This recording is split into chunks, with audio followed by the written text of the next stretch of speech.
He's lazy.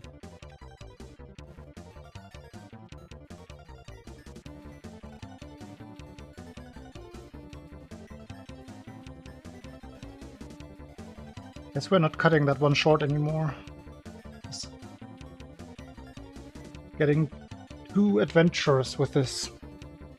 And then the run died yesterday. Everything good? I hope for you as well.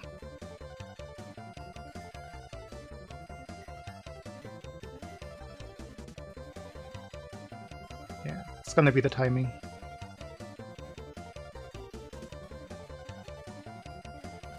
Half a tile further ahead, I guess. Hello, Julien.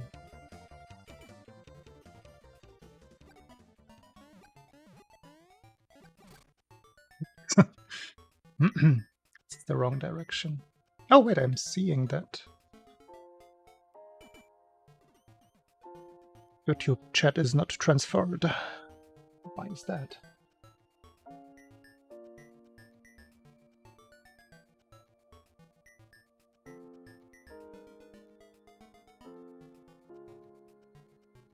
Yeah, I did it manually.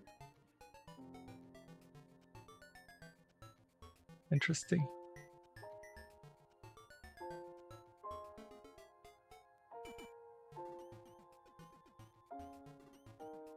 No, that was me. Oh wait, no, you saw it. Yes, you saw it, but yeah, something was wrong.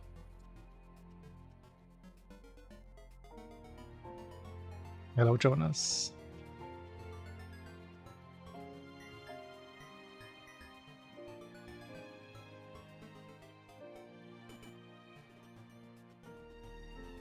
Yeah, I see it. That is strange. Not supposed to be that way. Day. That might have already been the case yesterday on YouTube. I had to update the browser extension, and maybe something has gone wrong there. Or maybe I'm doing something, like maybe my settings do something different in the updated version. I'll have a look at it. You can survive this, right? The important part is that Twitch chat can read the messages as well. And I see them all. Only once, though.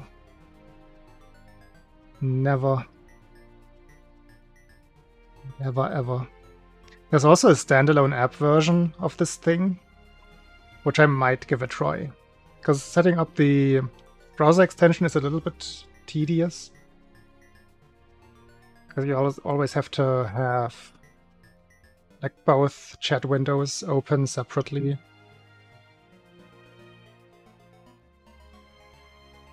Because it doesn't go through any API, it actually, like the extension writes into the chat input box and sends the message.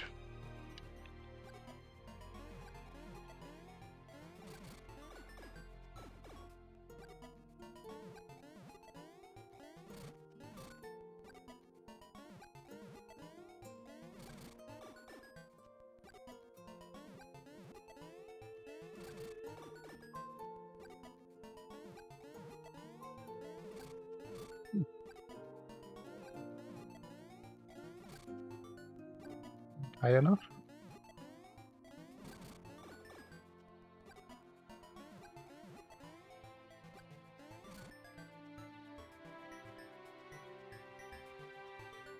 Solved? What solved?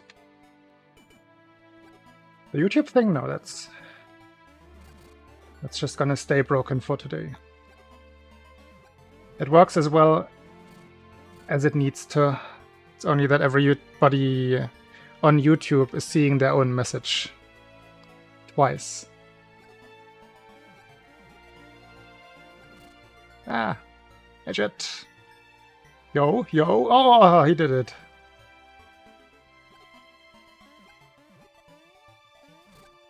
Full pyramid. Chubaloo, you're alive! Where have you been? Hello. Good to see you. He does live.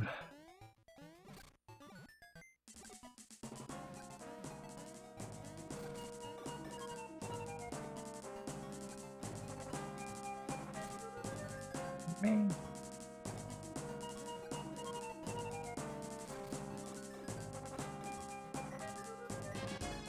Busy surviving. Dang. Hope you're doing alright.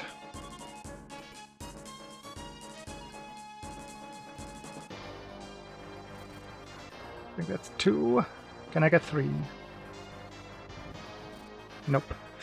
Not moving on today.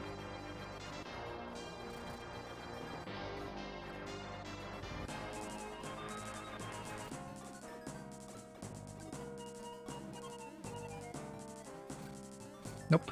Always 2. Just kids.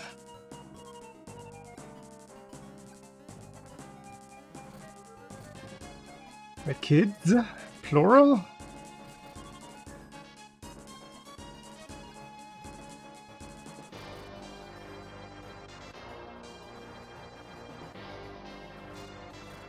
Can't do 3 today.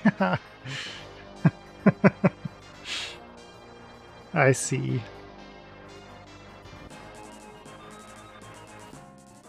Yeah, it's good to see you. Because I think the last time we talked was before ESA.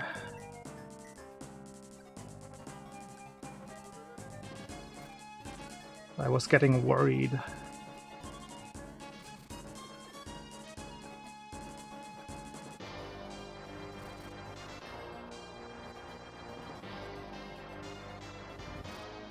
Can't do 3 today. Oh, that world record. Thank you. Oh wait, you have a run in that as well. Of course you're interested in that.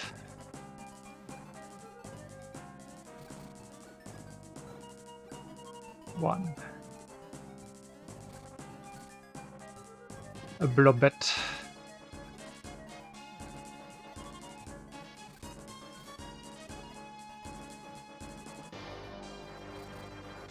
One. 2. Yo. On a race,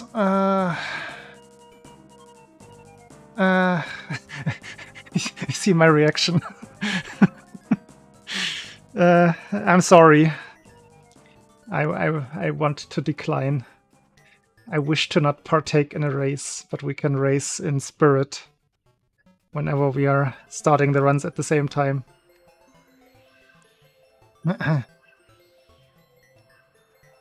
I'm a little bit tired today, so I just want to play at my own pace.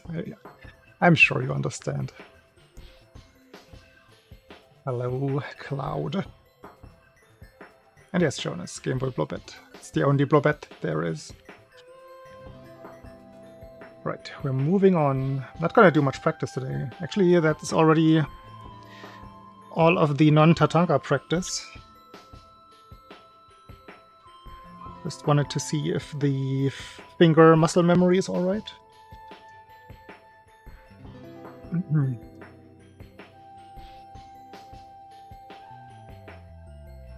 Quick Tatanga and then runs.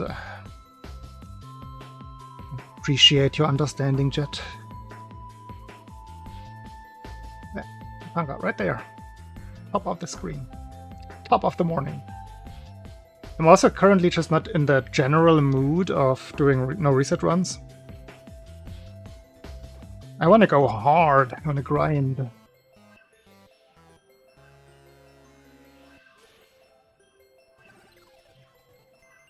Die, you fiend.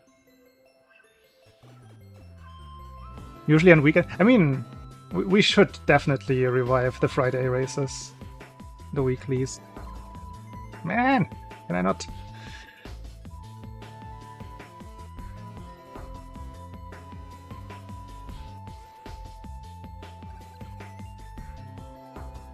3 5s in a row, that's good.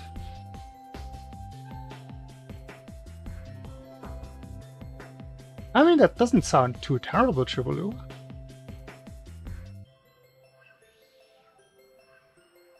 Like a game room in general. A man cave is what you mean. Surely. Who are you dating, Dearbot?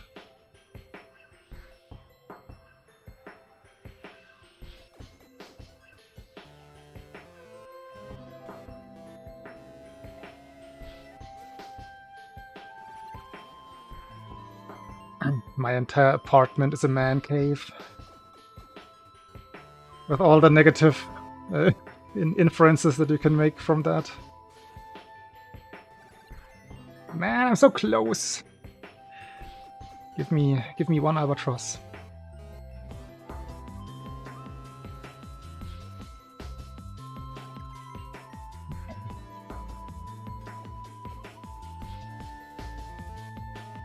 No, I'm not gonna grind this too hard. I want to do runs today. I am in the mood for escaping the tree zone.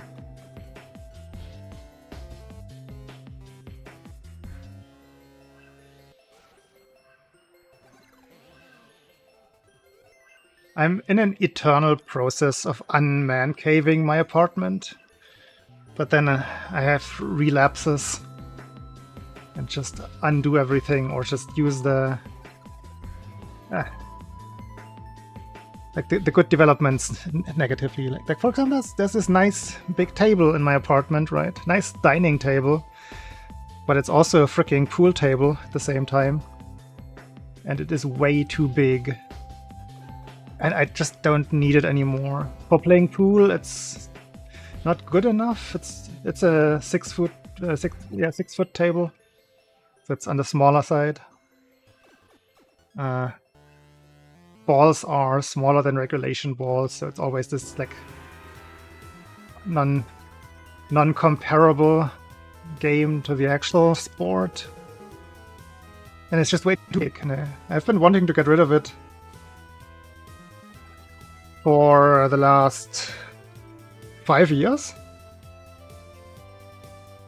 Because in the end it just takes away space. It takes up space. Like I wanted to have a Beat Saber camera set up at some point where I put myself, like my physical appearance inside of VR, but because of the table I don't have the space. So that was one good argument for why I could do it. But then I started playing NES Tetris for a tiny bit, but I didn't want to have to set up my normal game setup that I have right in front of me for playing the Tetris at the same time, and I wanted to be able to switch because that's an NES setup and this is a Super Nintendo setup.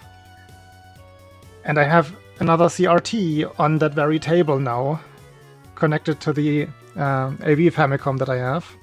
So I was playing Tetris for like a few weeks maybe, and then I didn't do that anymore. So I had found a reason to not get rid of the table for a tiny amount of time. That reason has already gone away, but the table is still there 5 years later. Those are my man cave problems in a nutshell, and different examples.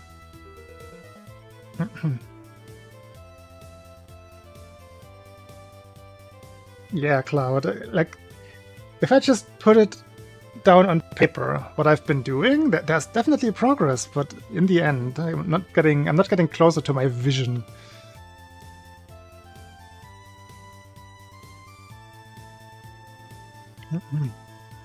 Yes, Kadai. That is simply my button mashing. Starts counting with the first shot.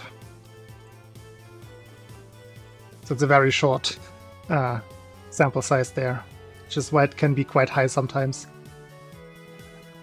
Which is not necessarily representative of my actual like prolonged mashing speed. That's much closer to maybe 10.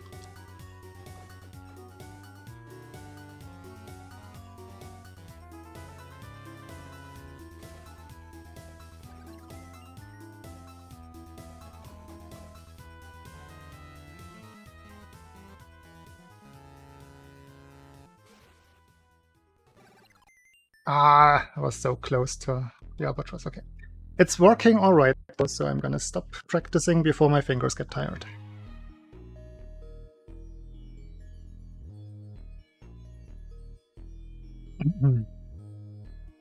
I have plans for today, after all. Plans to leave the tree zone behind me.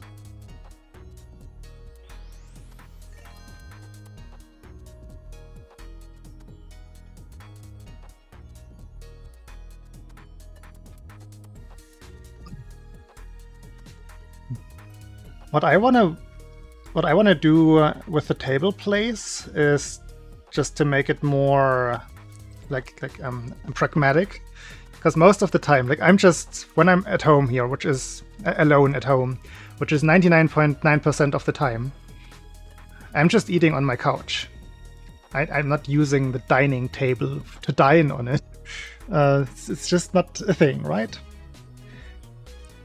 And a couple of times that I had like my parents over or whoever would come to visit. Was a visit planned for this month, but that didn't come to be. That there can be a different solution than a permanent gigantic table. So what I had in mind was just to have something foldable, like that you can maybe hang on the wall and then just flip up and unfold the legs. But most of the time it's just hanging down on the wall, or it's just complete, like an entire folding table not attached to anything. Something small and functional. That's all I need. Yeah, the dining table, or it's a combi like sports table. It's one of those, like you can play table tennis on it, and you turn around or take off the top entirely, then it's a pool table. That kind of thing. And it made way more sense when I was living in the previous place. And when I moved here from a 70 square meter flat into a 45 square meter flat, I still took the table with me because I thought either I'm going to sell it anyway, or at some point I'm not using it anymore, or at least I have still some use out of it by being able to play some pool. But you can't even get to the table from all sides, so it's a special kind of pool, only being able to access 3 sides of the table. Don't have to discuss the functionality or usefulness of the thing. It's not of much use to me, period. But yeah. So that's one of those ongoing projects. And now, since I was getting a visitor, actually they wanted to stay over for several weeks here, I took that as a opportunity to maybe get some things started. So I bought a sofa, like a second sofa, which they could then sleep on. So now I have another thing in my flat without the table gone. Because eventually it turned out that the visit couldn't happen yet because of reasons. So I wasn't in any hurry to get rid of the table. Now I have both. Constant problems.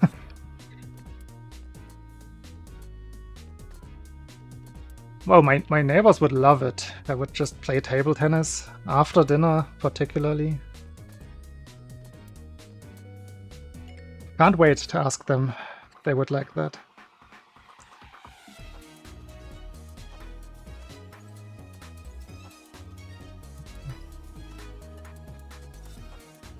So I'm going to put on the plates, like, if I would make something that requires eating from a plate, I have the knock table right in front of me. It's just a small, like, couch table here in front of me, which I could unfold as well, so it would double in size. I have so much stuff, convenient stuff, like nice furniture actually. Just not using most of the furniture in the first place. Nor am I using it to their full functionality. I also have a cupboard back there that is basically empty. There's nothing in it. And I certainly have stuff lying around that could just, I would love to just disappear somewhere. But it's back there. How am I getting back there, right? Effort. It's not that bad, but there are definitely some optimizations to be made in my living situation.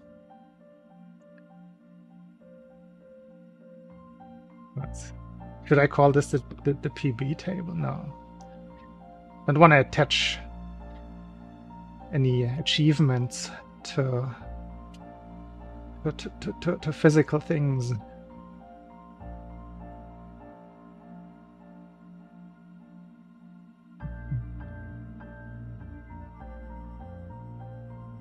My kitchen working surface, can't talk. Kitchen working surface is pretty nice. Like I have an around the corner kitchen setup, which I quite enjoy for how convenient and efficient it is in my small kitchen. But I always just have stuff standing around waiting to be put in the dishwasher. Because as a single person, it just takes a while to fill the dishwasher.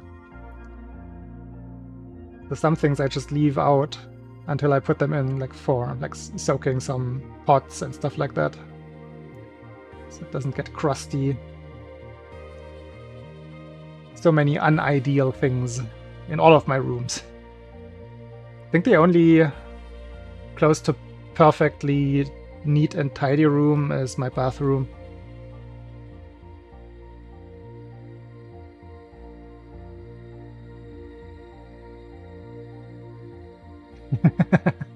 Maybe I should try that. How can I get the word out to interested people in the speedrunning community that ideally would also live close by, so there's a chance they can actually take away the furniture? I need some help with that.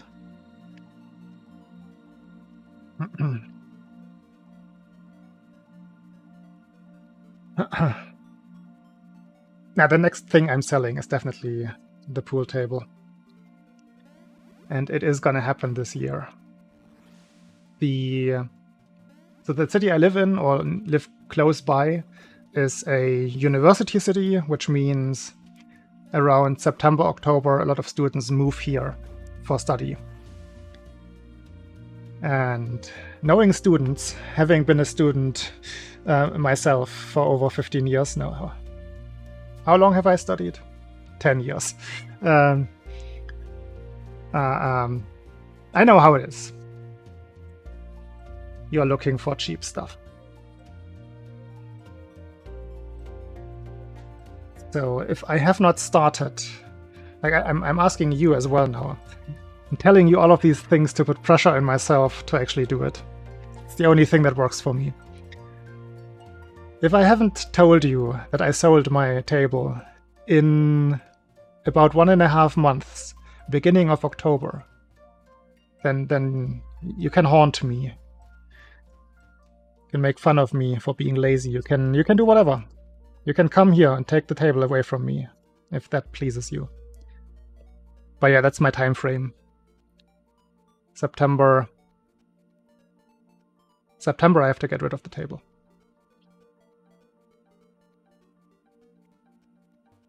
Yeah, I mean, the students might just be interested in something multifunctional. I am going to sell it for cheap, after all. I'm going to sell it together with chairs. Like 100 for the table. And if you take it with the chairs, it's 150. Otherwise, chairs, 15 a piece. It's going to be cheap. A good chairs. It's a good table.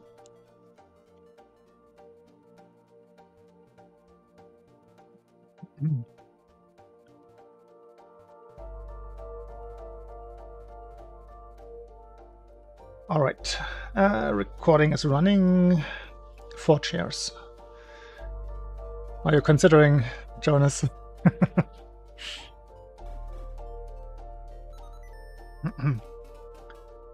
4 IKEA chairs. The ones with... I don't remember the name. I have it written down somewhere. The ones that you can put the fabric thingies on top, which you can then just put in the dishwasher, in the washing machine and wash. Clothed chairs. Wait, no. Oh, wait. I'm on.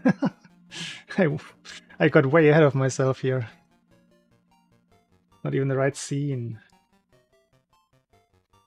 There we are.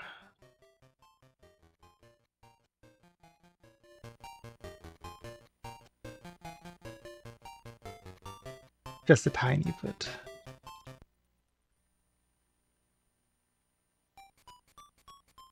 Yeah, let's just combine. Like, why even have a washing machine and a dishwasher?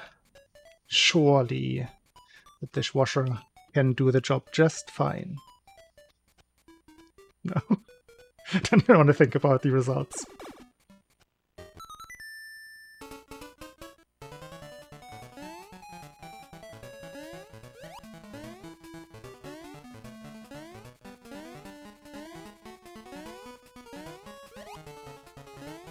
I mean, that would solve the problem of mixing the two things. In terms of smells. Whoopsie.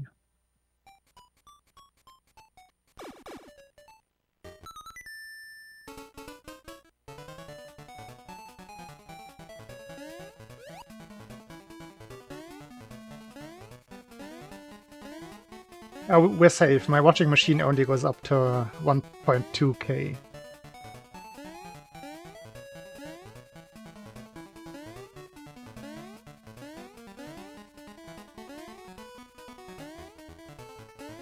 You don't have to use the tumbling program for the dishes. Just saying. It's technically possible to be somewhat safe.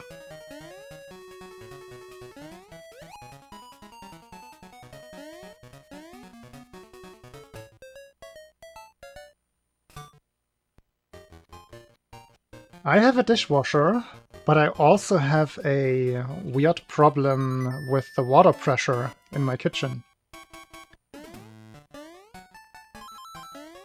And the way the sanitary connections are laid out, I can only connect the dishwasher to my cold water outlet.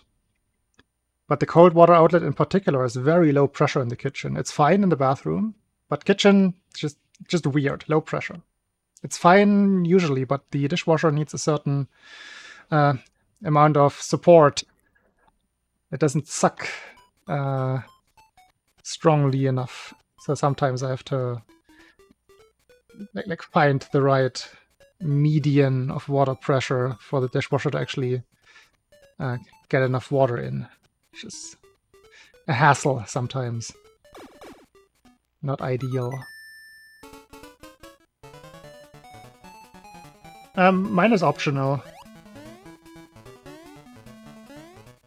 Doesn't really matter what I put it on, but my the outlet in the wall is designed in a way. I would have to change it pretty much to make it compatible. And messing around with sanitary installations in my apartment is my least favorite thing. I'm fine with the electrics. That's all good and easy. But sanitary stuff, where something can leak after a while, that's just annoying. It always takes so much time to do. I can do it. I have the tools, I have the material, but just hate it. I would do it myself. Like I'm fine with that aspect. Like I can do pretty much everything that can come up in a regular apartment on my own. Whether I should do that is a different question, but I can. But yeah, again, I'm not good at it. I could get it done with some time. And some back and forth and some problems.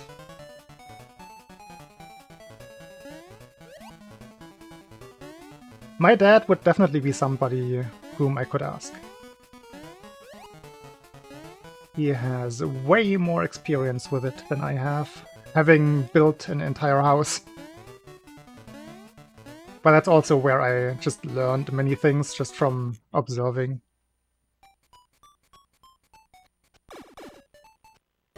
And then later in my last couple of apartments, I tried myself out. And I saw, oh hey, this is all doable.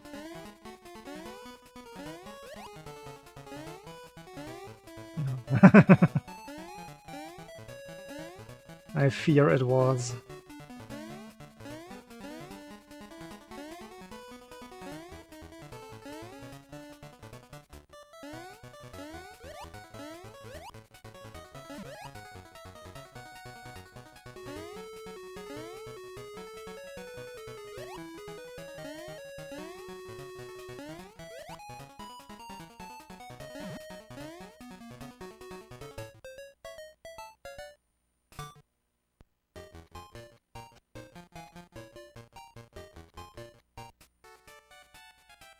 Yeah, no, I had to take apart my entire sink, like take the sink off the wall entirely. Well, including water connections and stuff like that once. Or when I had to switch out my washing machine. Because it is very cramped in my bathroom, and the washing machine has to go past the sink, and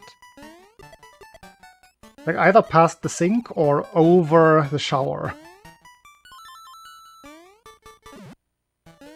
And over the shower is not an option with a device that weighs 100 kilos.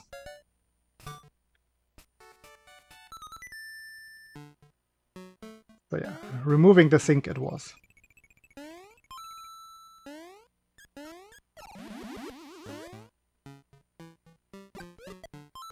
It's funny, whenever I talk to my US-American friend and tell them that I had to like just change light bulbs or something, or do this and that in terms of electricity, they're always speechless. As in, they would never do that, and apparently most Americans always pay somebody to do those kinds of things. Electricity related, where I would just say, okay, it's just one more easy thing in the flat that you can do. It's not much that can go wrong, like you.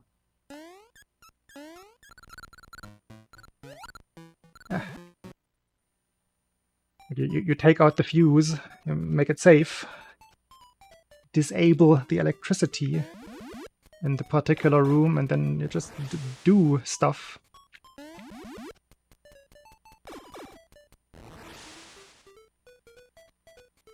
You don't have the tools. I mean, not having the tools is an argument, I guess. But since both my own parents, like my dad, as well as my former in-laws, were very big in do-it-yourself stuff, at some point they just, like, I inherited a lot of tools and also bought myself some stuff because I just like having the tools to be able to do all of the things. I just noticed the other day that I still have the very first power drill that I bought back in 2004 for my first apartment. That one is still going strong, which is surprising, because I've used that a lot, and my second apartment had very, very hard walls, so there was a lot of drilling there. But the drill itself survived.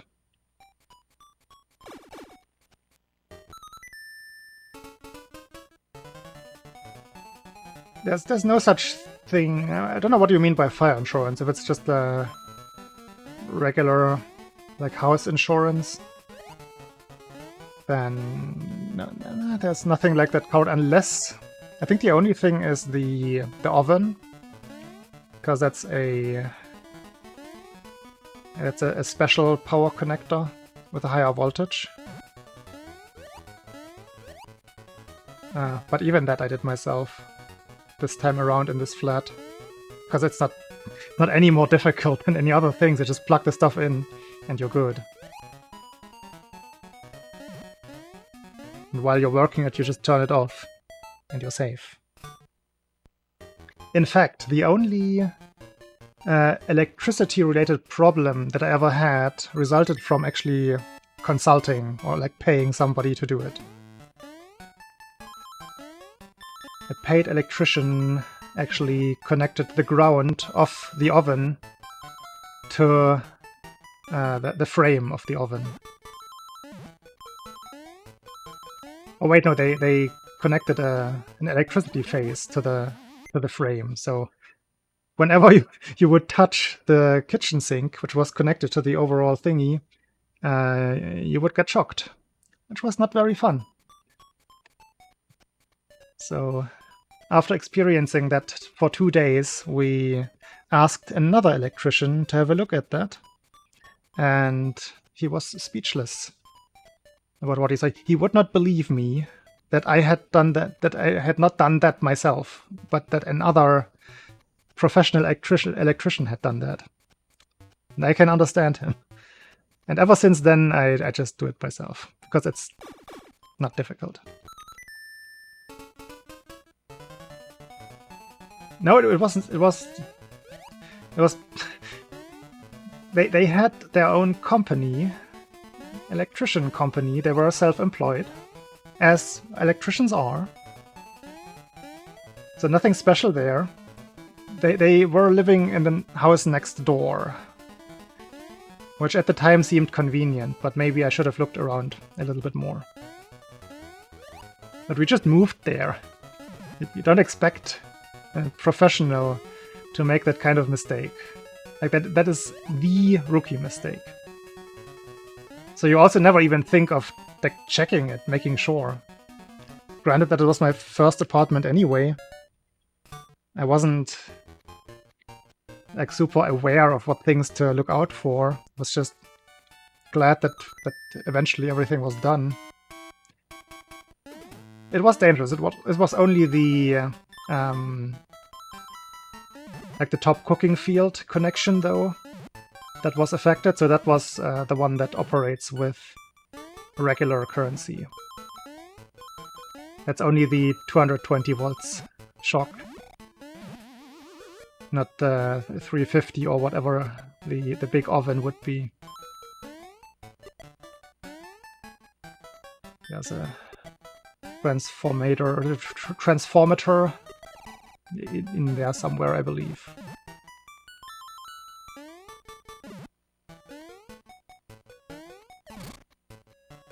Transformer. A robot that can turn into a car. It's in there somewhere.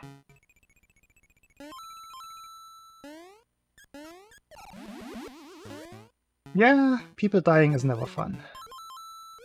Especially for quite mundane reasons.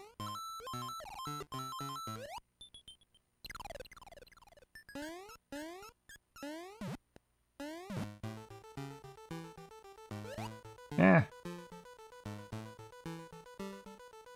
Dead. 400 it is, okay.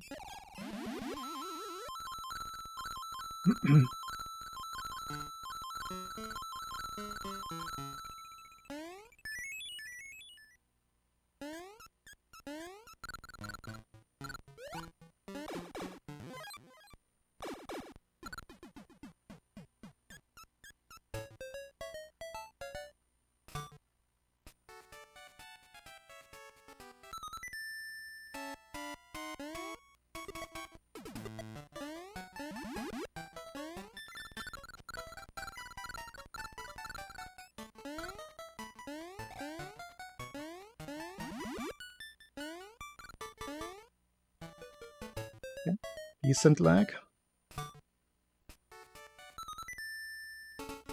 Worse than I thought.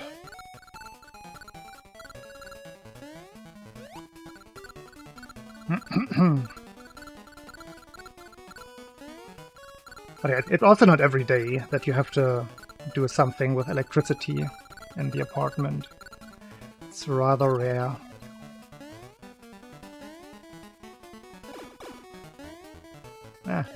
Last thing I had to do was change the like it's kind of the entire electricity setup for the kitchen mirror lamp. Because I chose a more energy efficient one that only needs one connector on one side, and the old installment was a two-sided one. So I had to switch all of that out. That was the most involved thing that I had to do here, electricity-wise. Hey Sarah, thank you.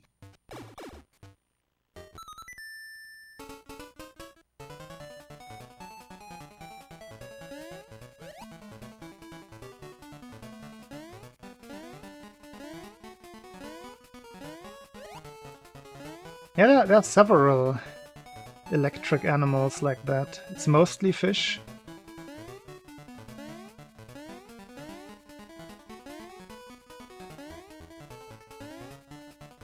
The shock is usually not alone what could, in rare cases, kill another animal.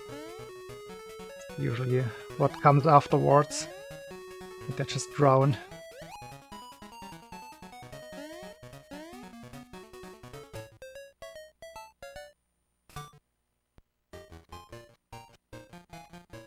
Yeah, electric rays are a thing. Some sharks can put out some electric signals, usually not to get rid of things, but more as a... It's some different version of a sonar. They can, in general, perceive electromagnetic waves and utilize them.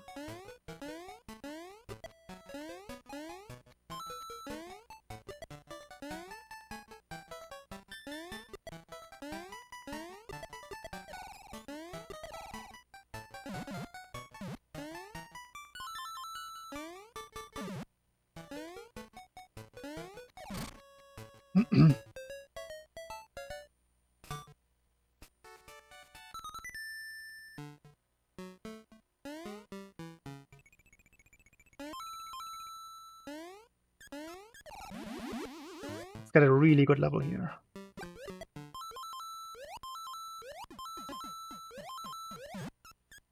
Average.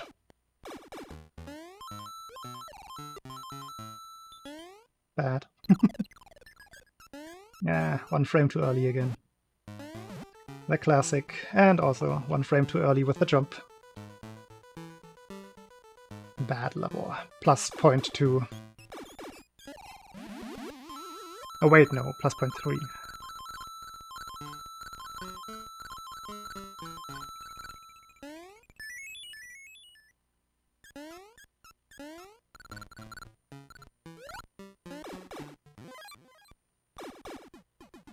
Should still be a low 30. Oh, plus 0.2 was right.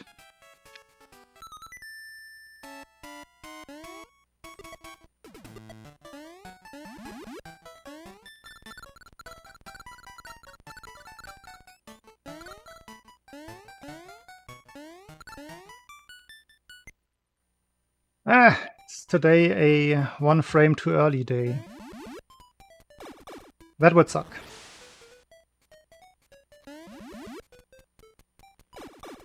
Because one frame too early mistakes are almost always run-enders.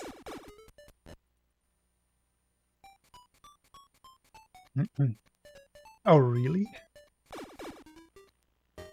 That sounds funny.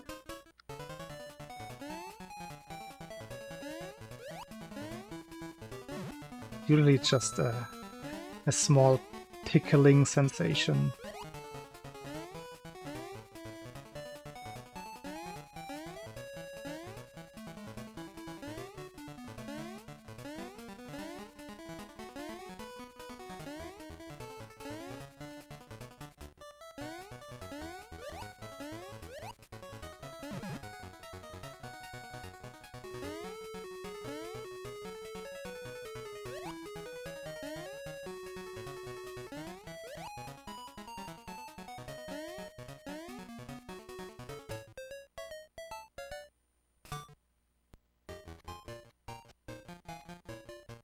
Too close to the TV for the 1 frame early thing? Or for the tickling sensation? Both makes sense.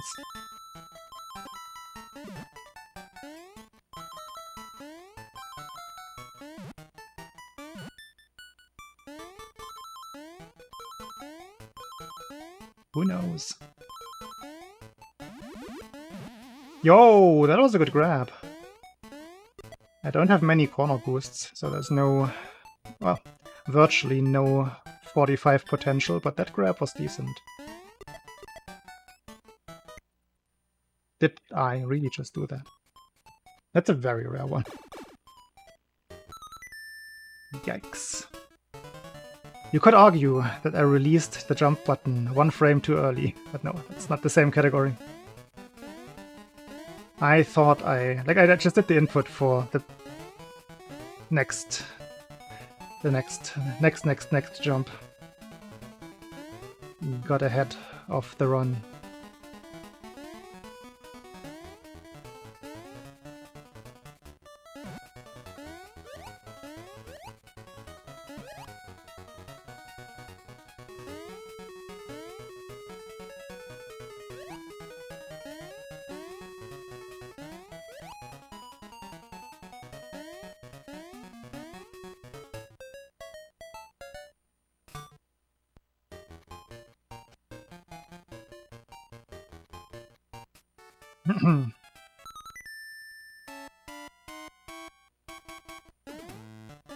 I think most of the time the 1 frame thing is sufficiently explained by the new controller. And sometimes I'm just not adjusting enough yet. Particularly early in a stream.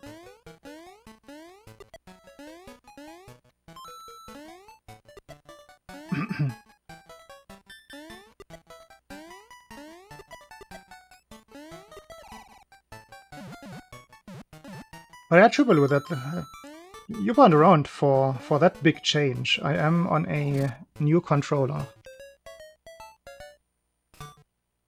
After many years, I'm actually playing with somewhat clicky jump buttons now. Buttons with one clicky jump button. And somewhat clicky shoot buttons. I did transfer the D-pad from the old controller though.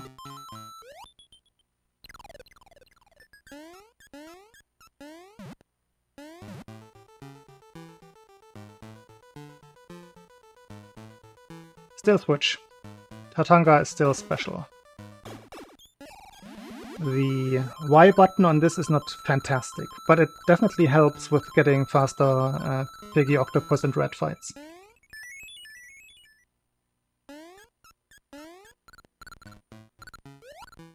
The main reason, however, was that the start button of the old controller had basically completely died and I couldn't use it for save states anymore.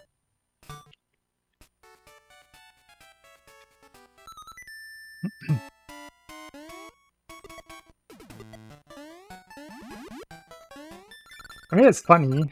I have had the parts for the controller upgrade with me for many years. It's all stored in my cupboard, all of my spare pieces.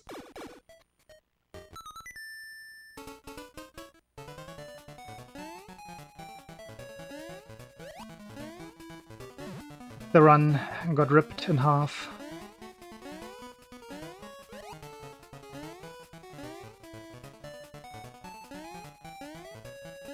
It's fine though, it doesn't feel very resetty yet, even though it technically is. But I feel in control.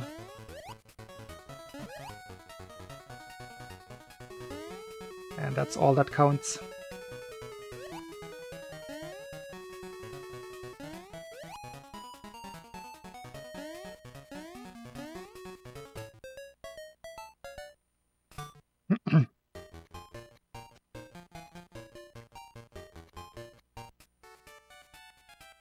Like, the paces that I'm getting are very good. Sometimes I'm just cutting things a little too tight, and that's usually where the runs get lost.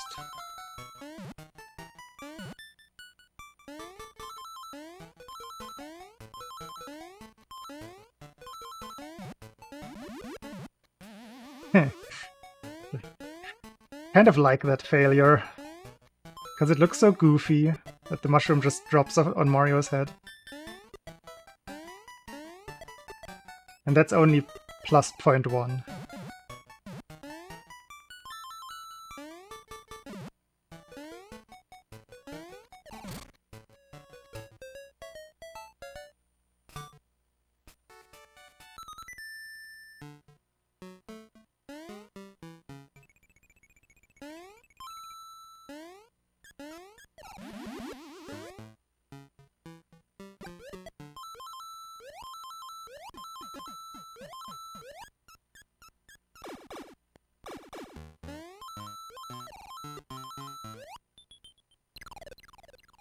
Very good jelly jumps.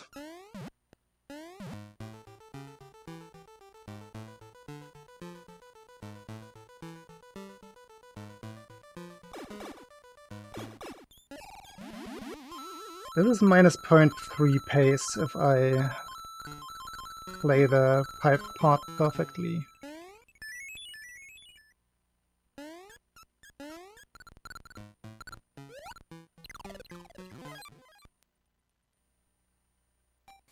Initial drop was a little bit early.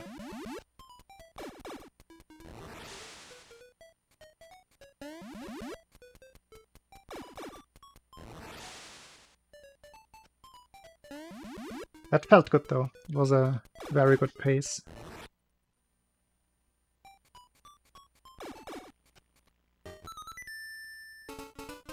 Just gotta keep it up and eventually get one through.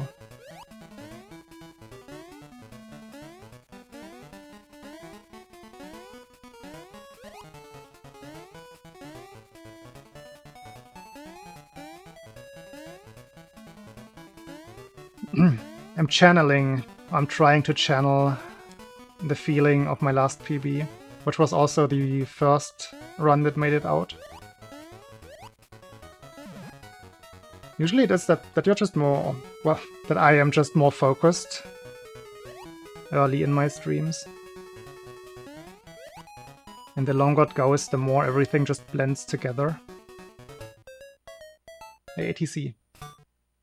Good evening.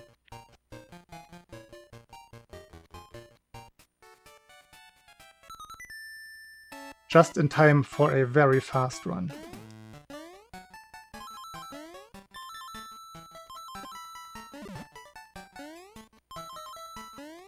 This 3-zone split will be ridiculous. Yeah. No corner boosts though.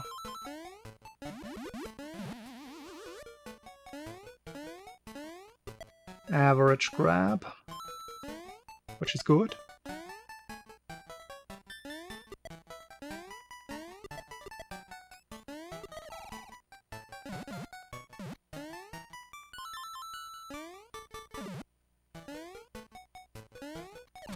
All of those corner boosts, very good.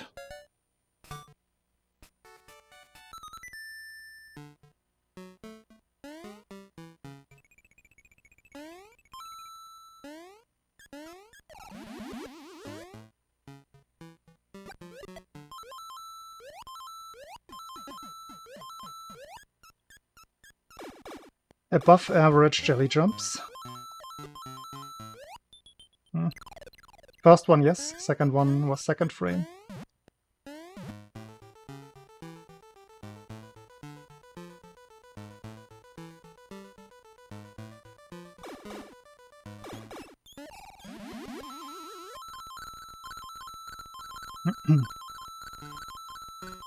This could be minus 0.4.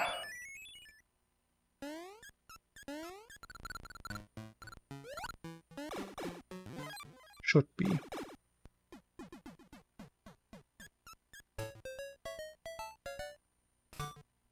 Yeah, not quite.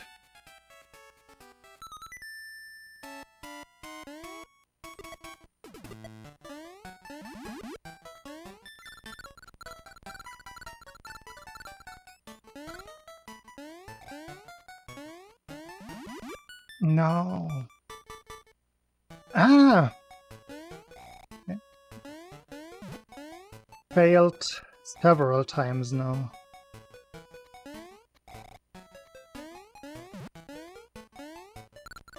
And I know what I'm doing wrong. Just don't know why. Everything else is going pretty smooth.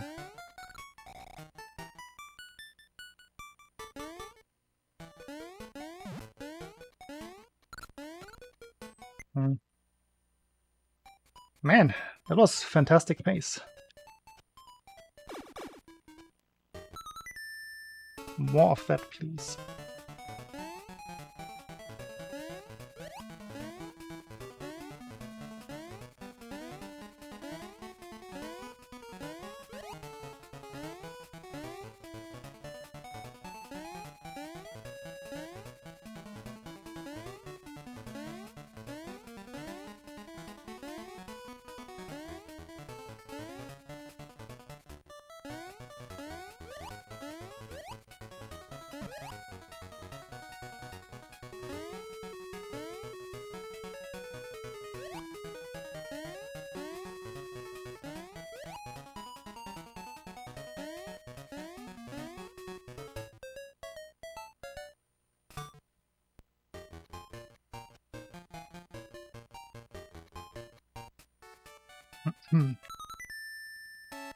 Well, let's go corner boosts. Nope. Got 1.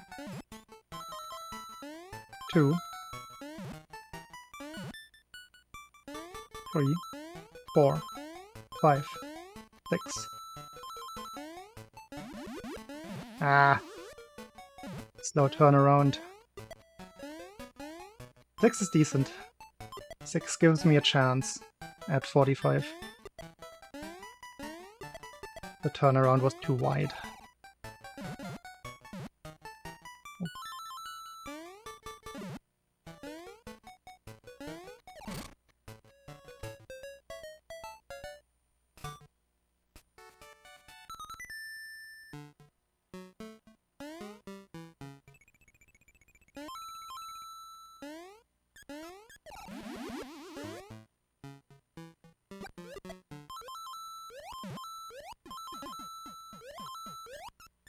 Nope, not good.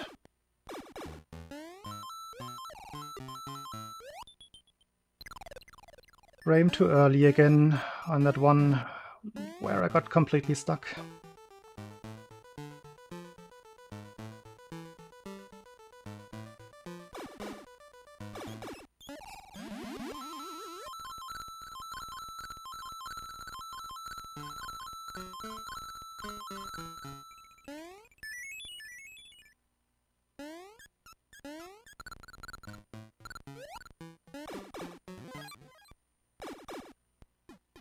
High 30, minus 0.2.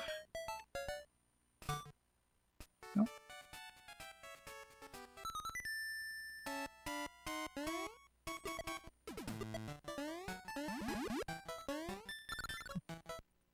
Ah!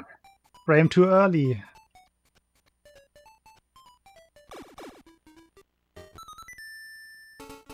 Needed 1 more pixel to run on for running speed.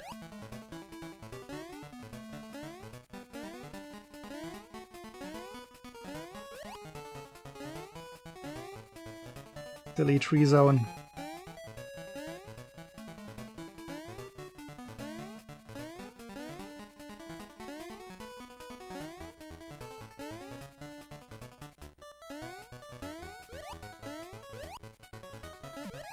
Okay, I don't have to play as tight at all.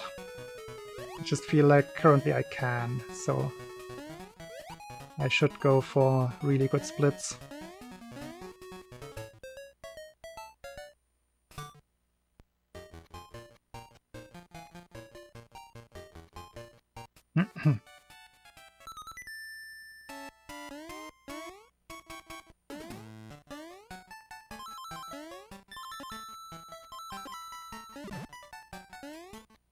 One of those days where I can see the frames. Very good. 3, 4, 5.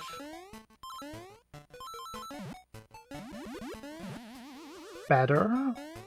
6.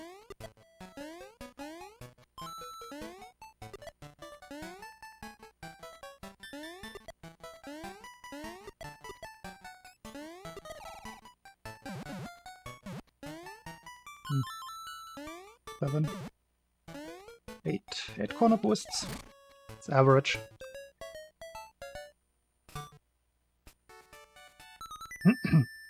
It's good average.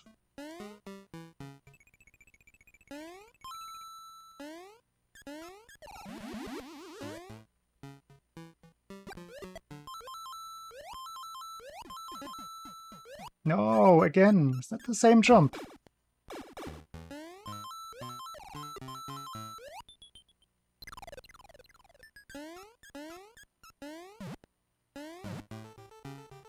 Point 1 down the drain, just on one of those small jumps.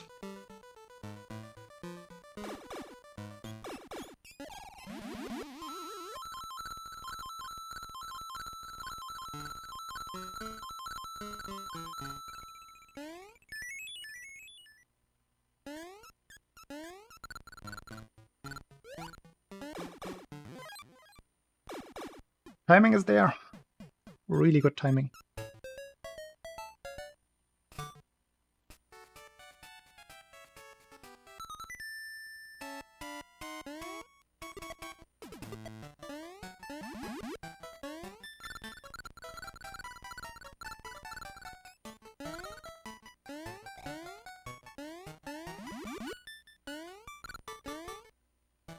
Good lag reduction, slow platforms.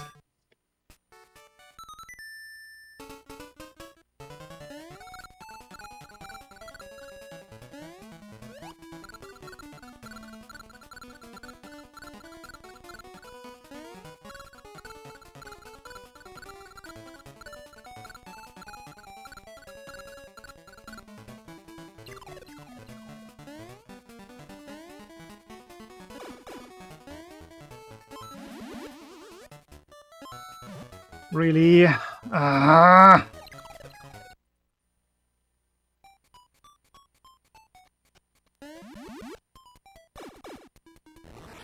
That might have been the first actual big mistake.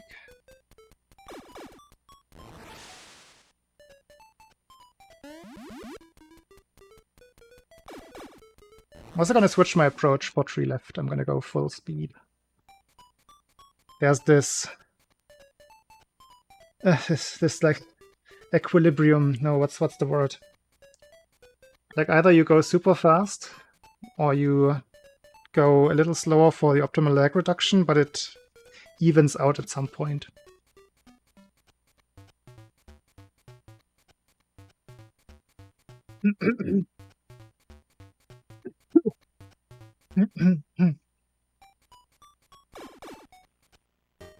But I think the way I'm playing, I might as well go... what happens to my voice? Might as well go for the fast version.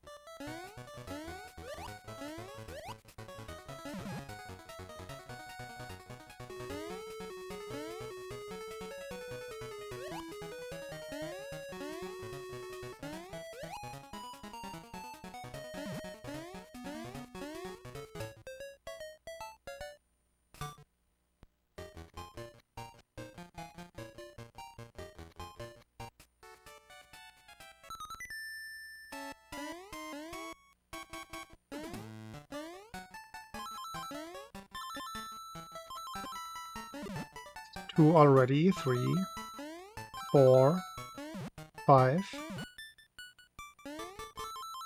6.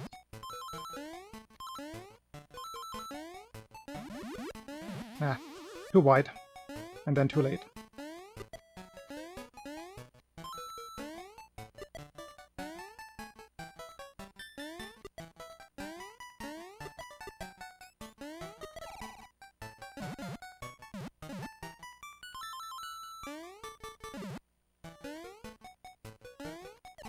8 or 9 again.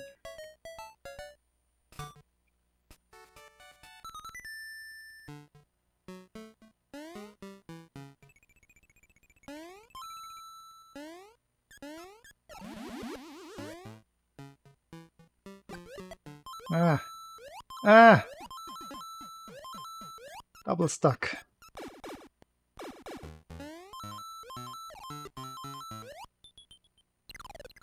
Double stuck plus a quite bad. That was a third frame jelly jump.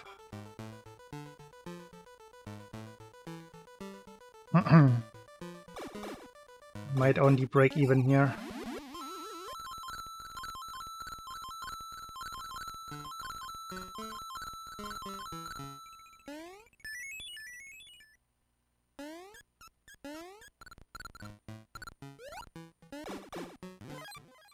Frame. Unnecessary. Oh, still 31. Really? With the jelly stocks? That's surprising.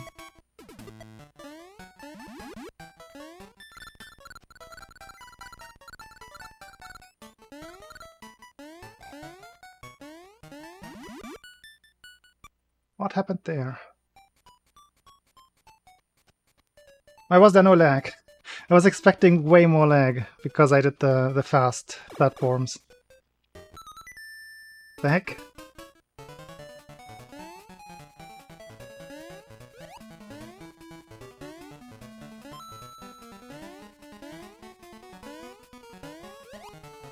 I should just do this strat more often. I think there's a coin flip with the lag there. Yeah.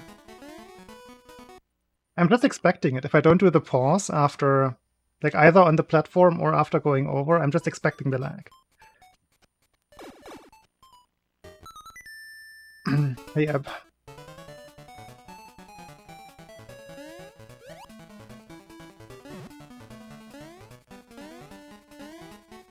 Yeah, also don't wonder if you read your own message in chat. The bot that does that is a little bit weird today.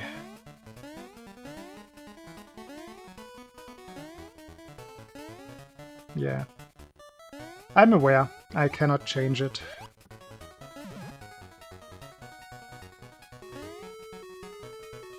Oh, what?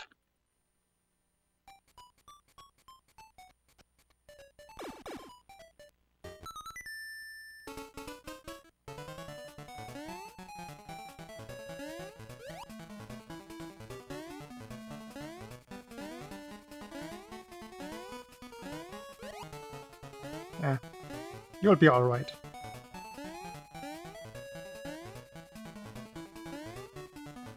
You could always make a Twitch account and watch on Twitch.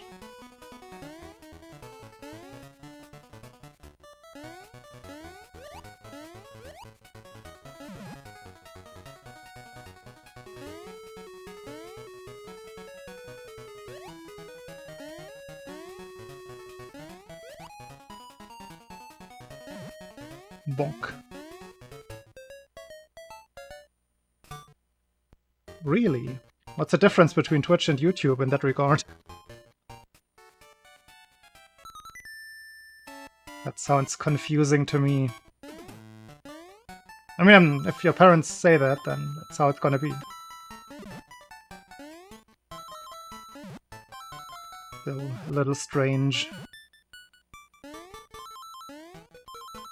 I think there's not much difference in terms of content between the two. Ah, or content moderation, I should say.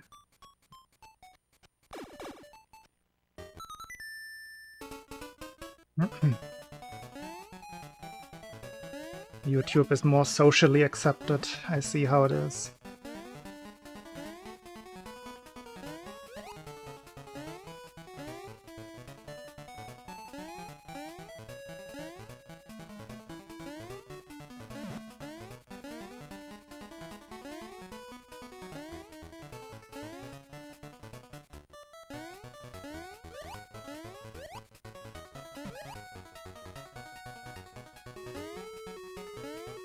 I mean, unless you're under the age of 13, then you're actually not allowed to have a Twitch account.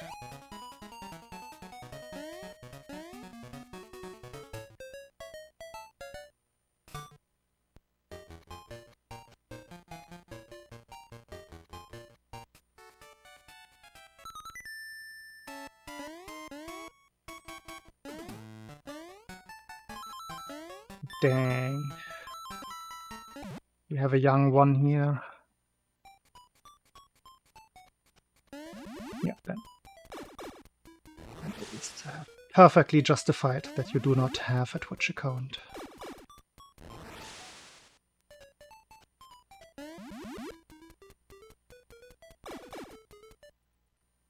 Was that frame perfect? Pipe clear? No. Not today.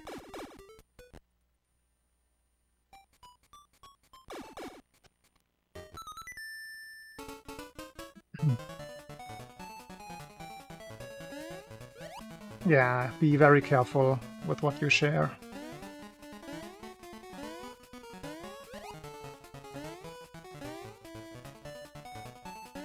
Or alternatively, just share some fake information. That also helps. And people stop asking.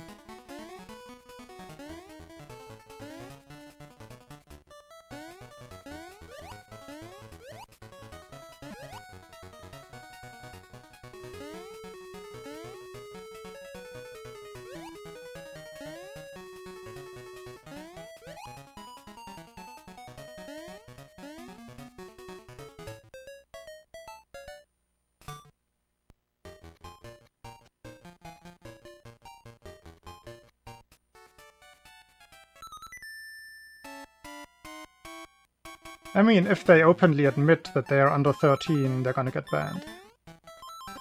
That information is available. That part of the Twitch TOS is very clear.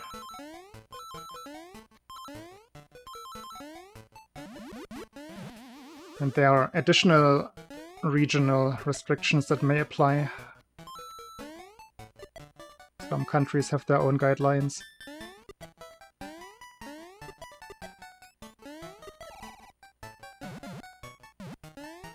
For example, I think to have a Discord account, you have to be 16 in Germany.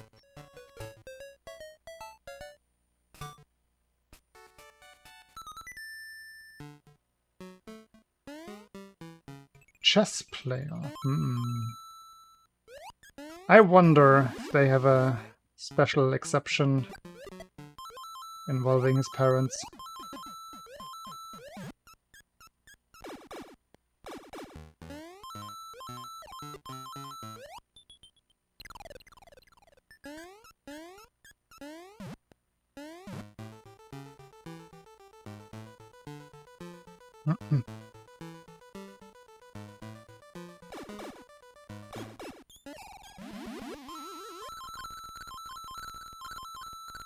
Technically you need 1.5 corner boosts to save 1 frame on average. Oof, bad.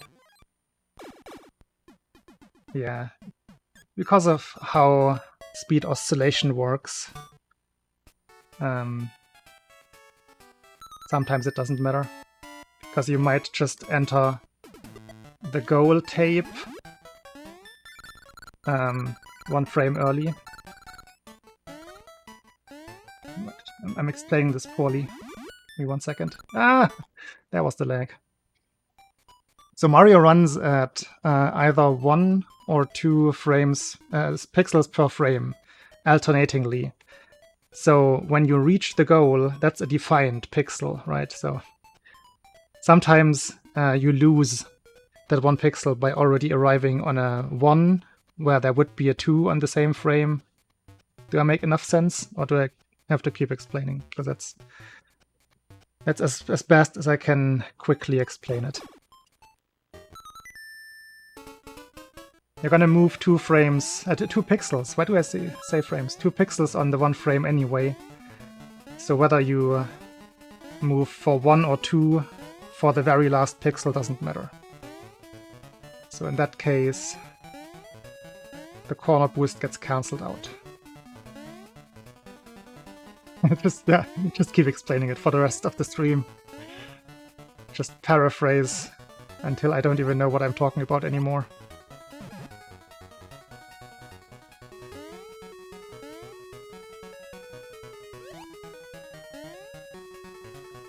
There are also some cases where you cannot even get certain corner boosts because of how that oscillation works.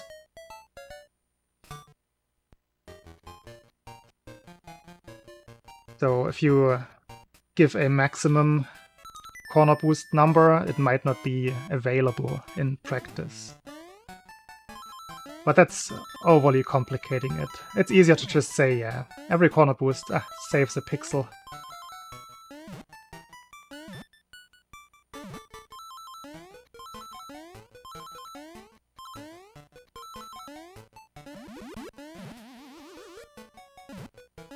Because that's the statement that is always going to be correct.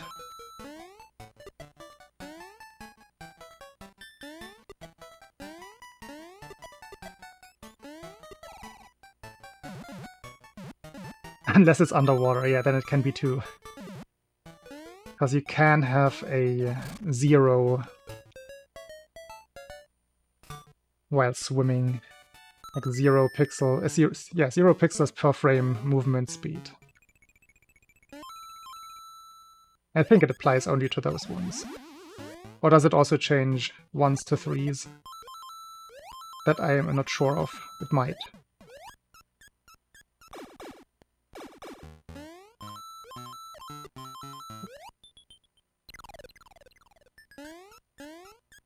It might apply to certain ones as well. Because there's only 1 0 available in the oscillation pattern.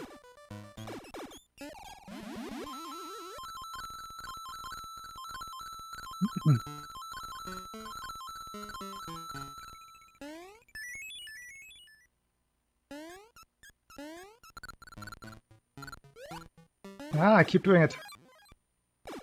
I'm dropping too late.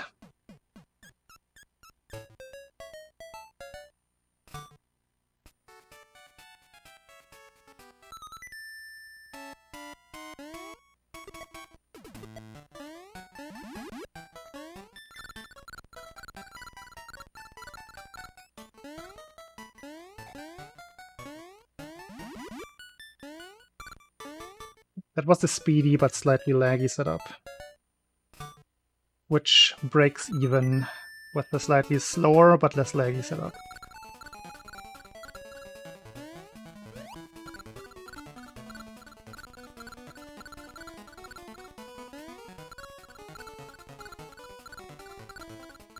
But it's just that the one or the other seems to work better on different days.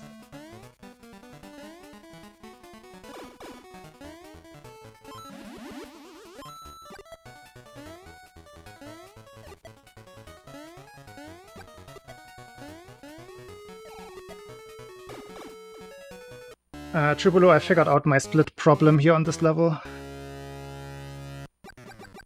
The constant 0.2 time loss. First of all, I switched back to the old setup. I remembered the old setup for the Paragoomba kill, and my split was also wrong. I fixed both things.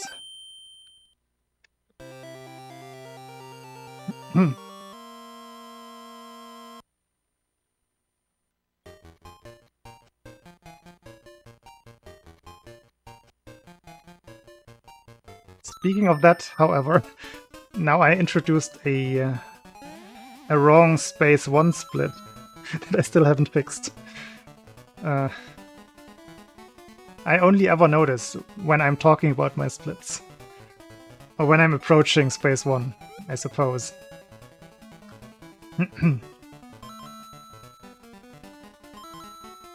I must have just mistyped or something. It's 0.2 off, I believe. Not even close.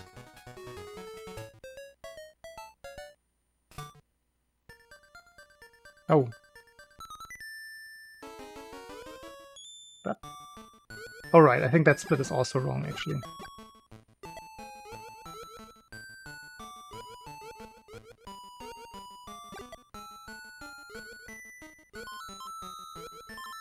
I think the recording that I did it, check the times in every AVDMux. Never know how to pronounce it. And I think the audio is slightly desynced in that one.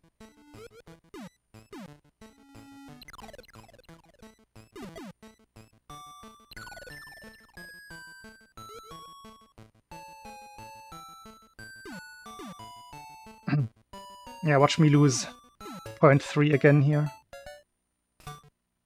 Yeah.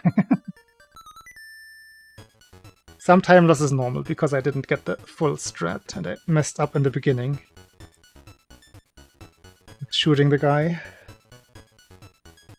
But it shouldn't be this bad.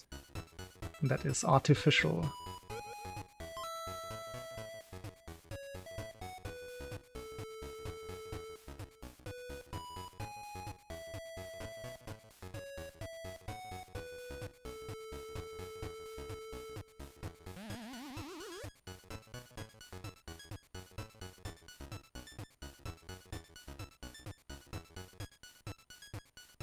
Hello, Mr. Pulls.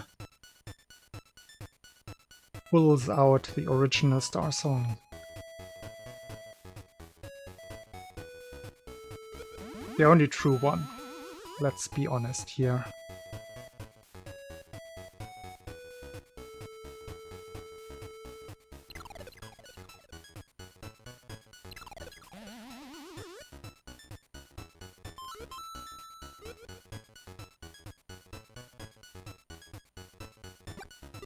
Plop.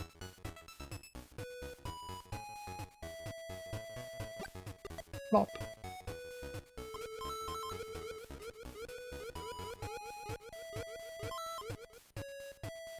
Jonas is completely baffled. There's no Twitch sings in the original.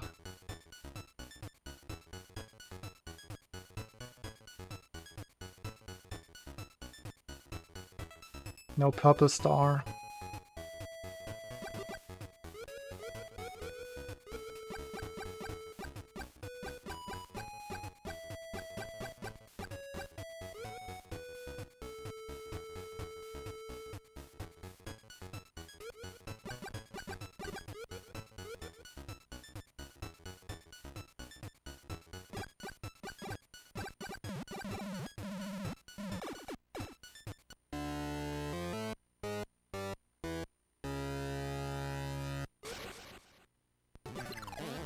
What?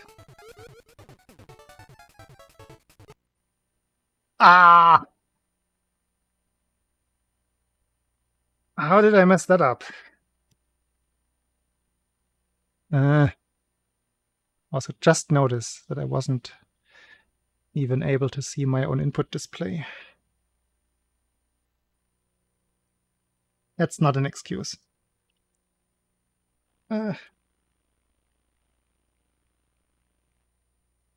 Silly, silly space boss.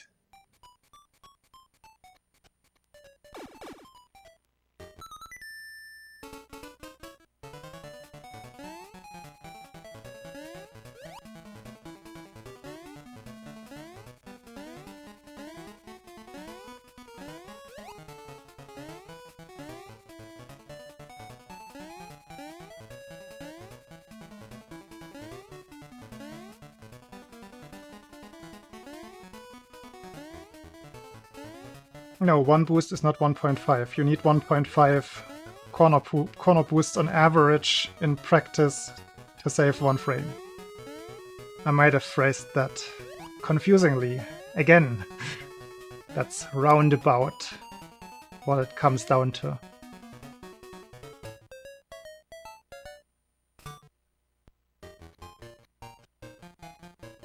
So it's more like 0.75 frames saved per corner boost. One frame being, as you said, about 16 milliseconds. That's about 11 milliseconds, 11-12 milliseconds.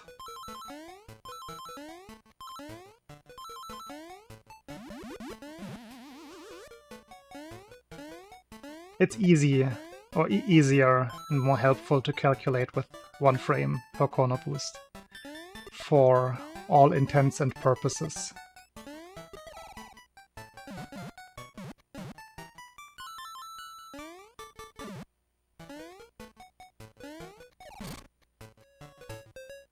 Justin. Yeah. Julien was there, Ab was there on YouTube.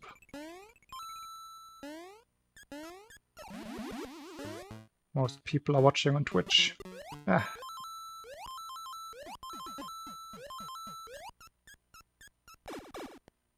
Jelly jelly.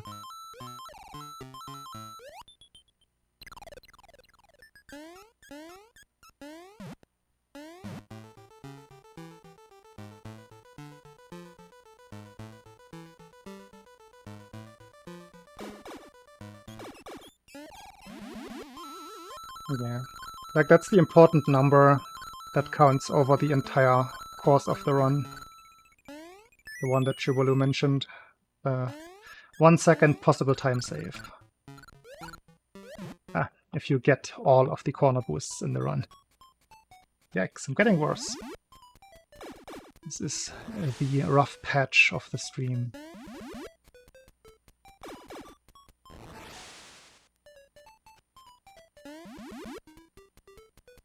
Why else it's relevant to have a look at corner boosts?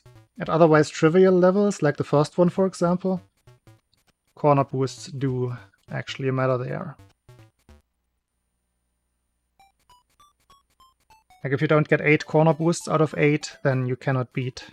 I think you can't beat the current IL record. I think that is optimized, unless there's a... like just a random pixel trick that you can go for and just get it by pure luck. I guess then you can still beat it. But apart from that, there are quite a few levels where there's a lot of holding right and jumping, where only corner boosts can save you time, plus a little bit of lag reduction here and there. In those cases, corner boosts do matter. Or if you're going for a specific in-game time, like in Tree 1 or Pumpkin 1, you get a lot of corner boosts on those, plus also execute the level very well. Then you can catch the last in-game second. Just like in this first level. Normally if you just run through without corner boosts, you can only get a 3:44 in-game time. But if you get 4 or more corner boosts, then it's 3:45. Which is not too hard to achieve.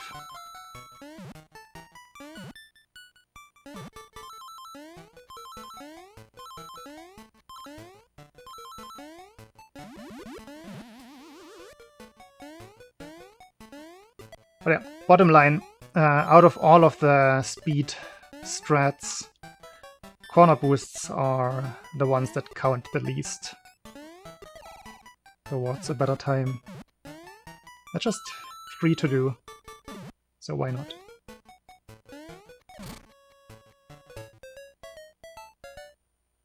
Thank you, Sleazy. Good luck with your work.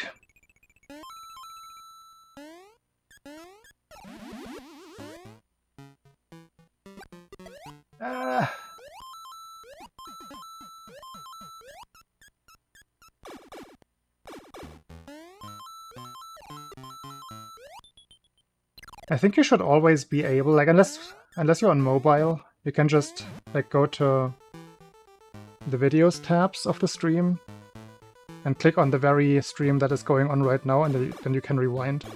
If there's something important that you think I said, it's probably not the case. Could go back. If you really, really want.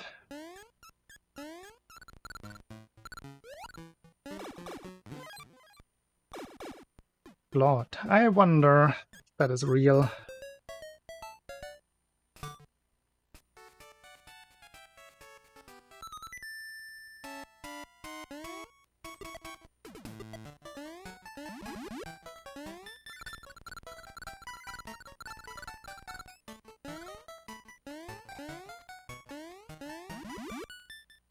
Ah, that was too laggy. That was not good. I remember getting a gold split on this level. Was it yesterday? I think it was yesterday. That I didn't take. Did I perchance delete one of my gold splits there while I was fixing the other splits?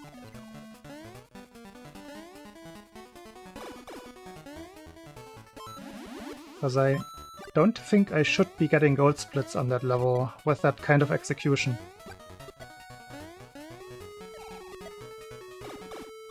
Hey Dario, thank you.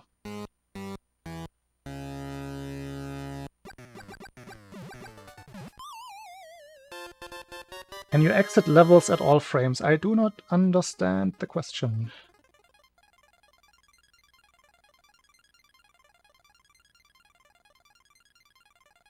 Do you mean, is there something like a frame rule for when the level actually lets you out? I think not. I think there's no frame normalization like that. I'm pretty sure there's not. Every frame counts. There's no frame rules. Except for some very specific things that can only happen on odd or even frames, apparently. Yeah, you're thinking of SMB1 for the NES with the frame rules. It's every 0.35 seconds. It's like every 20 frames, I think.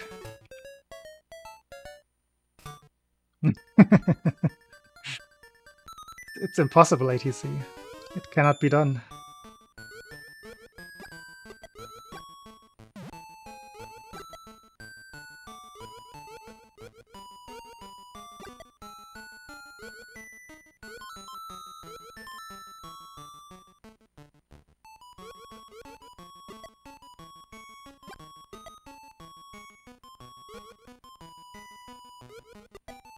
Ooh, almost too high.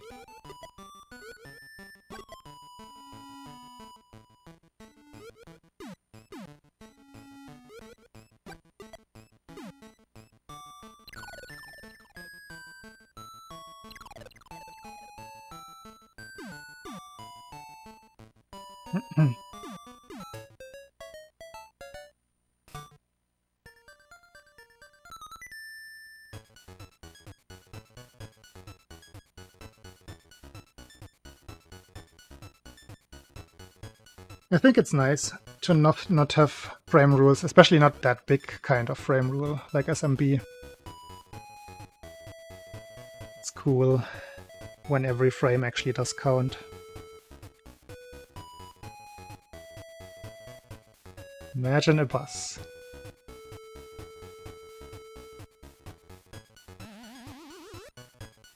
The only place in this game where something like that applies is the Wario fight.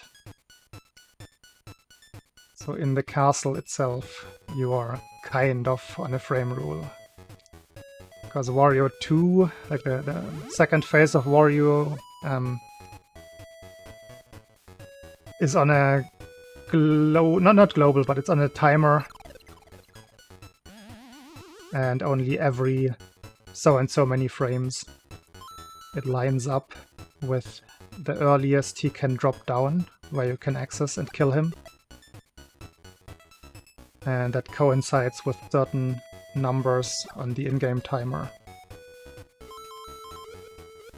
So in some way that works like a frame rule. Whoopsie.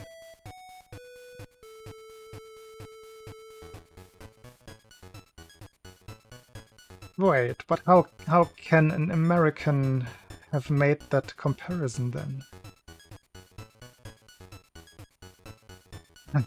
This is a raid. This raid? What the hell? That's a big raid then. How has Elden Ring... No, today was no Elden Ring, right? Oh boy, this is gonna get wild in here. I guess I will not be able to read my chat for a bit. Hello, everybody.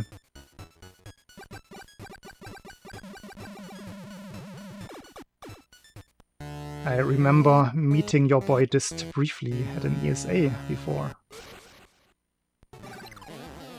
Yo.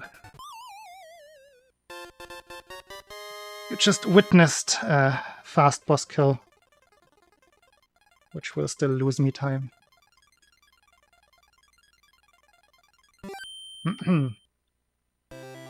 Hello, hello. As you can see, I'm playing an old Mario game, and I'm trying to get the world record back. Or, get the world record. Don't want to make it sound like it belongs to me.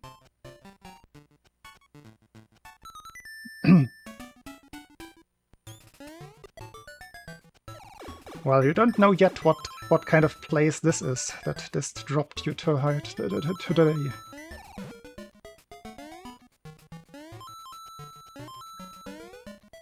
Gotta focus a little bit here, because there's some rough stuff, some tight jumps coming up here. And this is the first time I've gotten past that space boss today.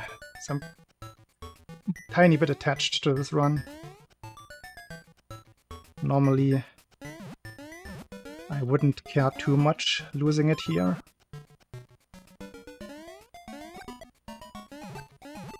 But I've been on a dry streak, and that was not good.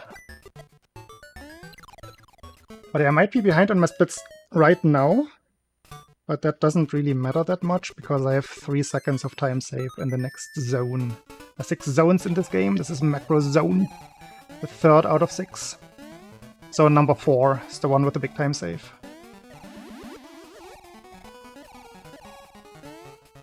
Yo, Soul Shroom. I made that emote.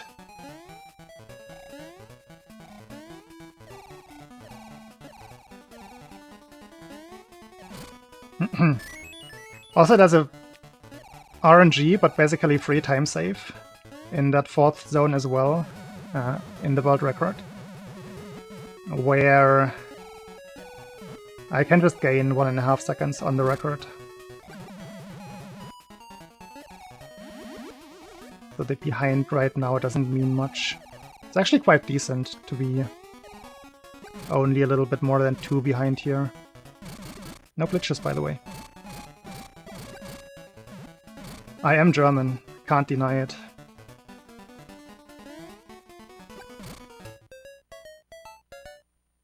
I'm also a ridiculously old man for streaming on Twitch. Wait, no. We're all young boys on Twitch. It's the rule. Hallo. I'm not gonna talk German on stream, though. Don't try me. I like to include everybody, and that usually involves talking English.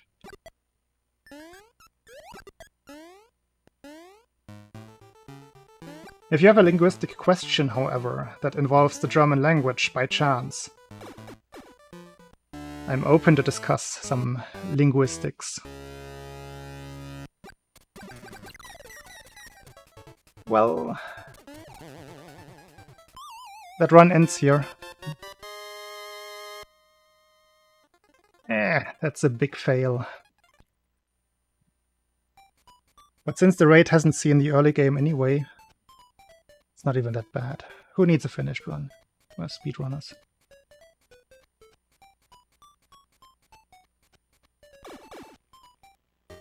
A little bit unfortunate, but it wasn't the greatest of paces after that macro 1 pipe exit thingy anyway.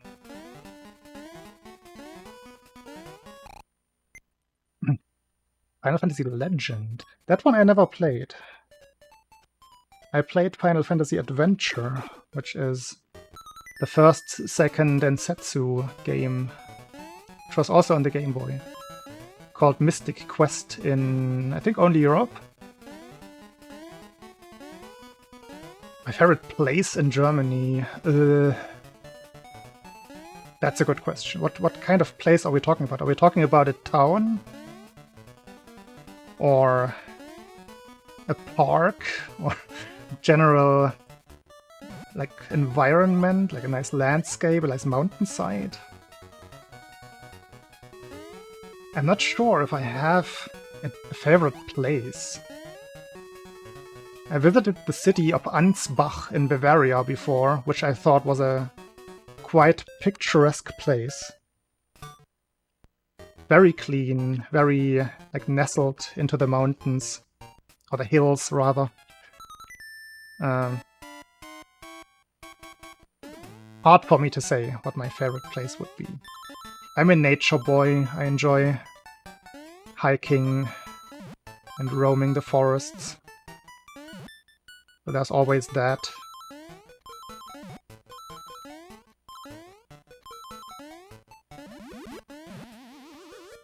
Hey Ryo, thank you.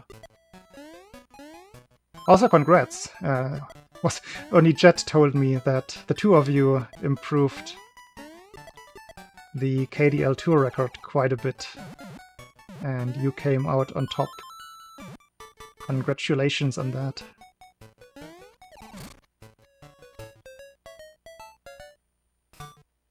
Also, thanks for the raid, Jet. How did your stream go? That's why I love the tree zone so much, exactly. I cannot escape my actual preferences.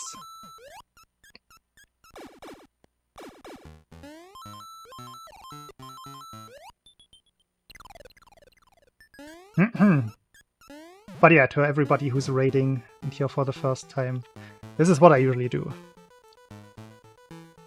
This is my shtick and has been since 2014. It's been a very long time now. I used to have the record every now and then I didn't have it since 2020.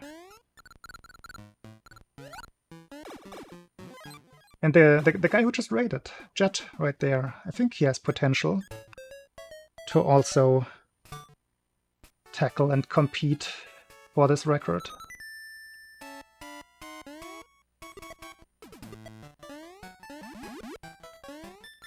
Ah. There's a thing called super jumps in this game where you have to release the jump button after a certain amount of frames, which I just failed there.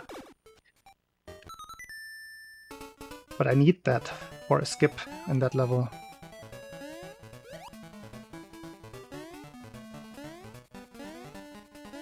He do be a big speedrunner. Very, very good in way more games than me. And way more games than most, I want to say. I'm more of a one-trick pony.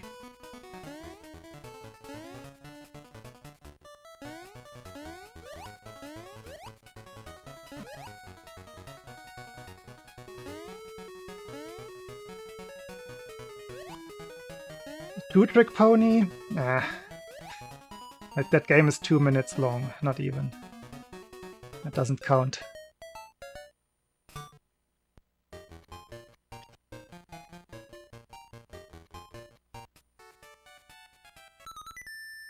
The other raider from earlier is also a big speedrunner. He also has quite a few games on his platter. Find that quite impressive of Dist. Just picking up pretty much every 3D running simulator and kind of being good at it. It's usually not my kind of game. I enjoy the Souls games myself, that's one of my home communities. But mostly from a viewer perspective. But I tried speedrunning Dark Souls 1. I was okay at it for the segment that I practiced, but I just couldn't even get the... It was in a 12-hour challenge. I practiced... like that was a very old any percent run.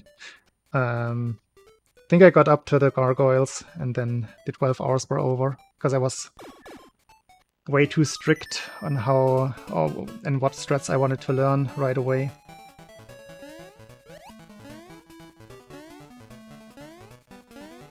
I think in general, Souls games might not be the best games for a 12-hour challenge, as a general statement. They're very involved.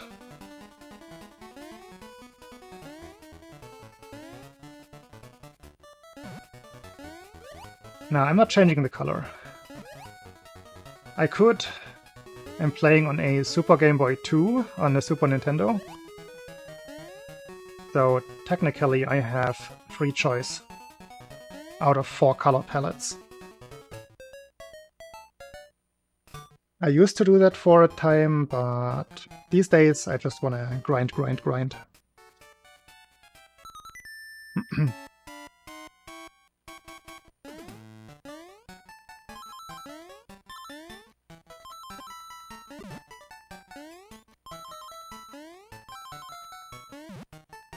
Yo, corner boosts. I'm jumping at the edges of blocks here, which pushes Mario 1 pixel ahead. Sometimes saving time. We just went over this topic earlier on the stream, so just gonna refer to that. Just in case you're wondering, why is he doing those weird little jumps?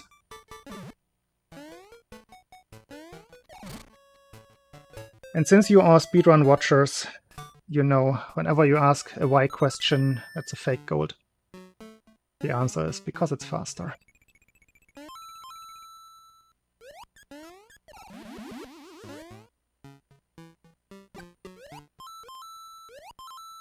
Sloppy.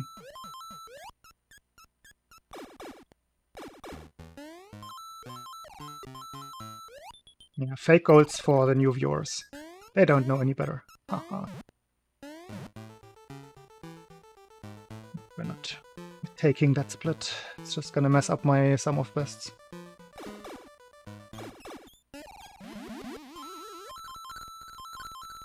I think I both like the colors separately, and I think it's a decent contrast.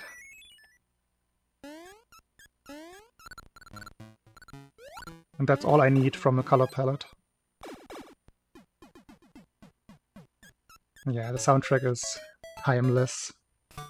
Kazumi Totaka is the composer.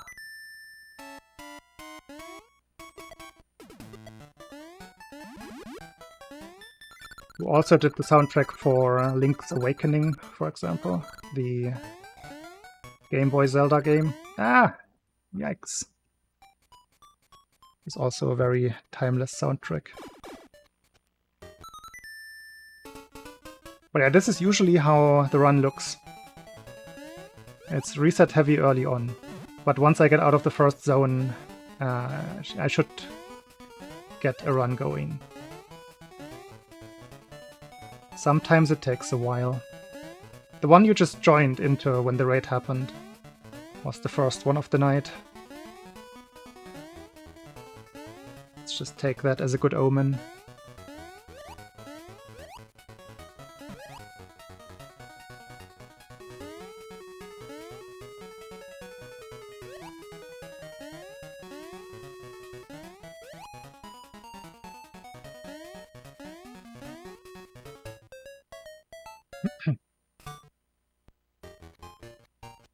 So yeah, if you're getting heckled by Dearbot, don't worry too much. That's my son. Kind of. Also a robot.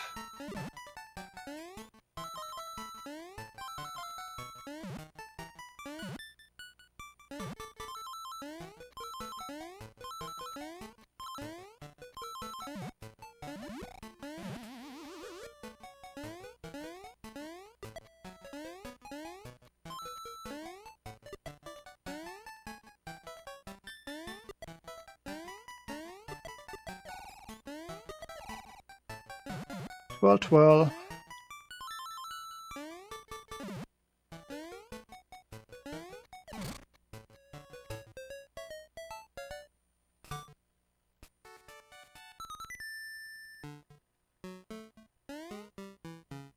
Why this palette?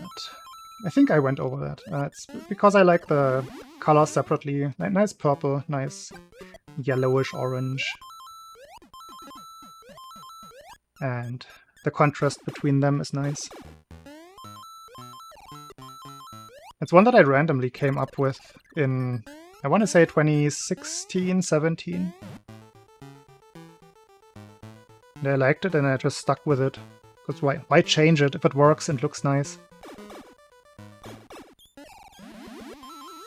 It's not one of the default ones. I just made that myself. I don't know if I was going for anything specific. I have no idea at this point. That was so long ago. I'm not sure if a Game Genie can provide that kind of functionality. Ah, stood on the map.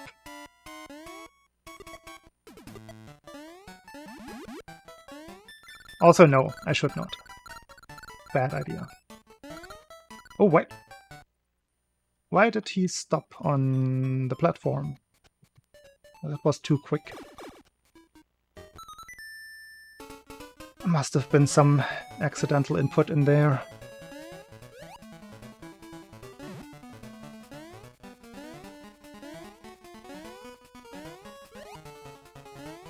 It does look a little bit like a pumpkin-y theme.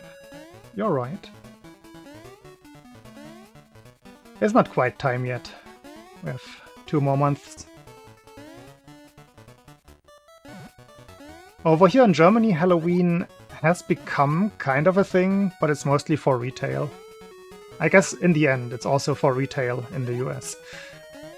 But it's not that big of a festivity over here. Feels a little bit forced. And in fact, Germany, or parts of Germany, already had their own festival or holiday where you would dress up, which was usually held in February, I think. So there's some small culture clash, but Halloween is definitely winning that one.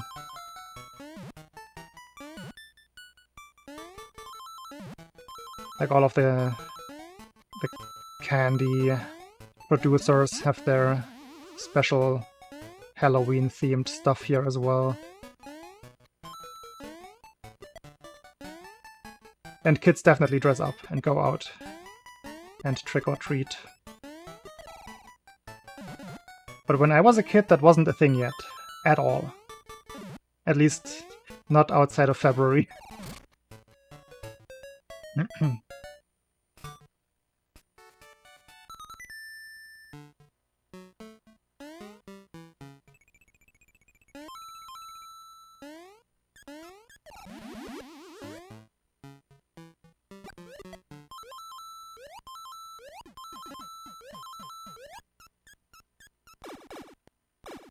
It's weird, right? That there should be, or could be, a Halloween that is not Halloween, but is basically a very similar thing.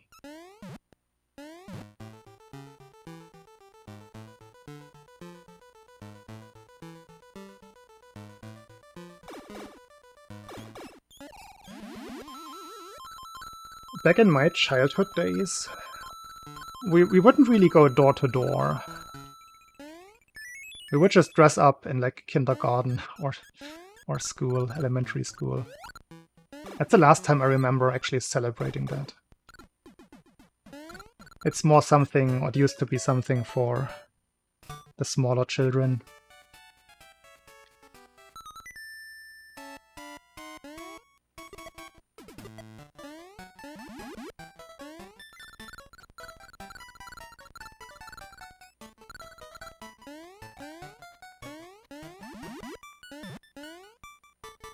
Man! I got the good slide of the platform. That is 3 resets on the level in a row. It's not good. Wasted the slide. Sad now.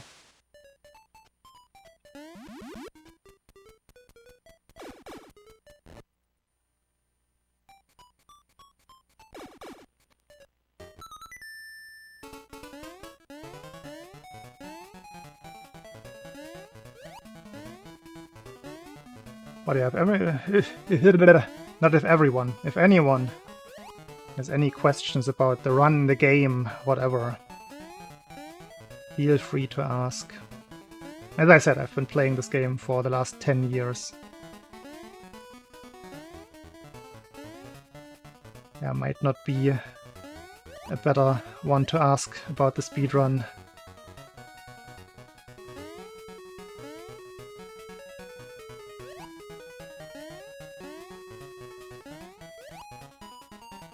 Or speedrunning Game Boy games in general? That could be a question that somebody might have. I can just explain that one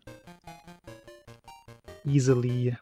We have very good, accurate emulators, for example, for people who just want to get into speedrunning Game Boy games, because a lot of people have had a Game Boy in their childhood days and might have some nostalgic feelings towards some games, which sometimes helps with getting into speedrunning if you have that initial connection already.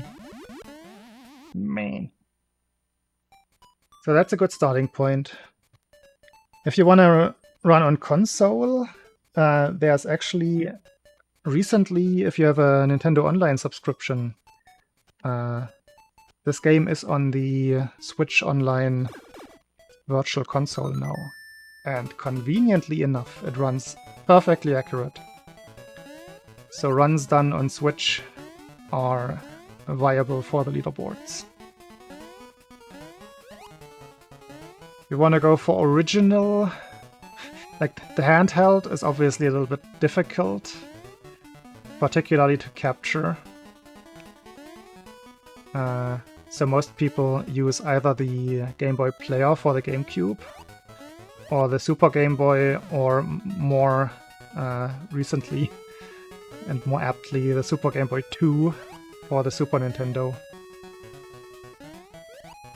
And then have some kind of capture solution, a RetroTink, an OSSC, something that can connect the analog signal to your PC capture card. That's usually the way you would do it. The advantage of the upscalers like the OSSC and RetroTink being that you can also split the signal afterwards and play the game on a modern monitor, whereas with the analog signal you kind of want a CRT.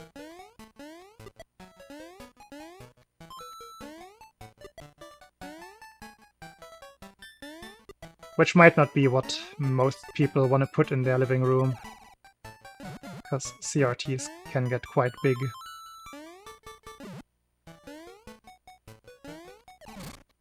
But I mean, for the retro enthusiast, it might be a nice addition. I definitely like my several CRTs.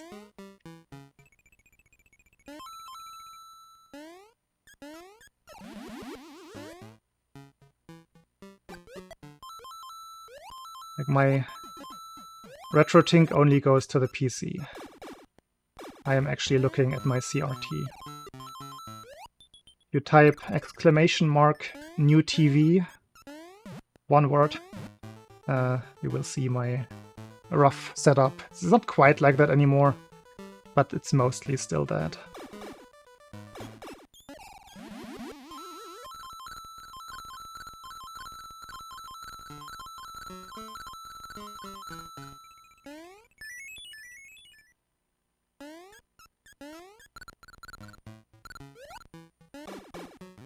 Alright, let's get this run out of the tree zone.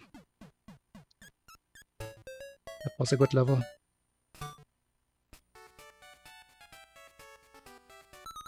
That was not a good map.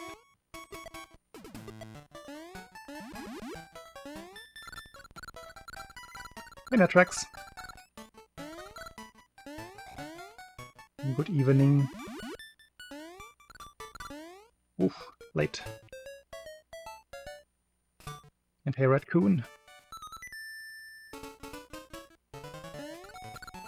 Also, hey everybody whom I haven't greeted yet. A couple of thousand people.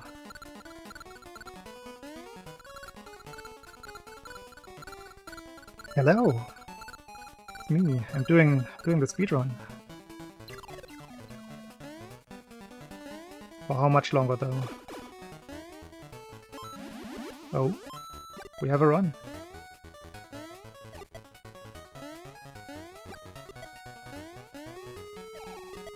We have an actual run out of the tree zone.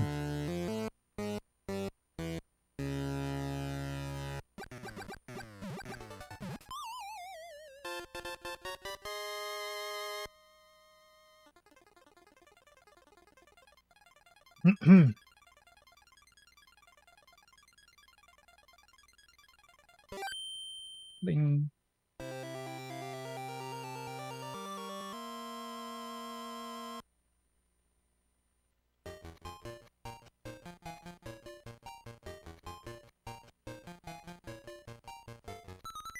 No. I think those were all frame-perfect map inputs. We like those.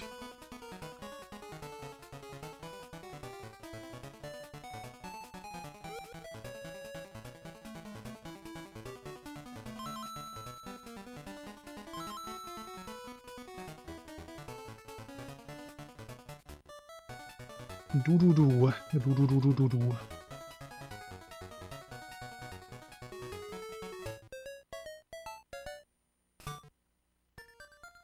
Fake time loss.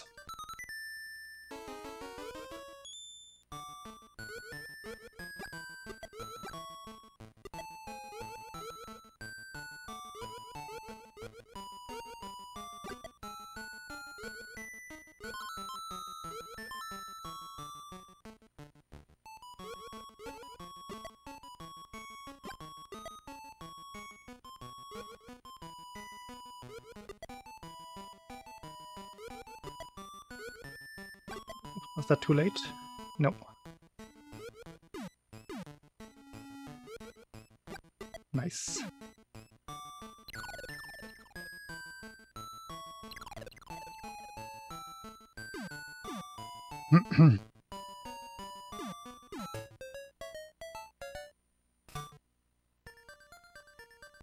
Another fake time loss.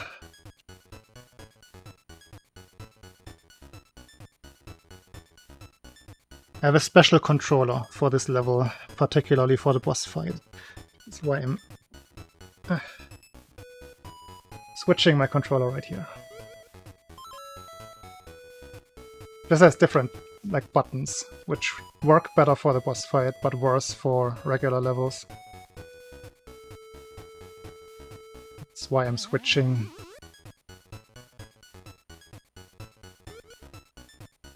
Also why I lost the one run to the boss fight, where I got hit by the rat, because I'm kind of used to mashing quickly on this one, but I'm doing the rat fight on the other controller because I don't have time to switch for that boss. So sometimes that still trips me up. It looks silly when it happens, but it's just how it is.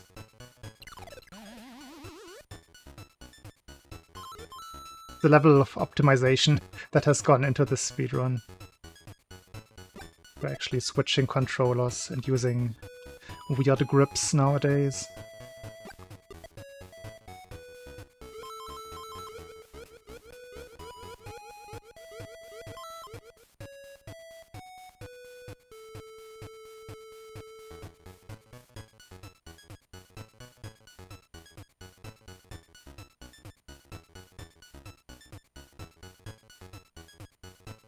Our song, by the way.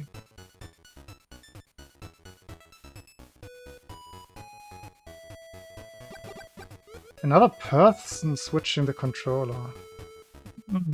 That's...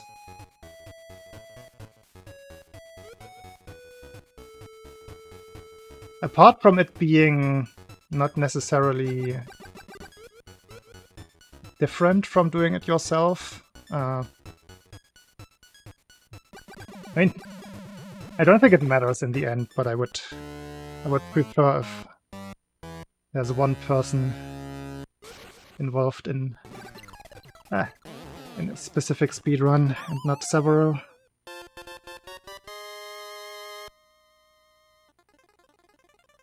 I'm not sure if anybody has ever ever attempted something like that and gotten it through. I feel like that's a clear, nah, you just don't do that topic. Sad that I didn't get the stomp on the boss quickly enough. So I lost 1 more second than necessary. Hit crew. I mean, if there's a team category, then sure.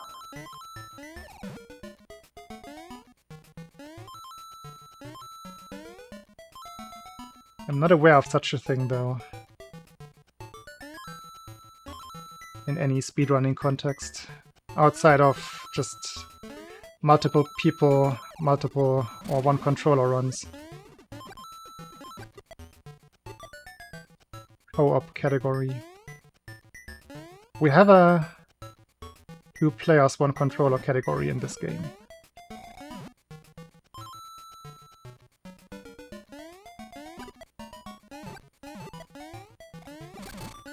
Yo. Now we are even with the run before.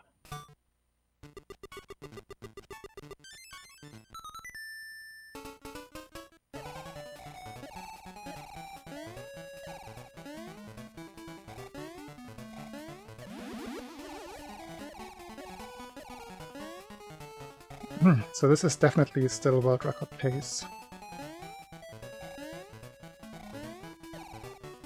But you can only really talk of pace after the next zone. Because the boss of the pumpkin zone, the witch, is a big RNG element.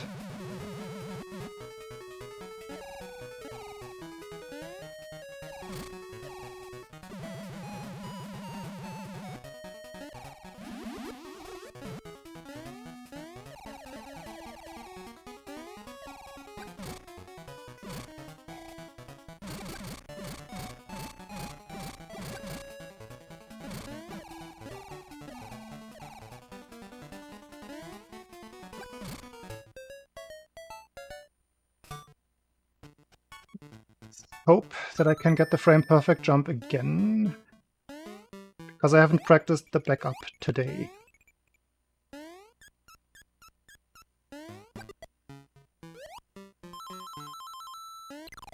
We have to do the backup. Whoop. That didn't work. Man, can't get deep runs today.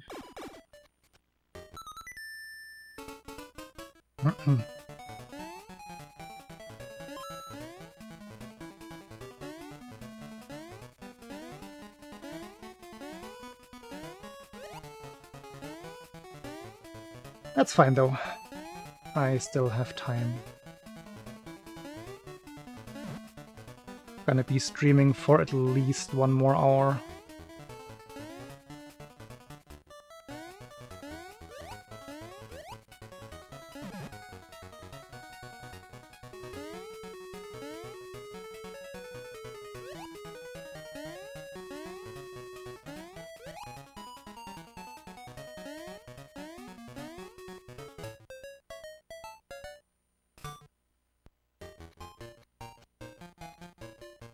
After all, generally it's been going well.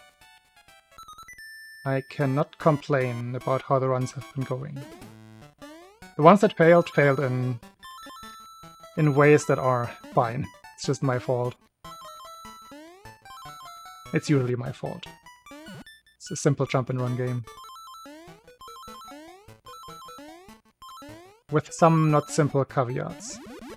Some non-obvious speed strats. Here and there. Like certain kinds of lag manipulation.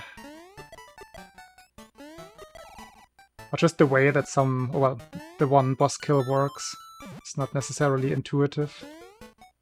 The space boss.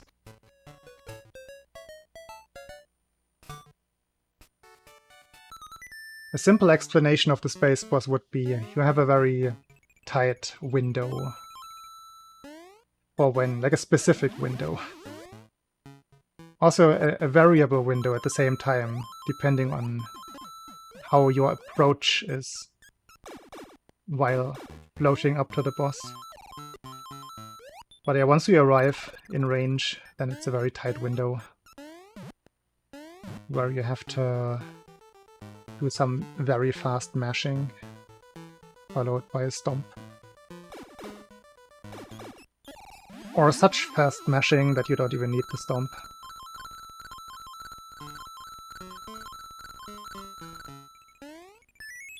And just the way that the boss works, with stun frames, iframes, in this case they are the same,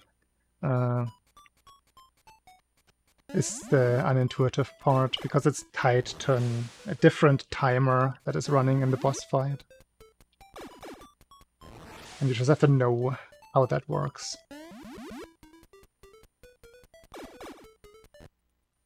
Luckily, we have practice ROMs, both for the regular game and the boss in particular. There's a dedicated practice ROM just to that boss fight.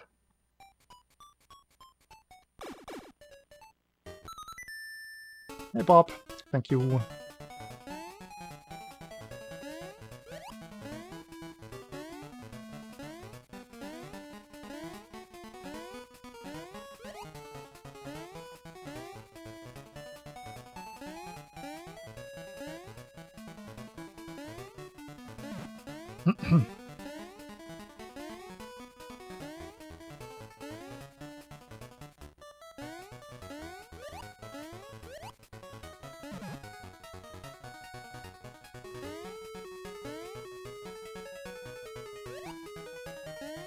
It's nice that I don't even have to justify grinding to dist viewers. They are used to that. The grind set, to endless practice. I usually do my practice at the beginning. So now it's just runs, runs, runs. Resets, resets, resets. Sometimes when you get a raid from a parallel community, we can call it that, there's not always the implicit understanding of how reset-heavy speedrunning can be.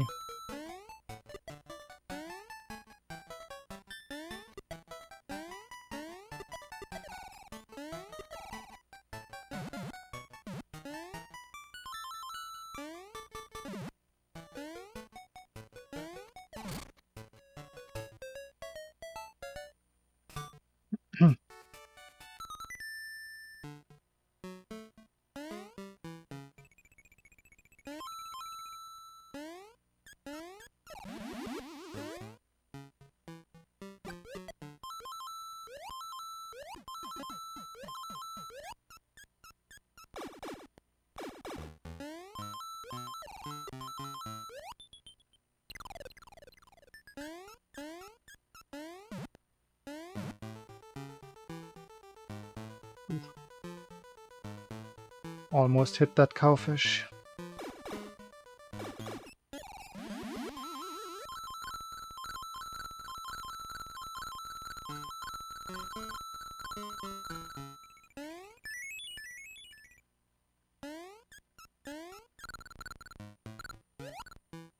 Ah!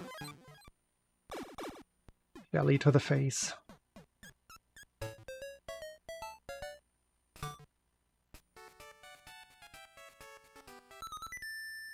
Next chance that Mario gets to wash that off his face is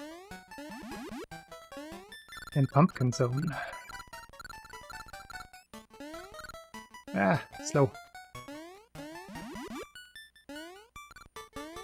Slow, slow. Slow and sloppy.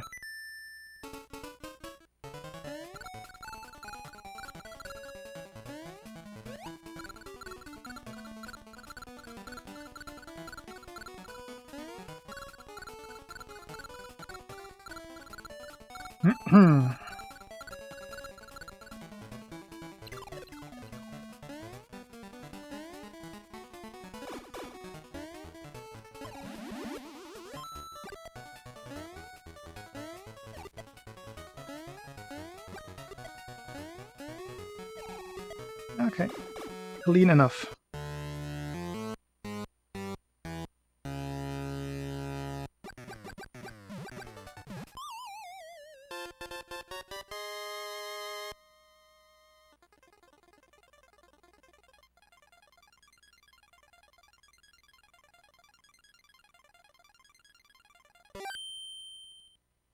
Yup, that's a good tree zone. I take that.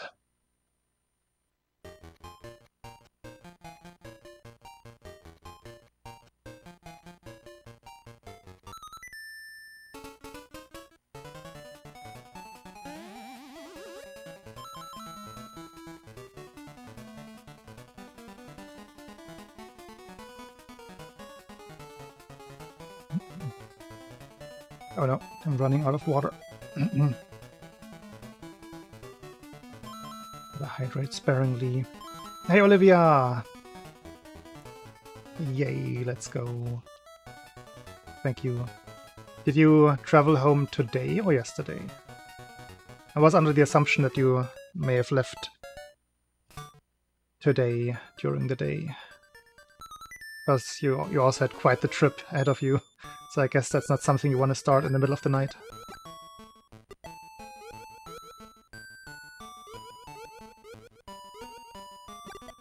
The day, yeah. That makes the most sense.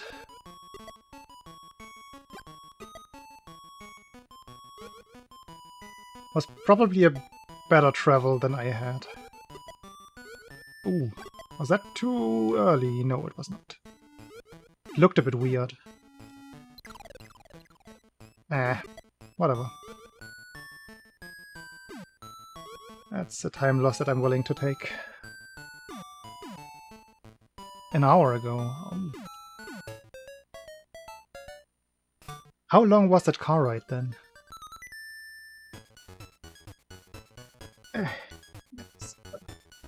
Switch.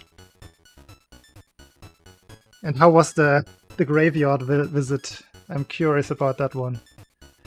If that happened. 8 hours isn't that bad for that distance. That's quite okay. Definitely survivable. Never went. Sad. You just forget until I asked you. Was there something that... Yeah. I mean, it's only 8 hours away, right? By car.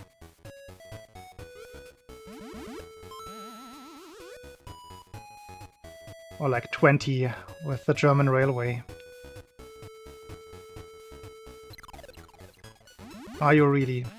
I think there might be other graveyards out there. Might be closer. I haven't looked it up. Don't know what is so special about that graveyard. I wanted to have a look at the big cathedral, and then traffic happened again, and I only got to look at the cathedral from inside the train through the windows of the main station. Silly.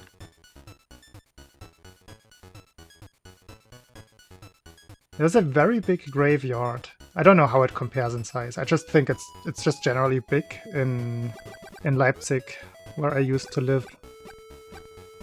We went there during the biology study in the early morning hours for bird watching. Because there are birds on that very cemetery that you can find pretty much nowhere else in the city. Which I found very cool. Like some owls. Some small owls.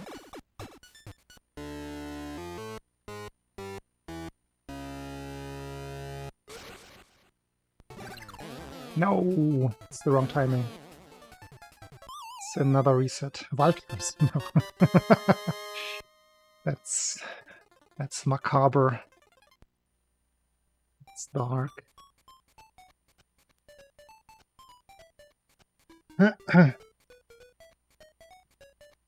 That is how I remember cemeteries. by what kinds of animals you can find there.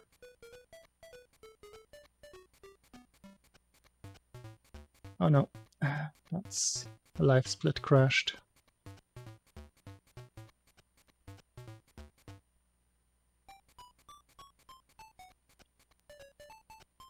There was this one, not necessarily big cemetery, but a lot of famous people are buried there in Paris that I found quite interesting. Because everything, like every grave looked completely different from each other, and there were like little, almost small houses or shacks built in like on top of the graves, pretty much.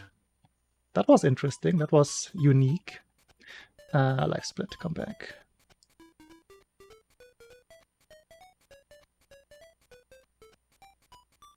I think that's the only time that I ever visited a cemetery during a vacation trip.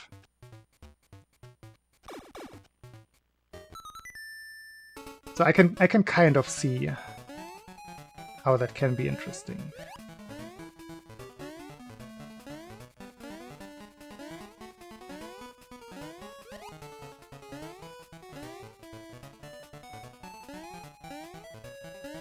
I don't know if there's anything special about the one with the owls, though, apart from the bird life.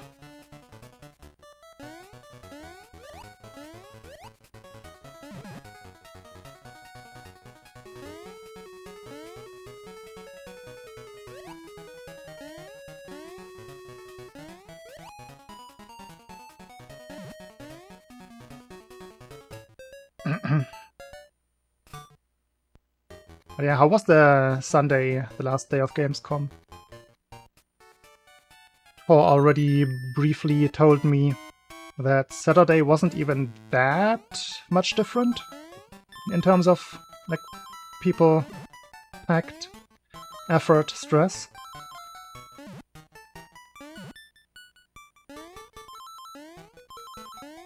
I guess Sunday must have been chill as well, relatively speaking. The busiest, actually. Oh. I guess that's exactly the opposite from what I expected. I thought for sure Saturday would be absolutely crazy and Sunday would be, okay, only the real hardcore fans are going on a Sunday. Dang. I mean, also good.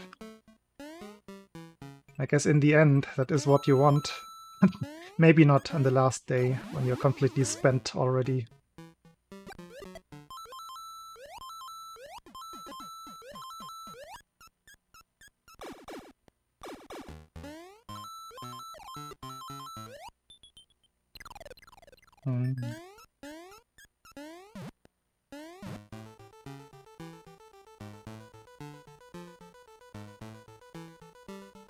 The longest code.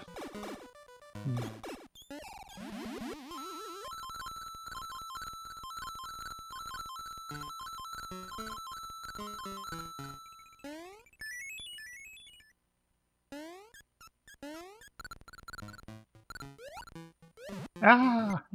Anyway, thanks again for giving me the idea to actually go to Gamescom and get a chance to meet with you guys.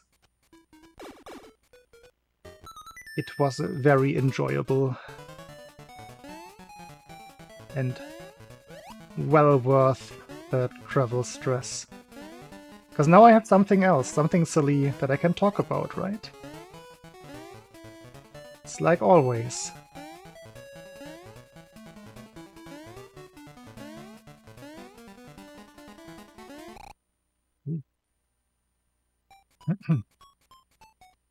I have train stories to tell, and good memories. Meeting friends.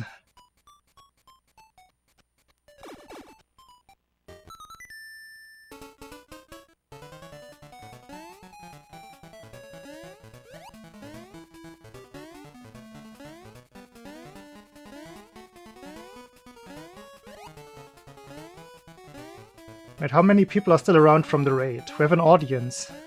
Check out Bobbles on Steam. Fun little puzzle platformer that friends of mine are making.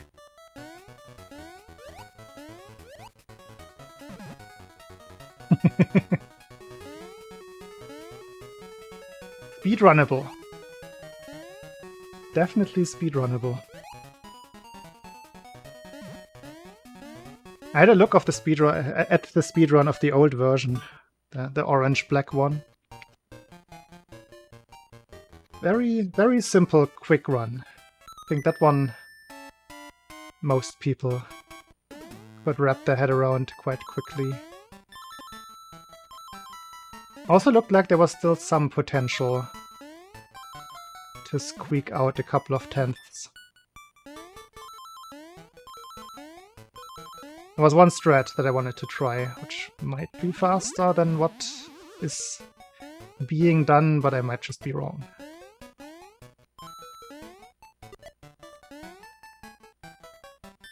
Distortion 2. Big, mostly Souls game speedrunner. More recently he's been doing a lot of Elden Ring. I think he's the one who put out the DLC SL1 bounty. Am I correct? Is anybody around that can confirm that? Like a bounty for getting the fastest speedrun for that segment of the game only, I believe. With the, or, well, not SL1, RL1, I guess, with the rune level restriction, not leveling up.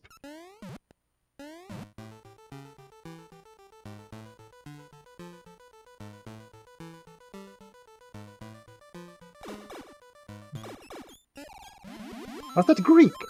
I smell Greek letters there. Thank you for the confirmation.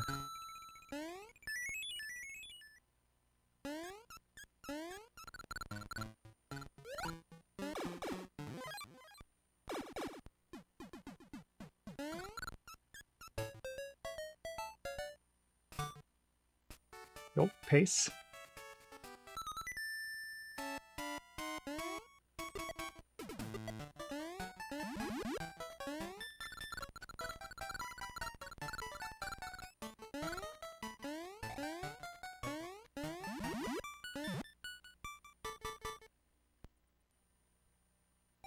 That wasn't lag. Why did that not work? Did I just not...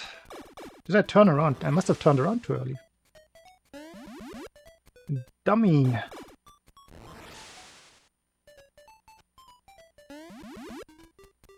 Yeah, memorize the keyboard layout.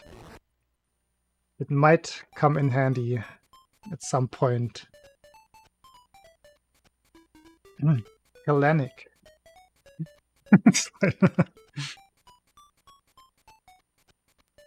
That is fine. Hellas. Is it Hellas or Hellas? Like, what's the... That's what I've always been wondering. I think it's just a regular H, is it? But I'm sometimes not sure if there's a, like, direct equivalent. Yeah, just regular H. Hellas.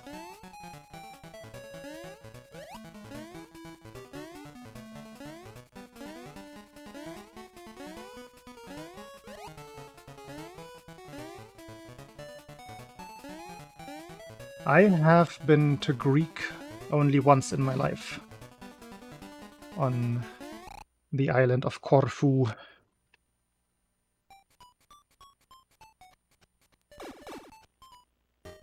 I think that's the only one. Yeah, pretty sure that's the only one I've ever been to Greece.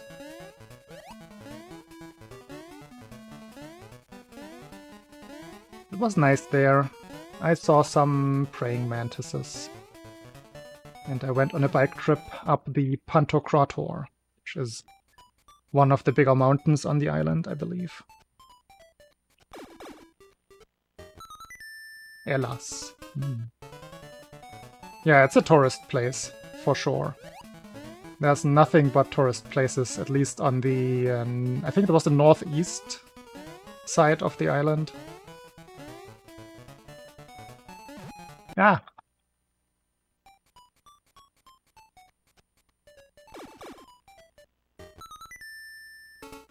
Yeah, my brother went there just this summer.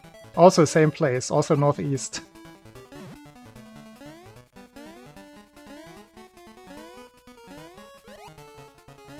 You can see the coast of Albania across the Mediterranean.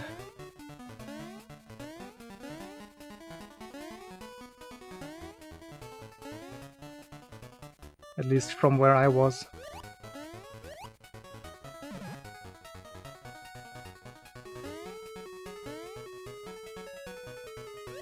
You can find the snails that the purple pigment used to be like one from around those, well, in that general area, the Mediterranean Sea. I actually brought one home with me from there.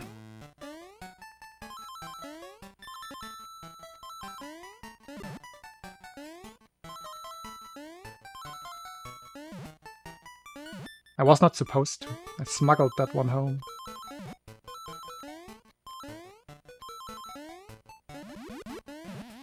Of course you can just buy them on a tourist market, but I caught mine myself.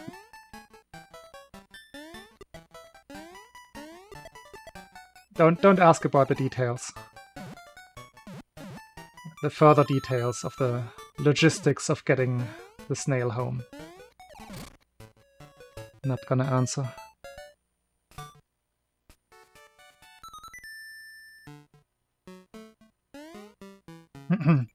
Alright, Olivia. Have a good night.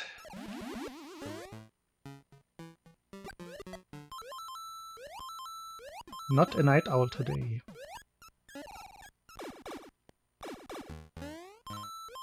No, Jubilu. Ah, I didn't even think of those kinds of things. No.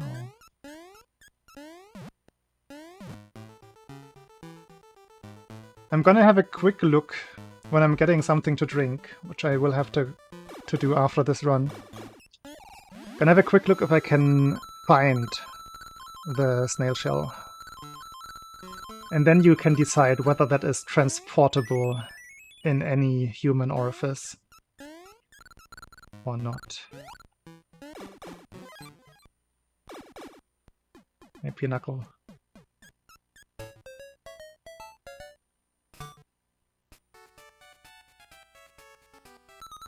How was that still so good? It was not a good level.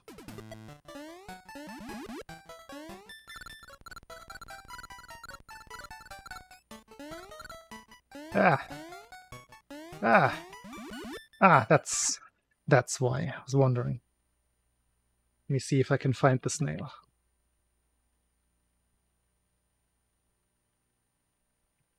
Should be easy to find, but maybe it's not where I think it is. I'll be right back.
Actually not sure if this is the one.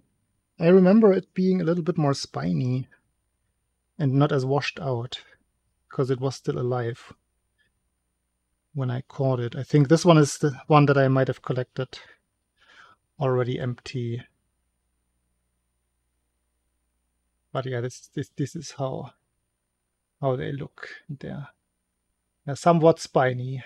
Don't want to put them in places where they can poke you, I guess. Hand cam might be a little bit better.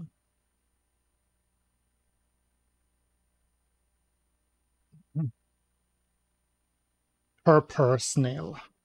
Mediterranean purpur snail.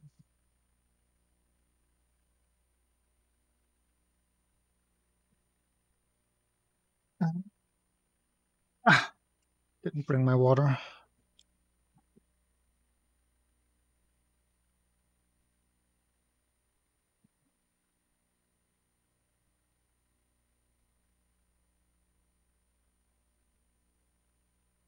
From Greece, indeed. From Corfu.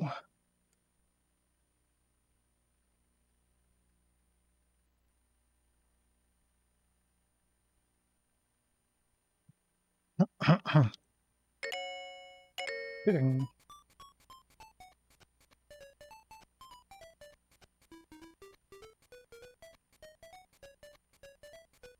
Alright, let's get some runs going here.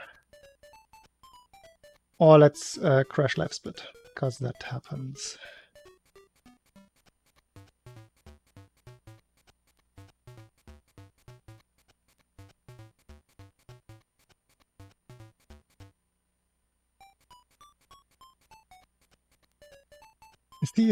Seahorses cannot be preserved. Those are fish. They're just gonna shrivel and rot away.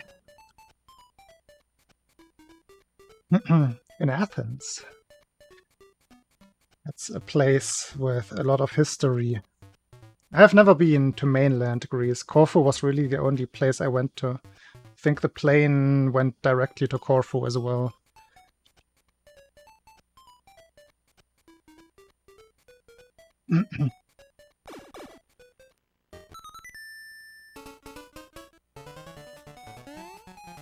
I haven't been to many South European places.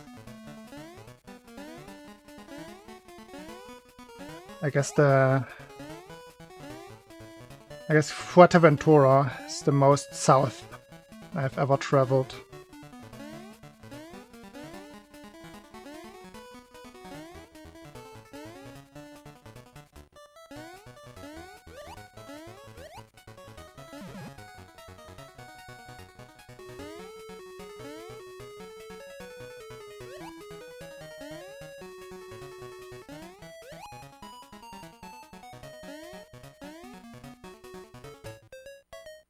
Ah.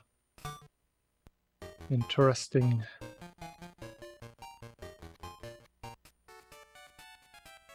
Yeah, I don't dislike Germany. I dislike some of the social developments happening here and there, but that's not just a German problem. Yeah. But it's definitely not a bad place to live. Ah. Sloppy run. Stuttgart. I live very far away from Stuttgart. Like 600, 700 kilometers away. All across Germany.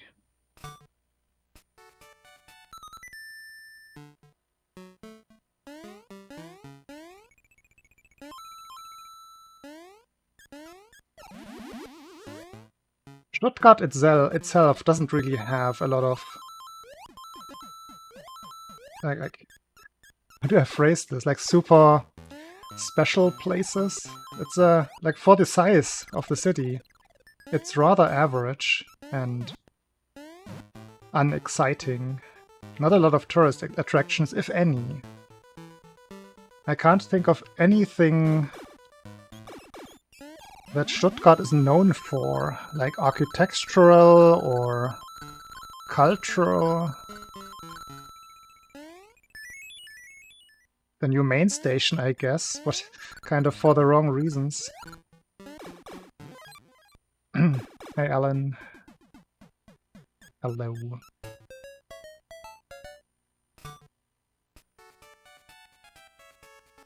Oh, are you asking me whether I am from Bavaria? No. No. Ah. I'm from the far east of Germany.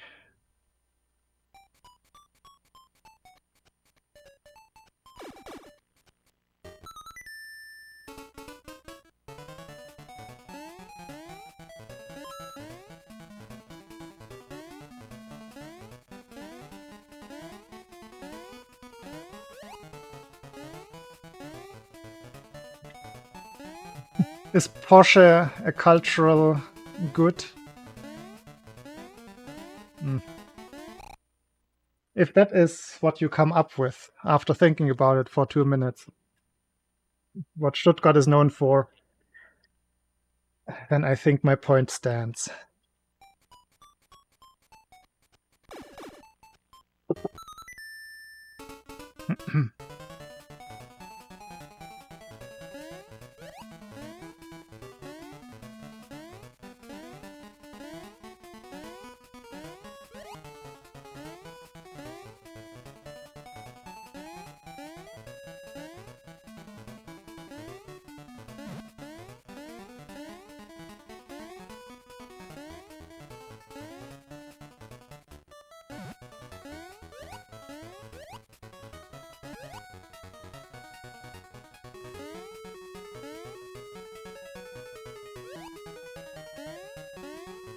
I just find it strange. Stuttgart is quite a big city and a capital at the same time as well. Usually you have some things, some architecture, at least it's mostly architecture, I think, that I'm thinking of, that those cities are known for. And I'm just drawing a blank for Stuttgart.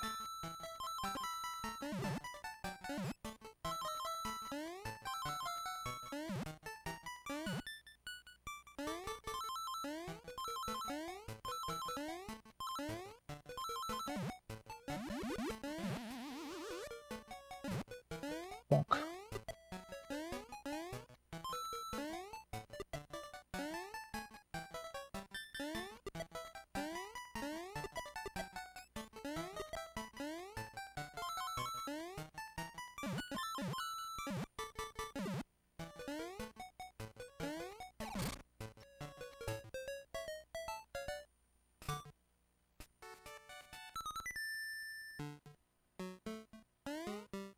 Yeah, but at least when it comes down to architecture, even though it doesn't have anything classic or like historical, Frankfurt that is, it's the only, like, effectively, oops, just stood in front of the pipe. Effectively the only German city with a skyline, which in itself is something special.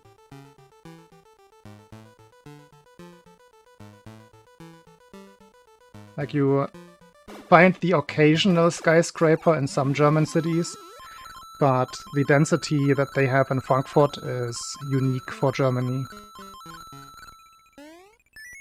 It's not a very pretty city. It's, in fact, quite ugly,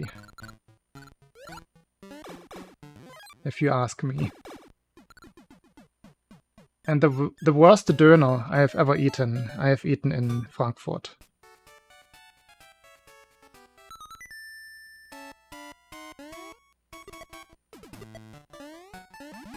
Sample size 1, though.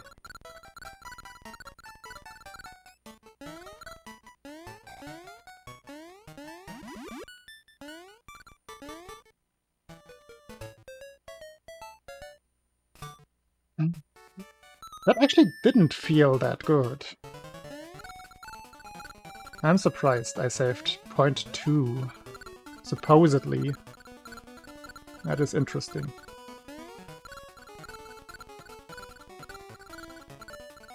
I'm more questioning my previous split.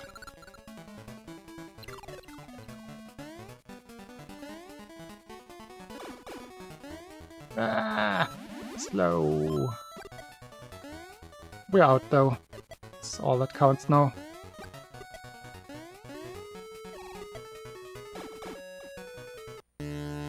Ah, nah, Sarah. These are just my regular viewer numbers.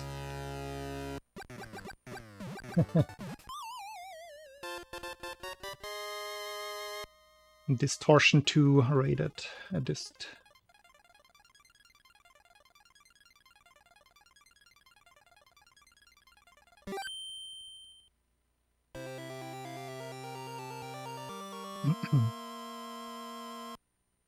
Alright, we're out of the tree zone.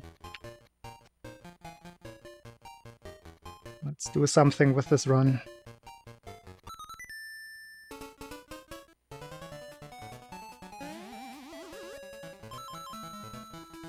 The tiredness hasn't kicked in just yet, so I hope it doesn't during the run. Usually it hits me like a wall.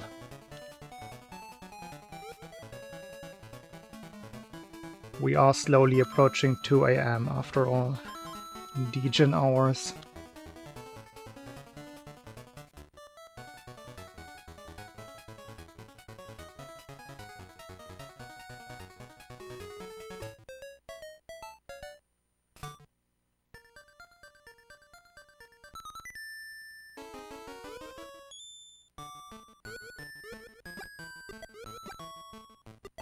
Flop.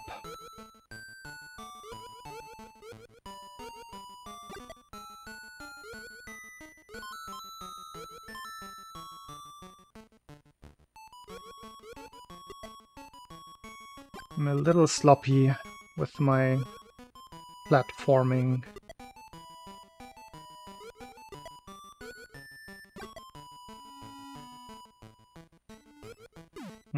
Too early.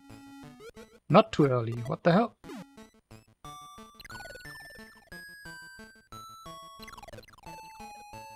Speed oscillation is so funny sometimes.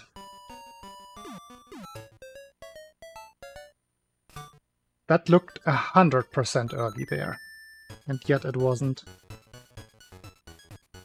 Just because some like 2 2s lined up with each other, except instead of 2 1s, which won't make sense to you. You don't know how the game handles speed. Just seems like a rare occurrence. It's very unintuitive that that jump worked.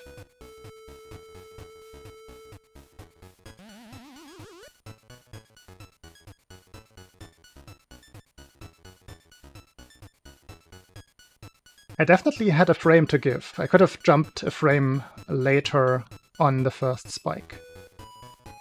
Which is what I'm basing the statement on, that I think I should have gotten hit on the second spike. But it's just that overlap of oscillation frames that just work out, apparently.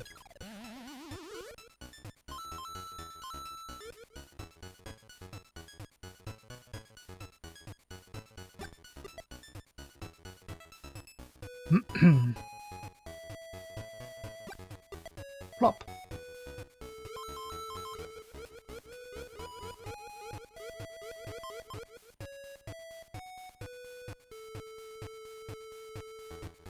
All right. Let's channel the Albatross, which is the code name for the fastest boss kill.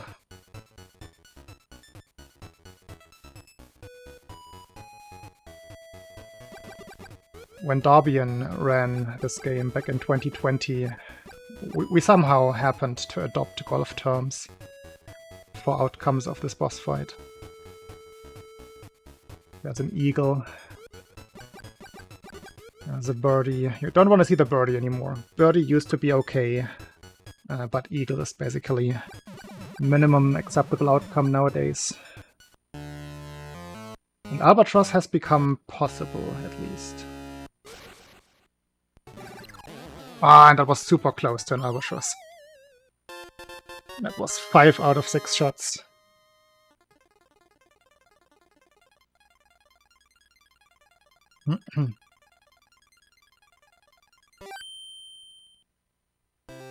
And my PB does have that best outcome.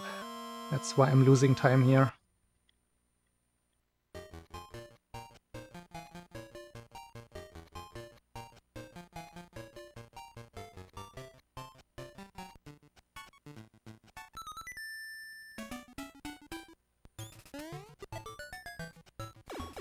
I mean, I have done task testing for certain strats many times, yes. It's usually just to look at some smaller possible time saves. Ooh, full acceleration there, that was good.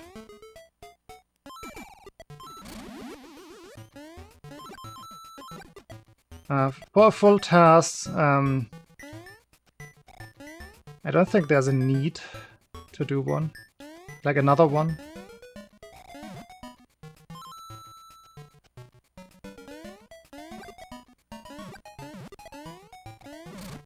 Ah. I think Chubaloo's is quite good that he has on his YouTube channel.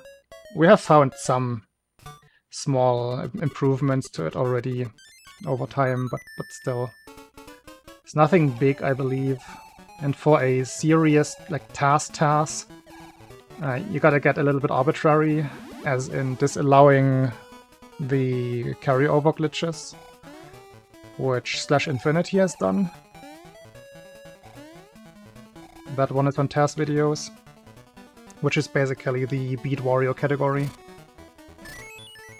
But making use of the pixel trick, which is not viable for humans and which I can't be arsed to use in a run, like in a task, I mean.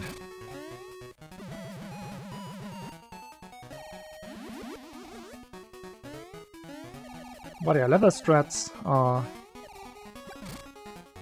Like, as you say, there's some good understanding already, and the parts that you're still missing, you can acquire through a task.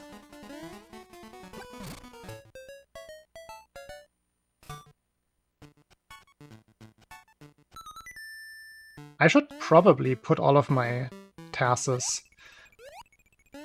online somewhere. It's just single levels or the Tatanga fight itself. Those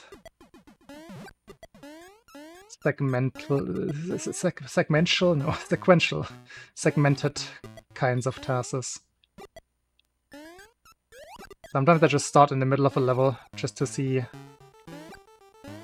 like a very small part of the level.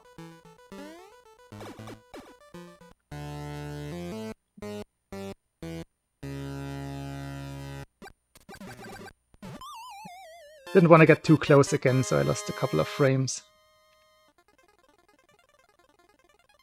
Do what?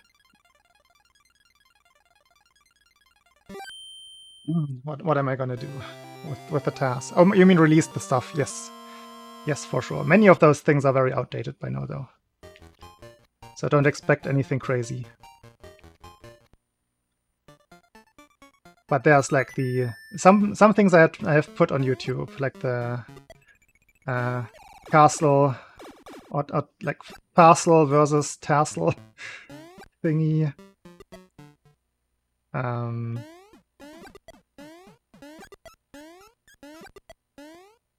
The Mario 3 strat comparison, I think that is on my YouTube.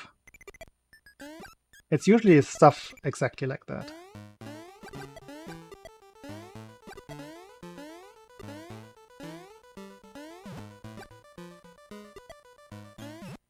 Oh yeah, I should.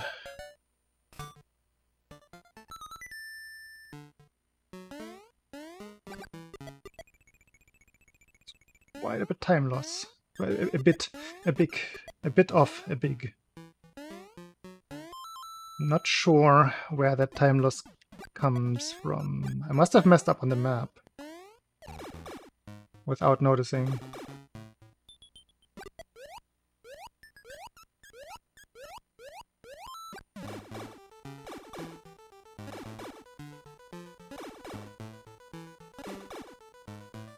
This is where we close the gap a little bit.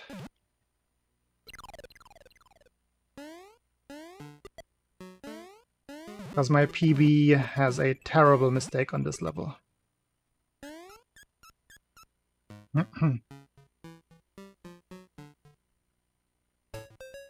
34. 34. Very good. That's the in-game time there. It's very hard to get a 34.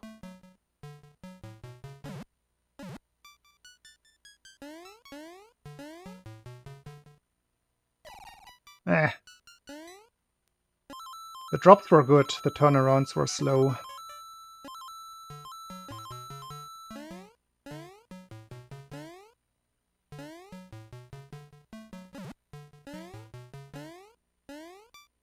No! What? What? Huh? This has never happened before. What the hell? Guess I just pressed the jump button a frame too early right here. Man! Ah! That's a little bit more maddening than the average mistake that loses a run. Dang it!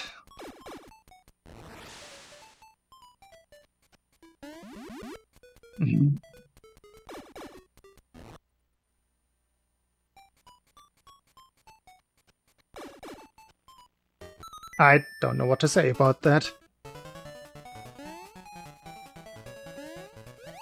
Also just the fact that I could not recover at all. Didn't have running speed, immediately took damage. I was in shock that that could go wrong. And that is for sure the very first time in 10 years that I've lost a run like that. Probably not true, but that's what you have to say.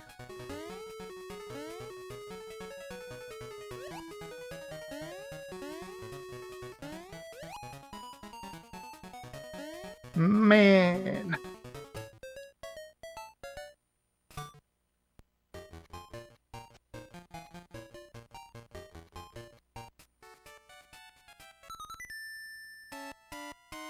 And that was even above average pace. Or was it? Nah, it might not have been. I think I have been ahead after Pumpkin 2 quite a few times already.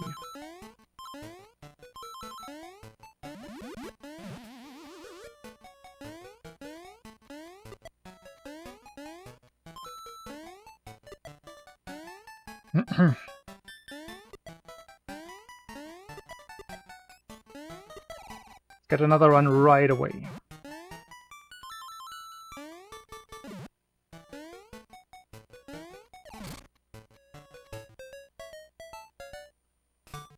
Back to back.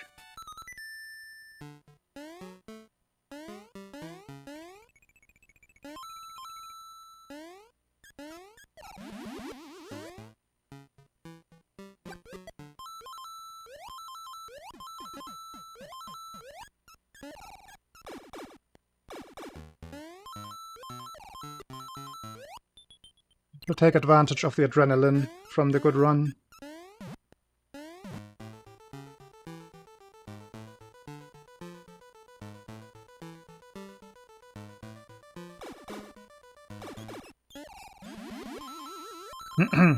Next thing that ATC is gonna ask is whether adrenaline injections are illegal in speedrunning.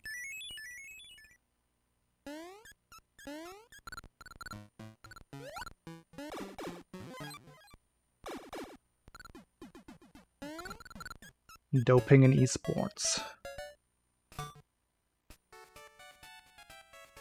Ah, is a thing, apparently.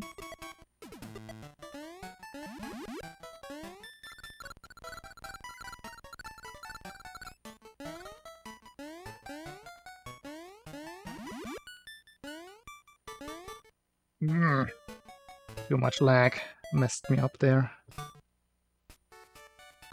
Let's continue.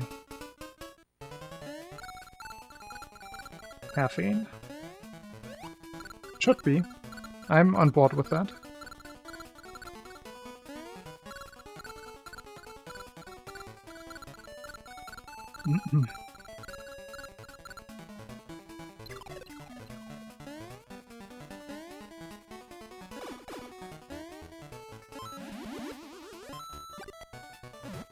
Because I have it easy to avoid caffeine.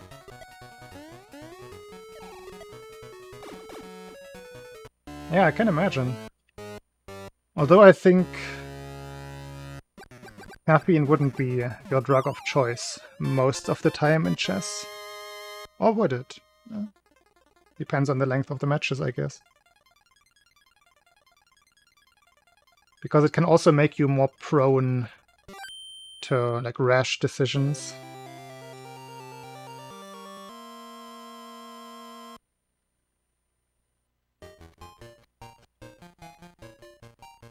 Funny that a sport that has had the Olympiad as one of its big not really, well, tournaments, yeah, for so many years that they now also want to be part of the Olympic Games.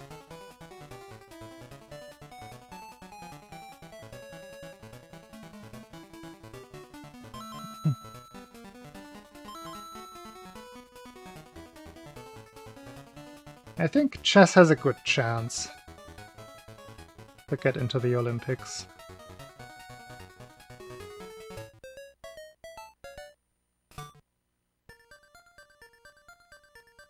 Just in terms of media and public recognition over the last couple of years, which is something that the Olympic Games or the IOC is looking more and more towards. Sports climbing got introduced that way. And that one's gonna stay. It's just a very good sport. If you excuse my biased opinion. Ah, I thought that would work.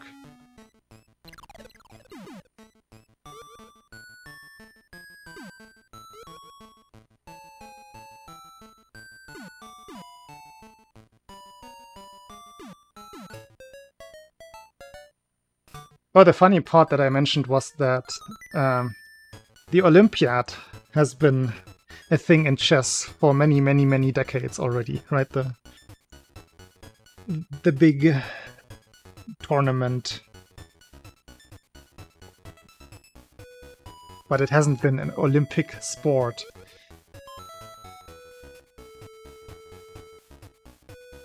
Scary Star.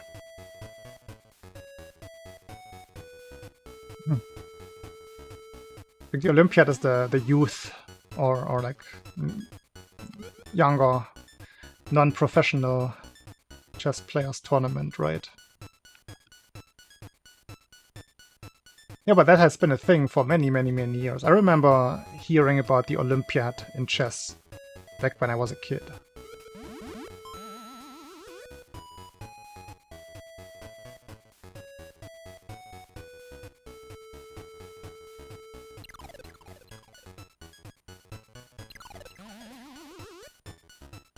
National teams, yeah, right. That's where some of the... I remember some scandals that happened at the Olympiad. In terms of potential cheating, and I think it was the Indian team? Don't remember of whether men or women. Not a youth thing at all, okay.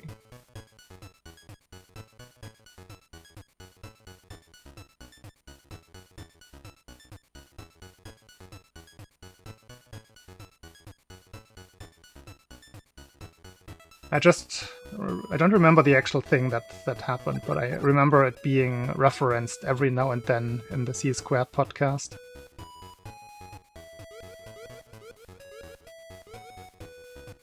The Olympiad cheating scandal. It must be somewhat recent. I want to say last 3 years-ish.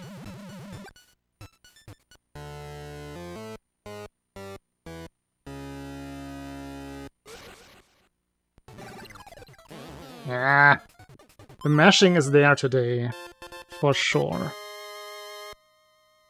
Stomp timing is off. It's been off for the second time now.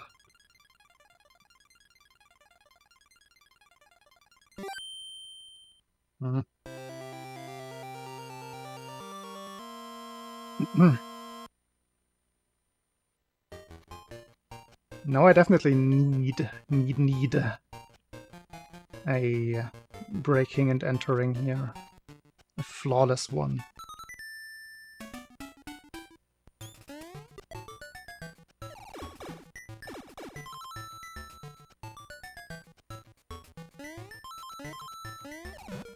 I think Sleazy went to bed earlier, right? He would be the resident chess expert. Not as fast as earlier.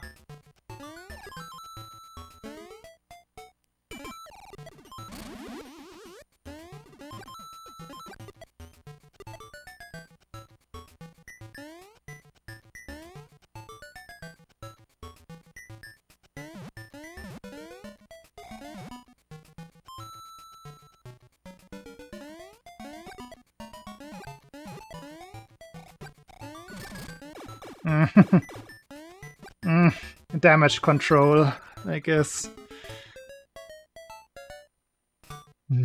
Strange mistakes today.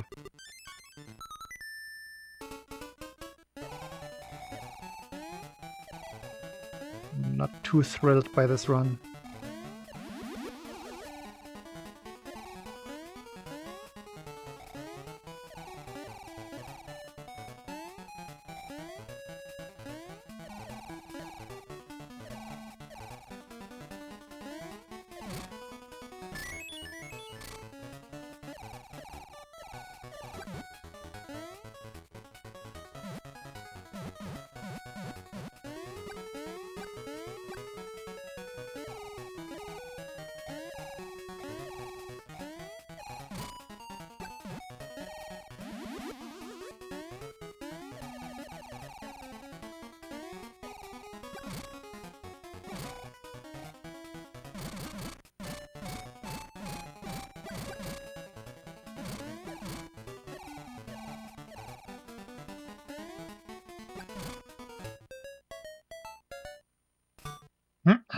Alright, let's get this jump.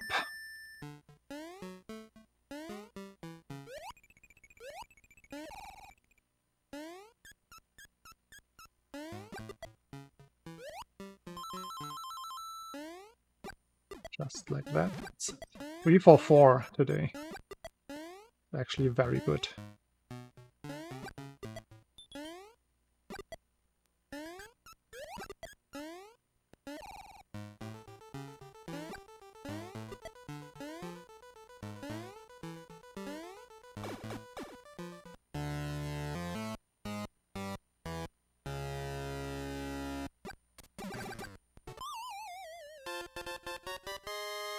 And a better fight than before.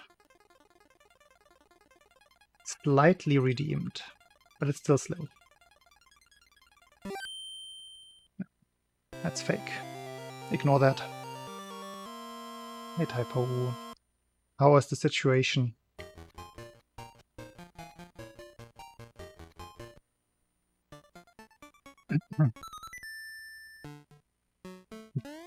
That long ago. Maybe there were different versions. Some that they talk about and some that they only reference. Because I seem to remember it being more recent.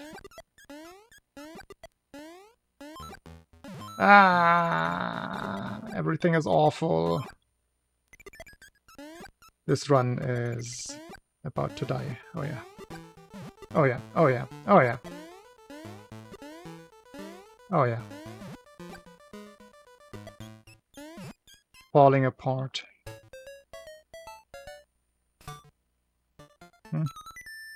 I thought for sure I would lose more time there.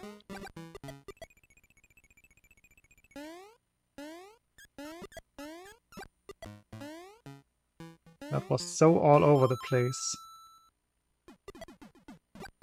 Maybe it is that then. I will just trust you and your research.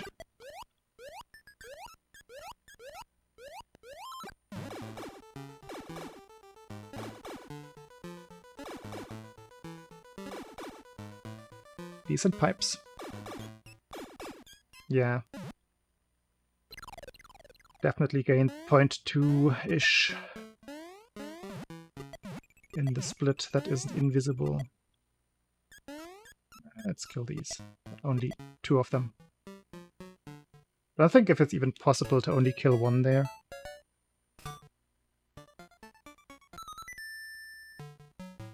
Alright, I definitely gotta run now. Like, I have to run. I do not have a run. I have to run to turn this into a run. Yeah, better drops. That helps.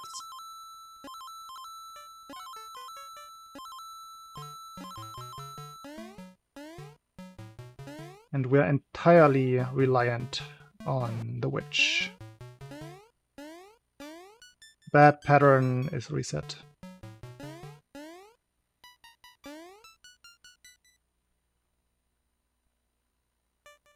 Yo. Sounds like the situation is still not super great. Yeah. Dang. I hope you're not affected too much.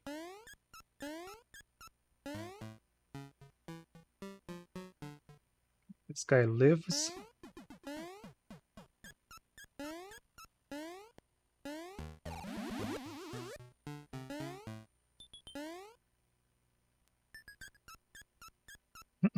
This broom lives.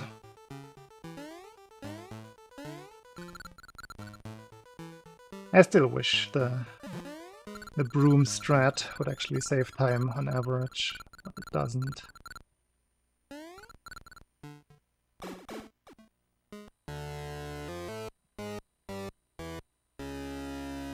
Alright. That is something, I guess.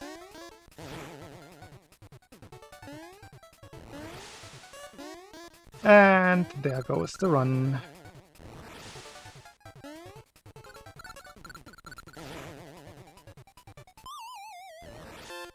Welp. Just gonna have a look at the split and then reset. It's just, I cannot come back from this. Technically I can. Should I try? I'm gonna try, whatever. Let's get a super good tree. No. Turtle. 2.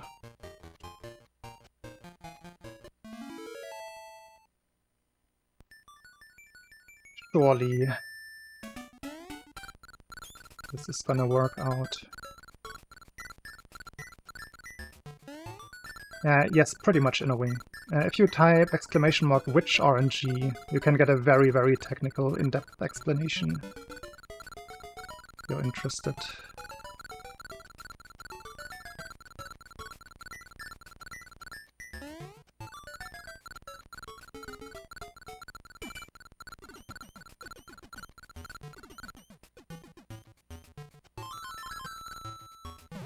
Ah. Like, it's a weighted outcome. Left, right, left has the tendency to be more likely. What did I say? Left, right, left. Yeah, I hope I said that.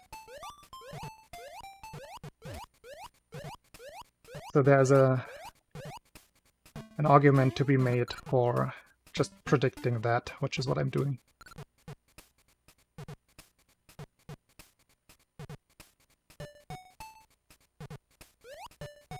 Otherwise, you can always wait in the middle and play it safe.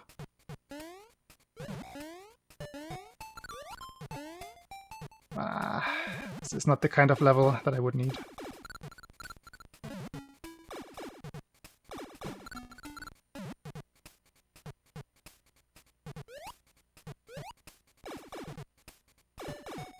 It's an above average level so far.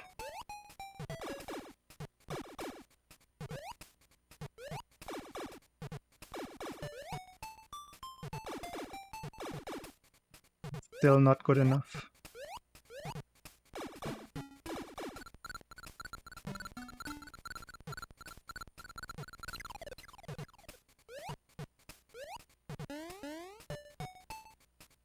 Nah. Bad exit.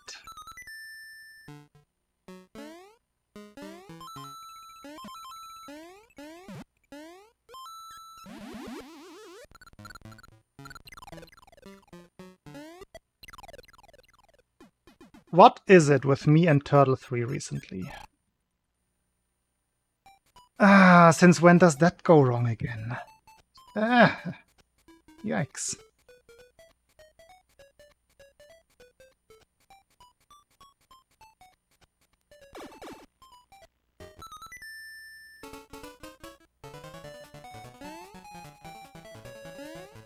One more run. Out of the tree zone. Those two last mistakes that ended the last two runs were very annoying.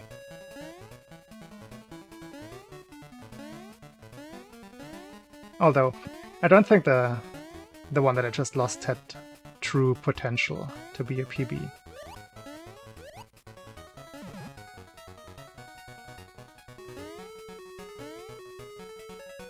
But who knows? Might have.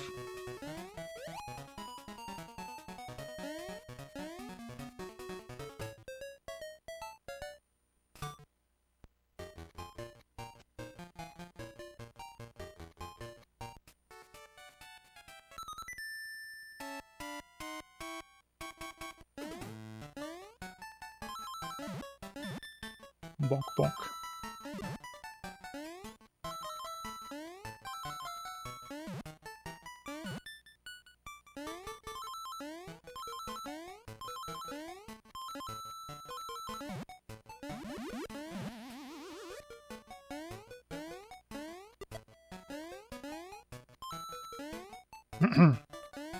But yeah, since the RNG question already came up, that's pretty much the single biggest RNG element in the run. You could argue that lag is somewhat RNG dependent. SML2 being a Game Boy game, lag is just something that you will encounter in certain places. There's no way around it. There's certain ways, depending on the very level, that you can deal with it. Try to reduce it or minimize it. But sometimes it's just gonna be random to some extent. Different kind of RNG in a way. And there's also the thing that swim speed, the horizontal swim speed, is different depending on whether Mario starts swimming on an odd or even frame. Which you cannot influence. You cannot know whether you're on an odd or even frame when starting a level. So you can't prepare for yourself for that. So that is... It has essentially, for all intents and purposes, also RNG, even though it's not. But in practice, it acts the same way.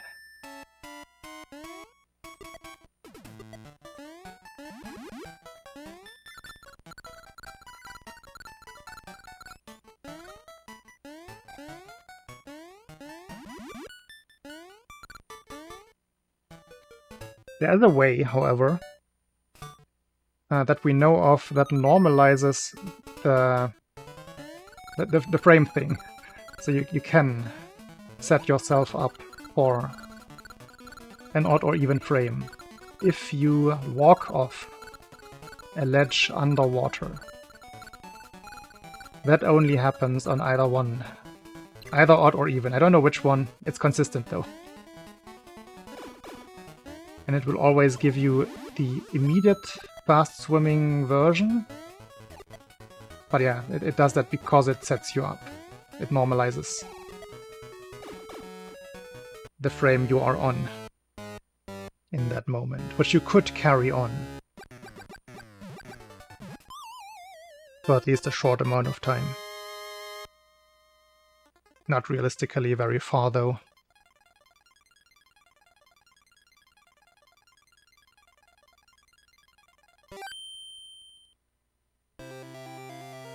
Alright. Out of the tree zone again. Is this back to back? I think I didn't reset.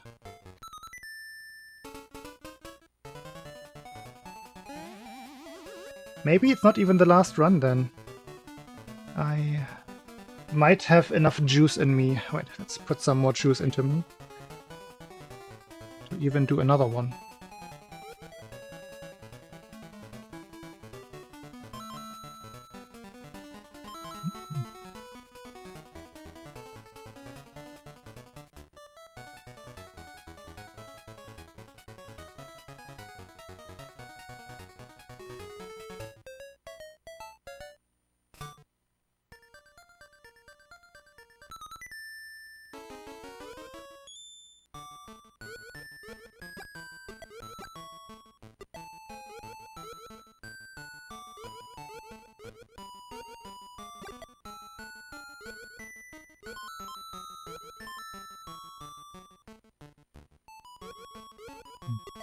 Can walk further on that first cone after coming down.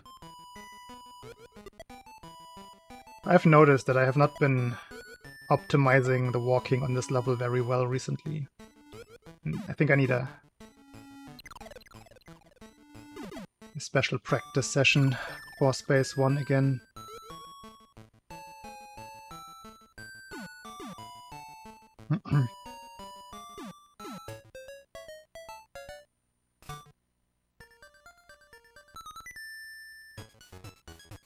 Because I have just been focusing on getting the spike jump set up and really nothing else. Whereas with the old strats, the old spike jump setup, I was paying way more attention to how far I was walking, I was playing it way more riskily.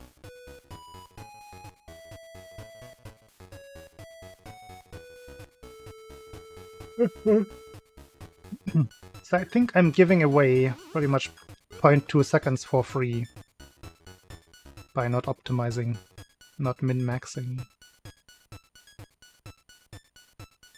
Which is silly, because I do it on every other level.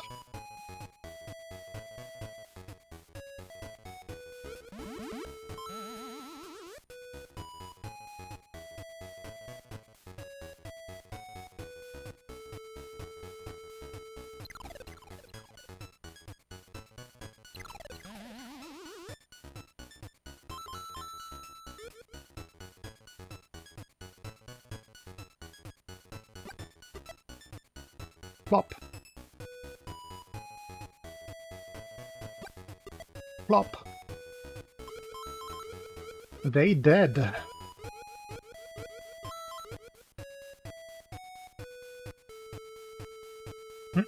More juice.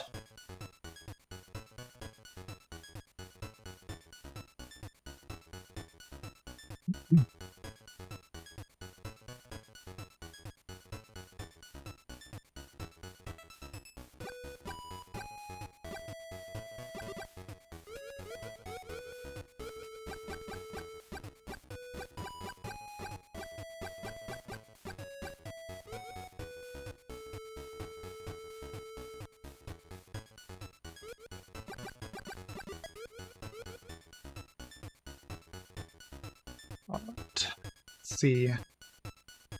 I can add the stomp timing to the shoot timing.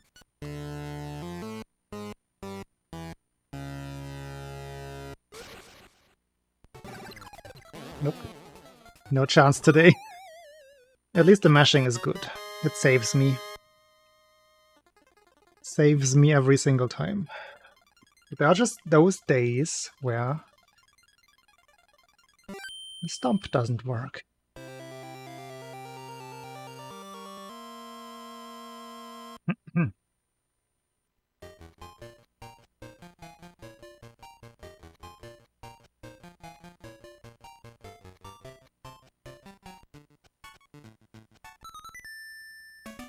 Under 2 seconds, that's fine.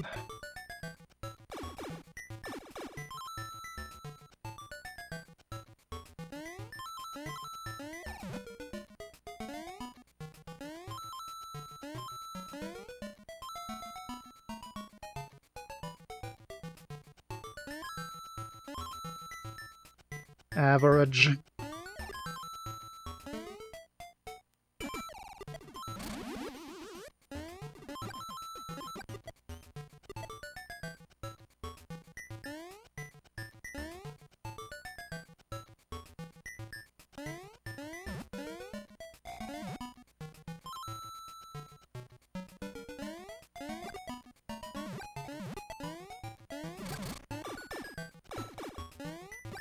Very good.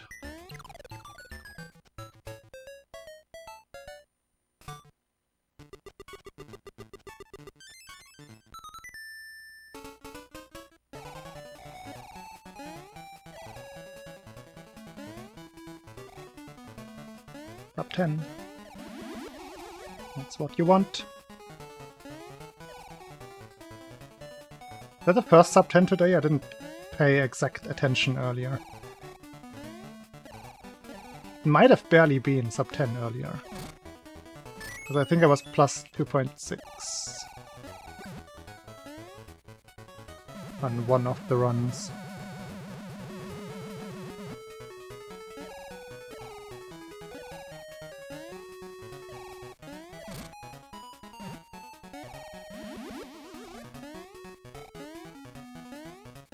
Three corner boosts. Crazy.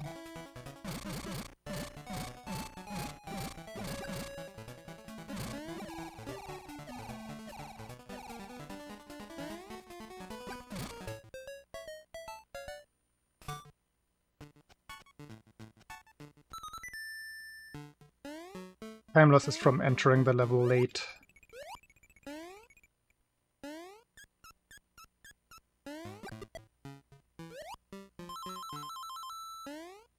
Yo. This is just unlocked today. 4 out of 5? That's crazy.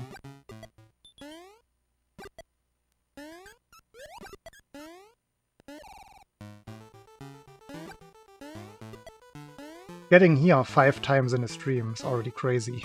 I haven't even fully realized how well it has been going today.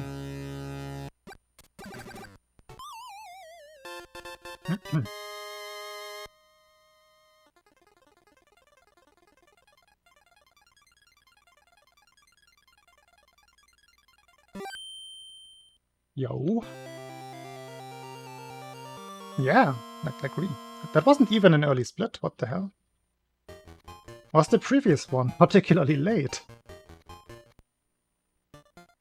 Interesting.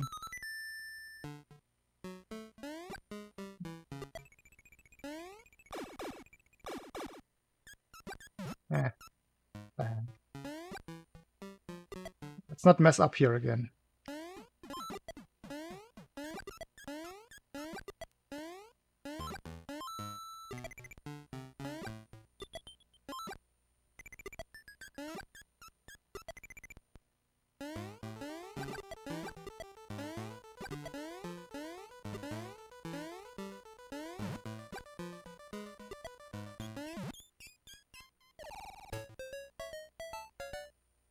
I mean, I was feeling good when the stream started. I might have been early split then. Didn't feel like one, but that split definitely indicates early gold split. Fake gold.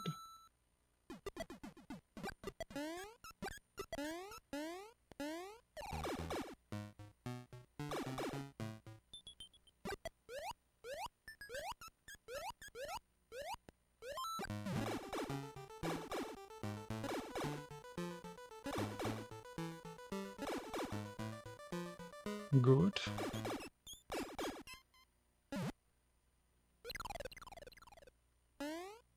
Gonna almost break even. Not quite. Careful with the kills.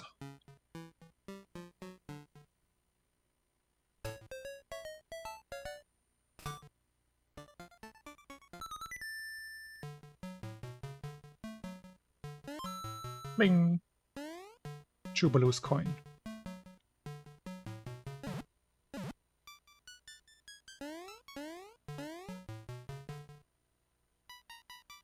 Decent.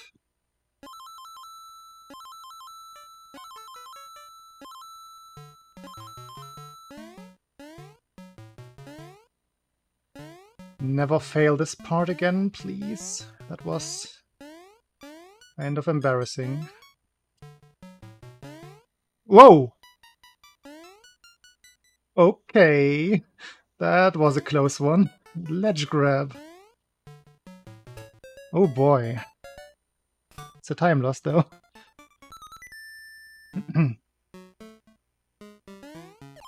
point.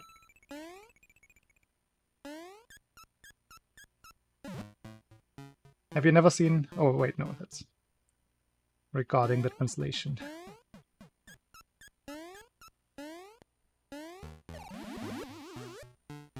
I don't fully understand ledge grabs.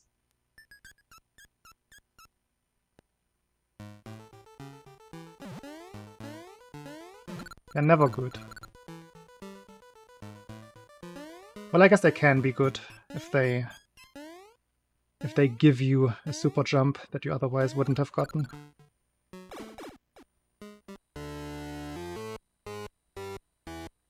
Not really. I've been playing the game for so long that that becomes less and less of a factor. And I am practicing the later levels at the beginning of my streams.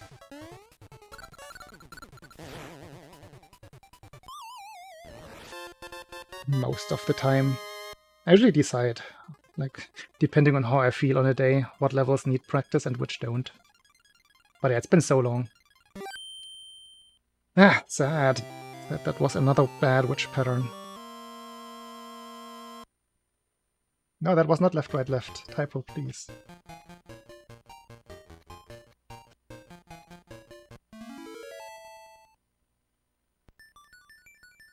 I have to go in and fix the stats.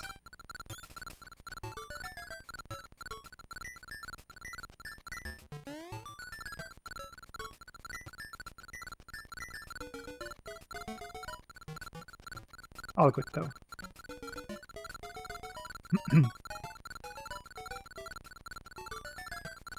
If only it had been left, right, left. And I wouldn't have to play well in the endgame.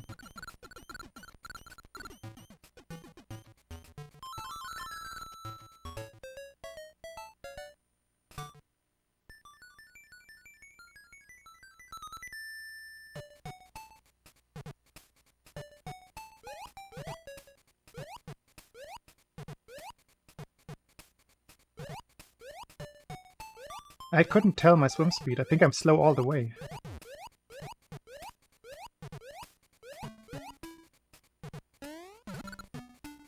I could not tell at all. Ah! Missed input. Yeah, this is awful. That's definitely slow, that's fast.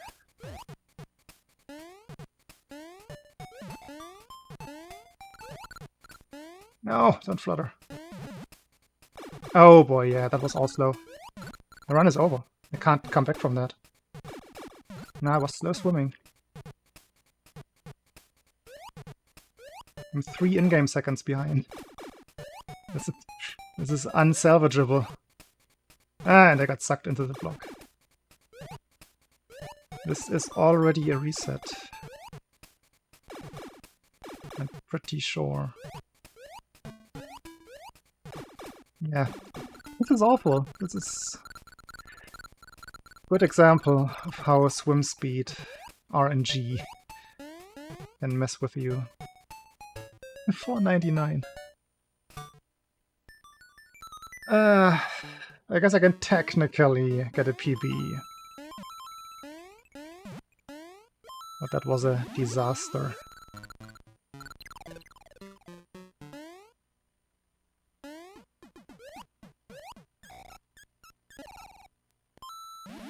Nothing that I could really do about it. I could have gone for the not shooting strat right there, I guess. Squeak out another frame. I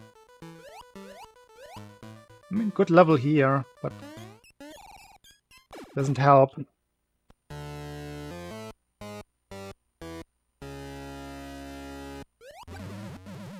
I'm still holding the jump button, by the way. Like, I have no idea what happened there. Why did he stop swimming? Somebody needs... I need an analysis. I need the replay. Ah! I'm not taking that gold split. No. I was holding up. Did I just hold the D-pad wrong again? I have to be so finicky sometimes, but yeah, I'm gonna do another one. Like, even... he stopped swimming even earlier. Like, Up wasn't even involved yet when Mario stopped swimming. So it must have been a release of Jump, which I don't think I did. Which is concerning.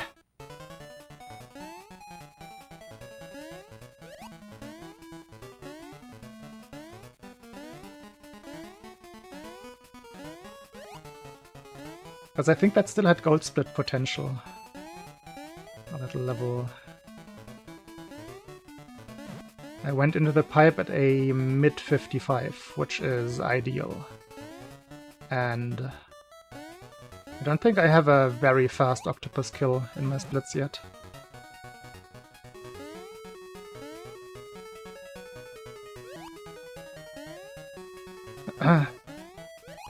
Which one? Jump?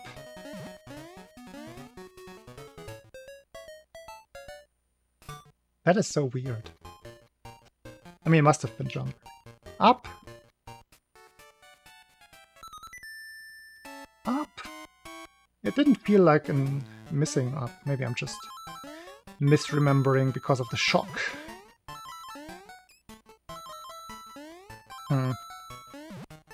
Yeah, that's annoying.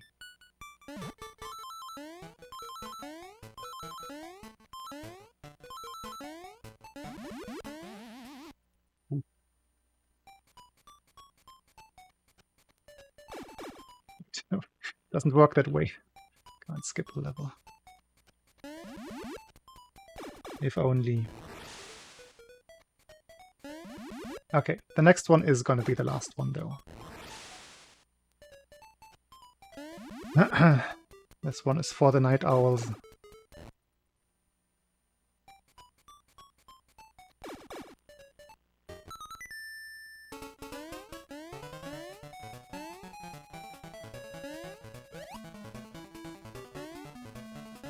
But yeah, the submarine was so unlucky then. I couldn't tell the swim speed, but then I could, seeing the pipe time, which must have meant that I had like 5 times slow in a row.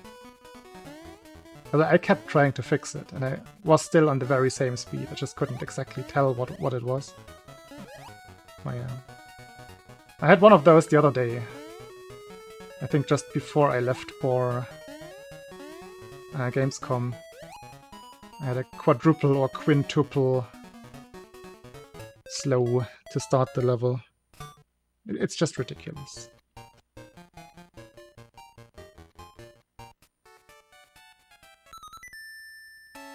But there I at least fixed it at the ledge. I think I didn't even fix it. I think I had slow swimming across the entire room until the vertical shaft. And that's not gonna do for a PB.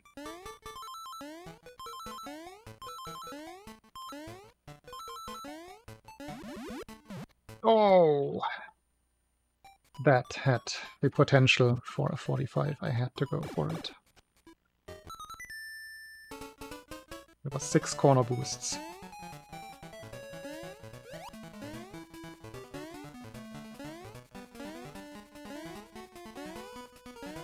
One of these days.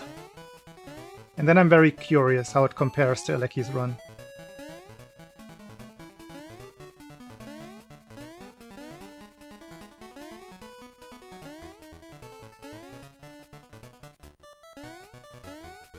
So far I've been lucky with the random IL records during my runs, usually by 1 frame.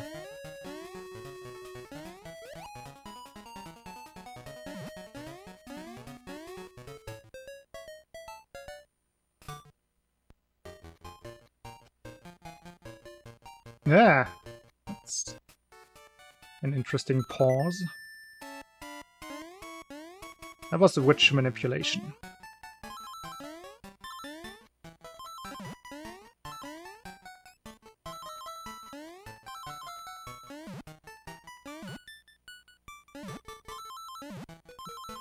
This is not the 45.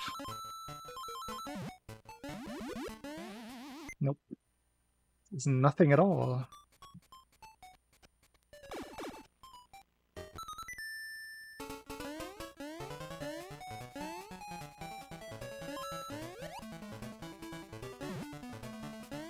Jesus, what's with the early jumps?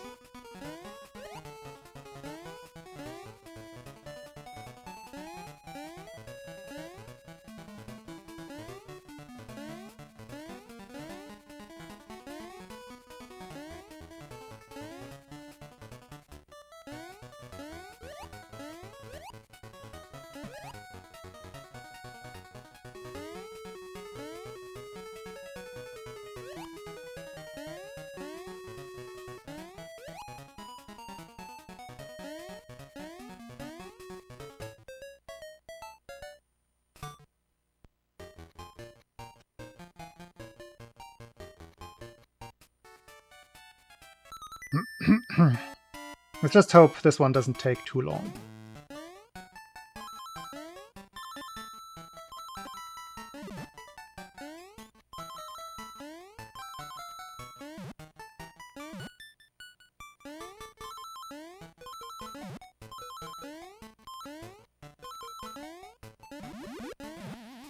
Decent.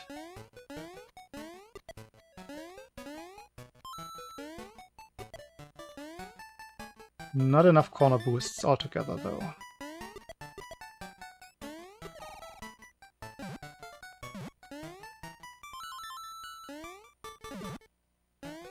But maybe it's one more of those possible gold splits. Yep. I had a feeling. It was a very good level. And I must have accidentally deleted my actual gold split. And every time life split crashes, it also deletes the new one. At least doesn't save it.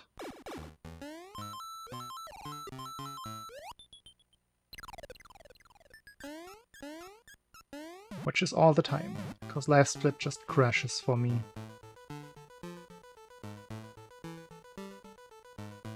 Low level so far, sadly.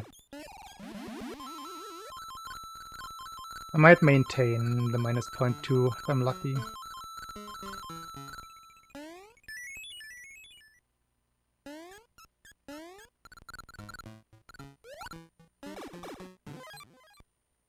I think I will.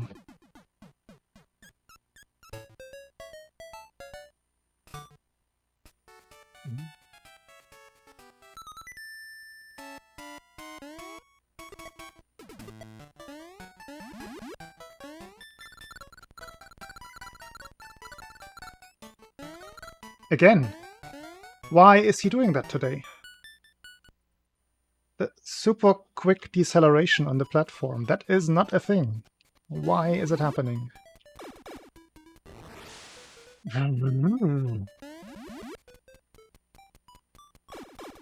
That is so annoying. Okay, let's take the gold split. That one was real. And save the splits. There we go.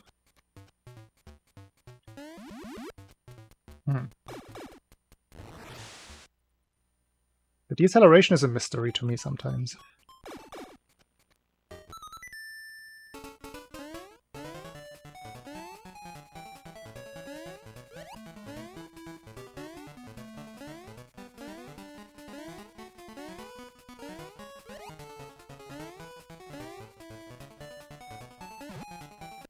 Bonk.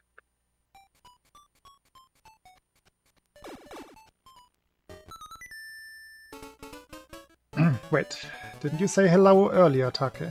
Hello.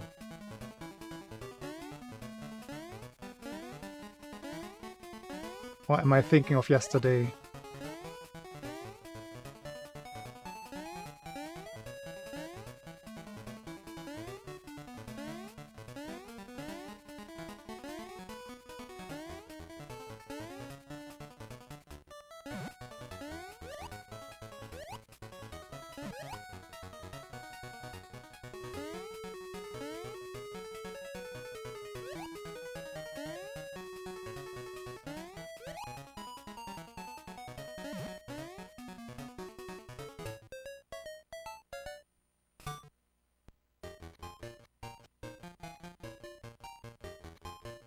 Yeah.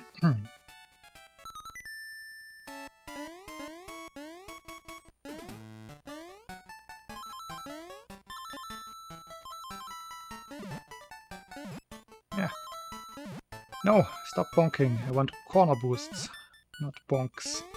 Yes. No. Yes. No.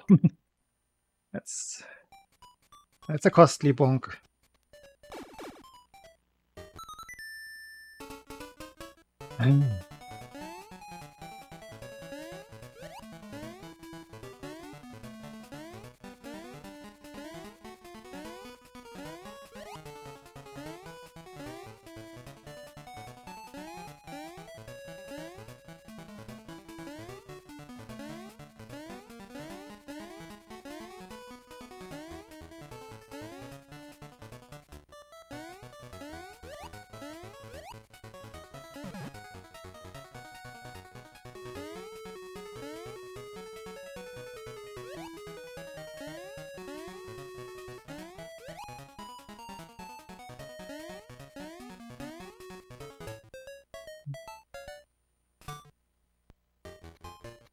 No 45.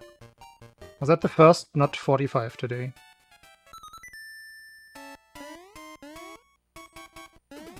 Is that an indicator that it's getting worse? That I should stop for today? Possibly?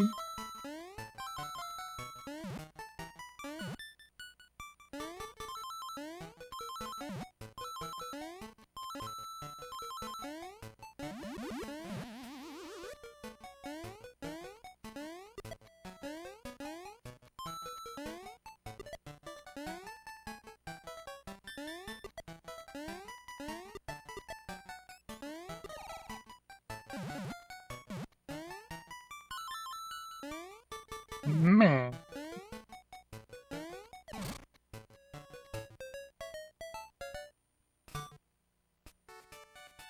The mistakes are definitely accumulating.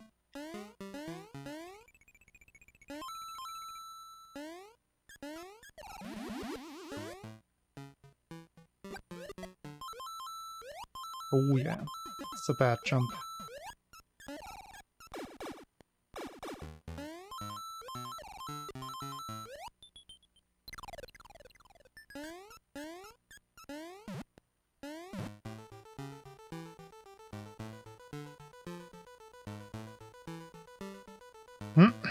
Oh well.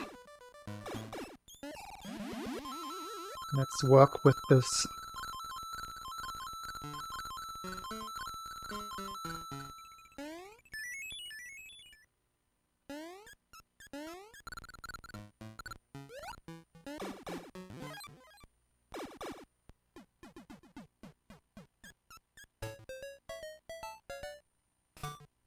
Another surprising 31. Big getting stuck in the jelly.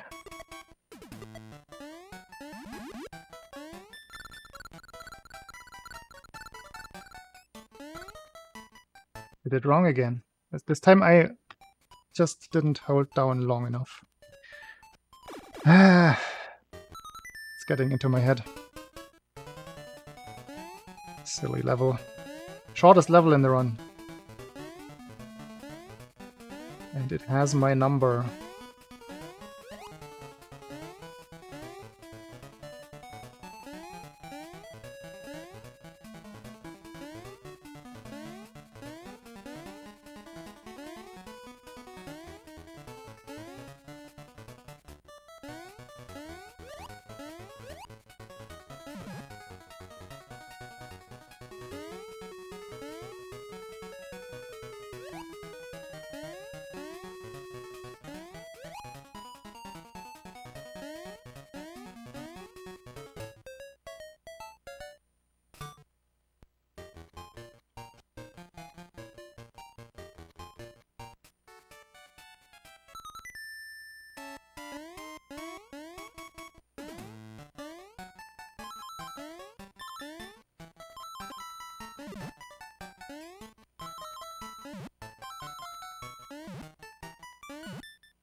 Plop, plop. Lots of dead frogs.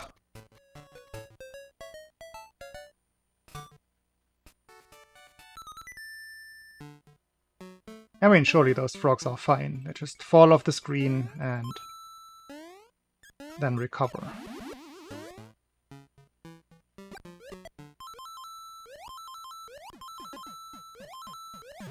It's just a grown, slightly overweight man jumping on them. Judging by real life, that's surely something they can deal with.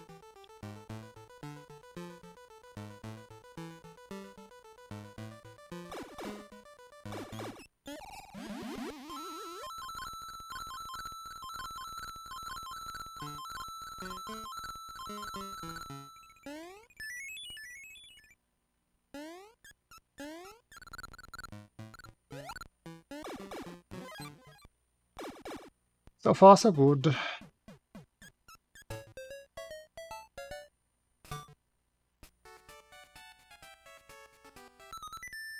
No.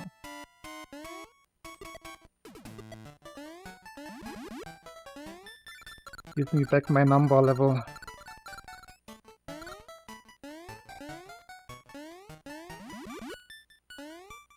Yeah, like that. That's good enough. Not great, but good enough. I messed up the lag reduction.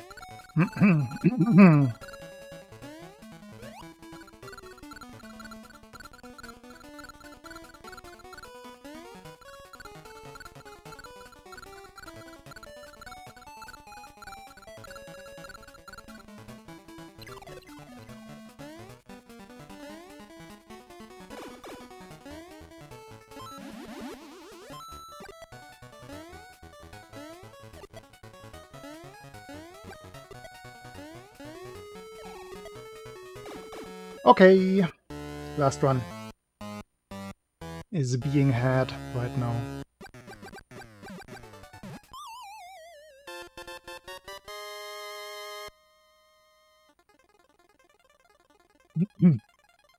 If it ends, it ends.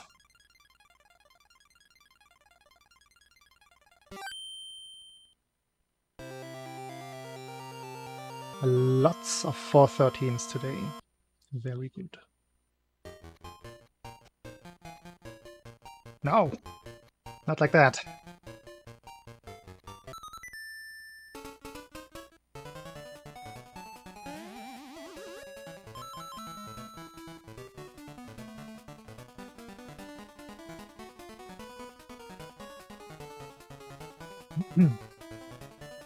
I'm already losing time on these splits.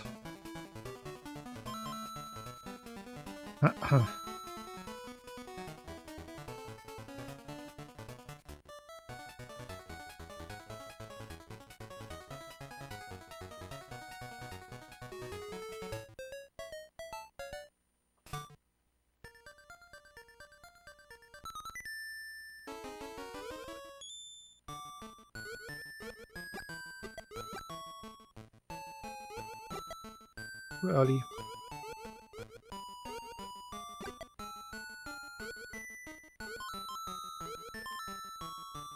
That was some nice walking. Yeah, like that.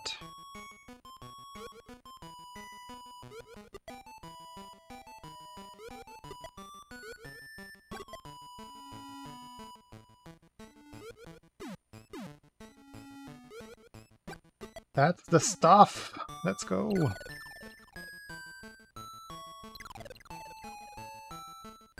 Actually good level.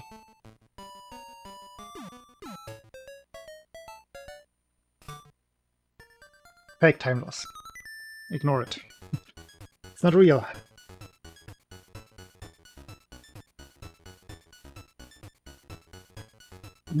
I still wonder how I could mess up so badly when fixing my splits.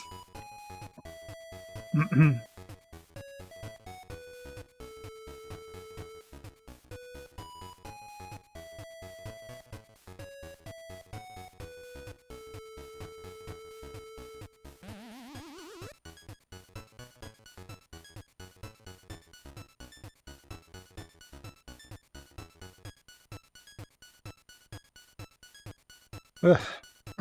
Getting dizzy. Too late for head bobbing.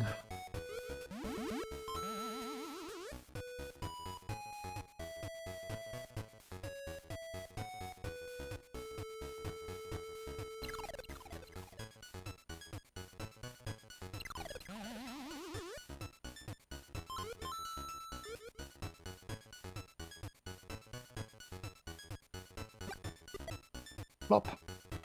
One dead. Your friend dead as well.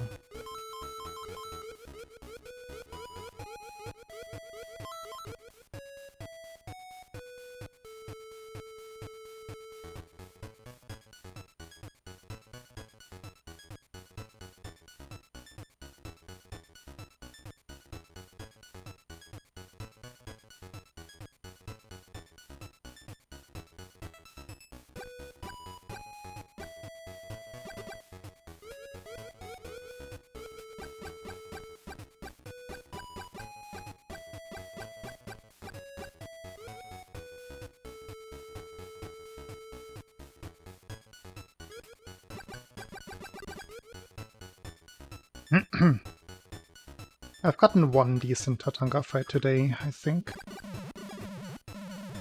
Every other one is either pretty bad or at least a little flawed. That one is pretty good. I can't get the controller off.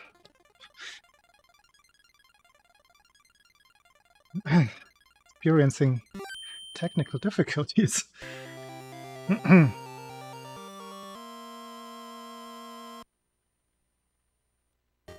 That's the risk of switching controllers, that you might not be able to get them off or on in time. Now my thumb hurts from prying that thing off.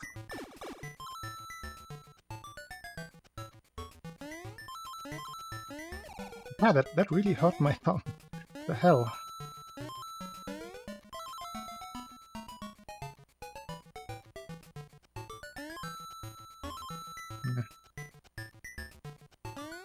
Got stuck.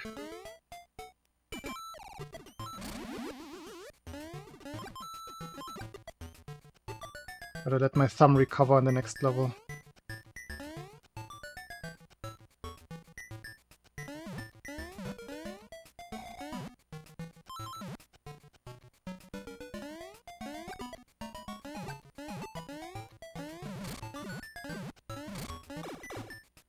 Not good. Not good at all. Really, really bad.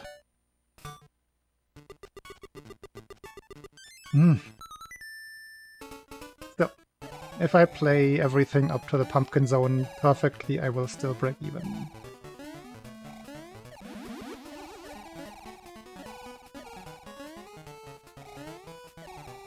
It's just that it is not a good run now.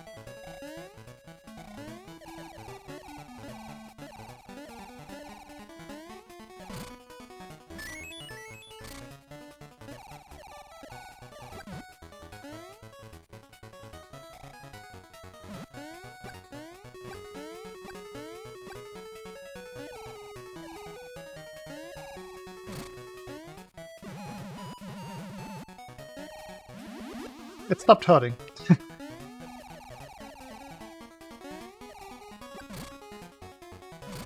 I had forgotten about the thumb pain, which is good.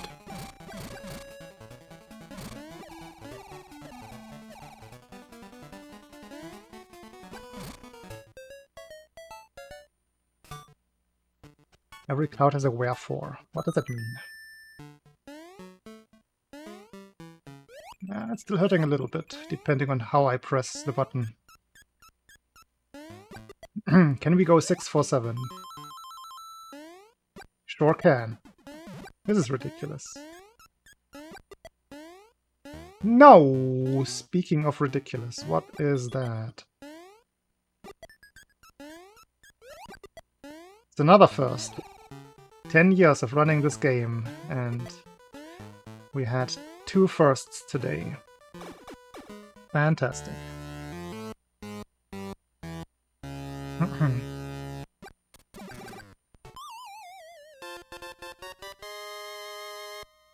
I'm not sure if that is a first either.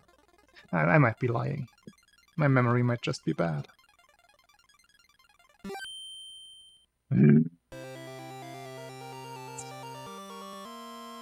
Now I can only be ahead after Turtle 2, at the earliest. Which sucks! Such a drag of a run.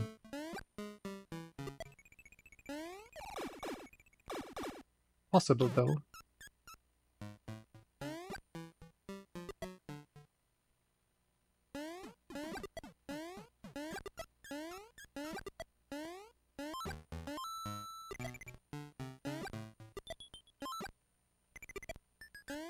But just like earlier, we are relying on getting a favorable witch pattern.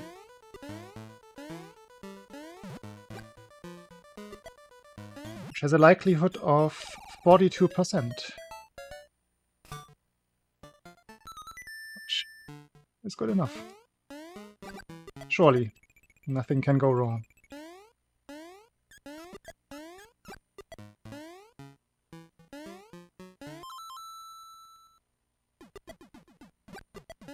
True. That would actually fix it.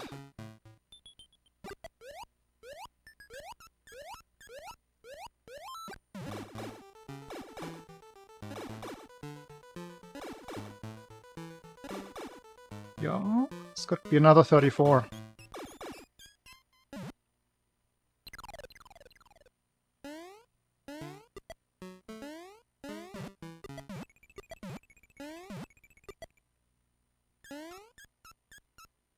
Why are my kill counts so high today on average? 34. Let's go.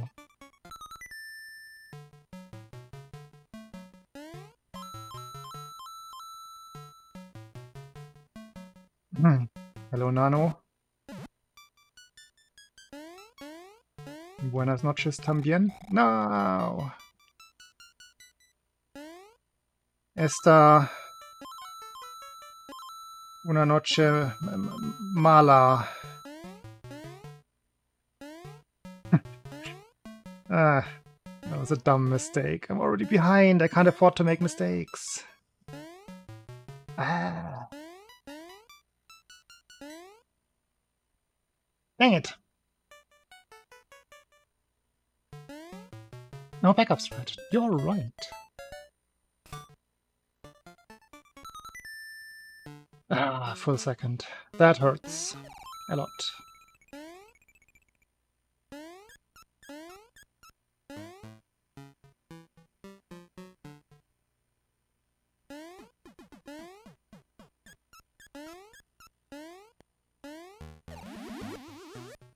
Blazing Raven. Okay, now we need a good witch.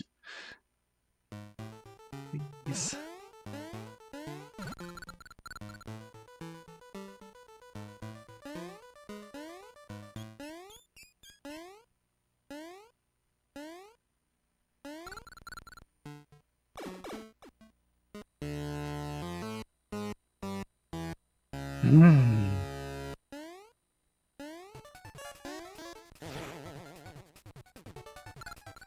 Oh. That's fine.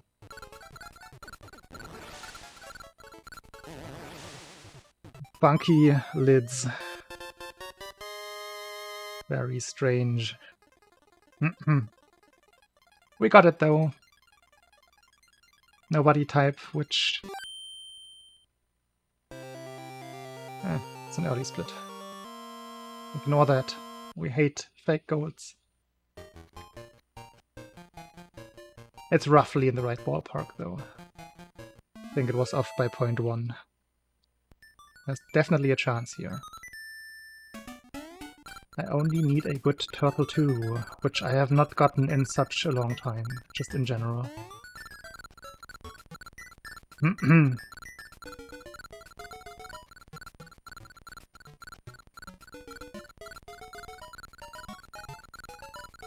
really all I need. I think the theoretical maximum time save in Turtle 2 is close to 2 seconds even. Ah, slow exit.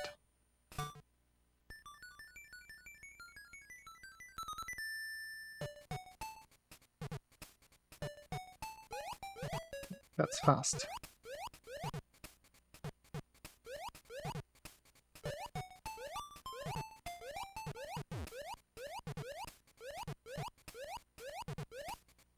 The best I can get with this controller.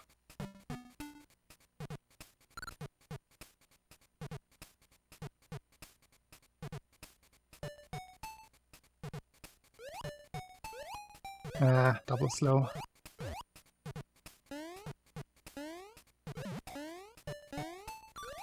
No! I still don't understand why that happens sometimes. I am holding the jump button there. This is all going to hell.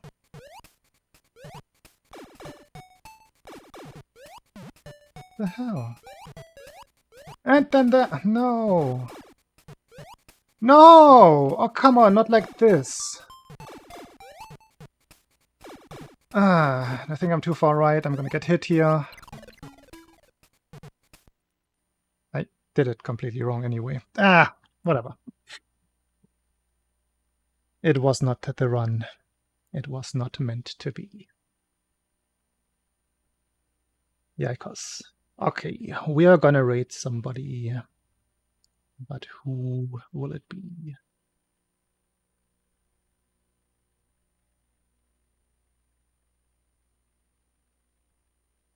Yo, we have Alan doing SML2 speedruns.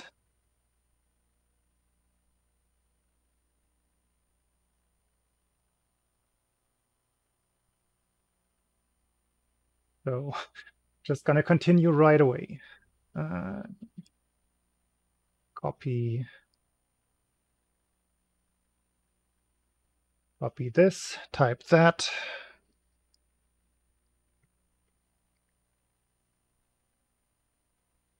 That should do it. Thanks for watching, everybody. Thanks for the raids again. And for the people who stayed, I guess. And I will be back with this on Wednesday. Tuesday is my day off. From speedrunning, at least. So I hope to see you soon, everybody. Have a good night. Thanks for watching. Bye-bye.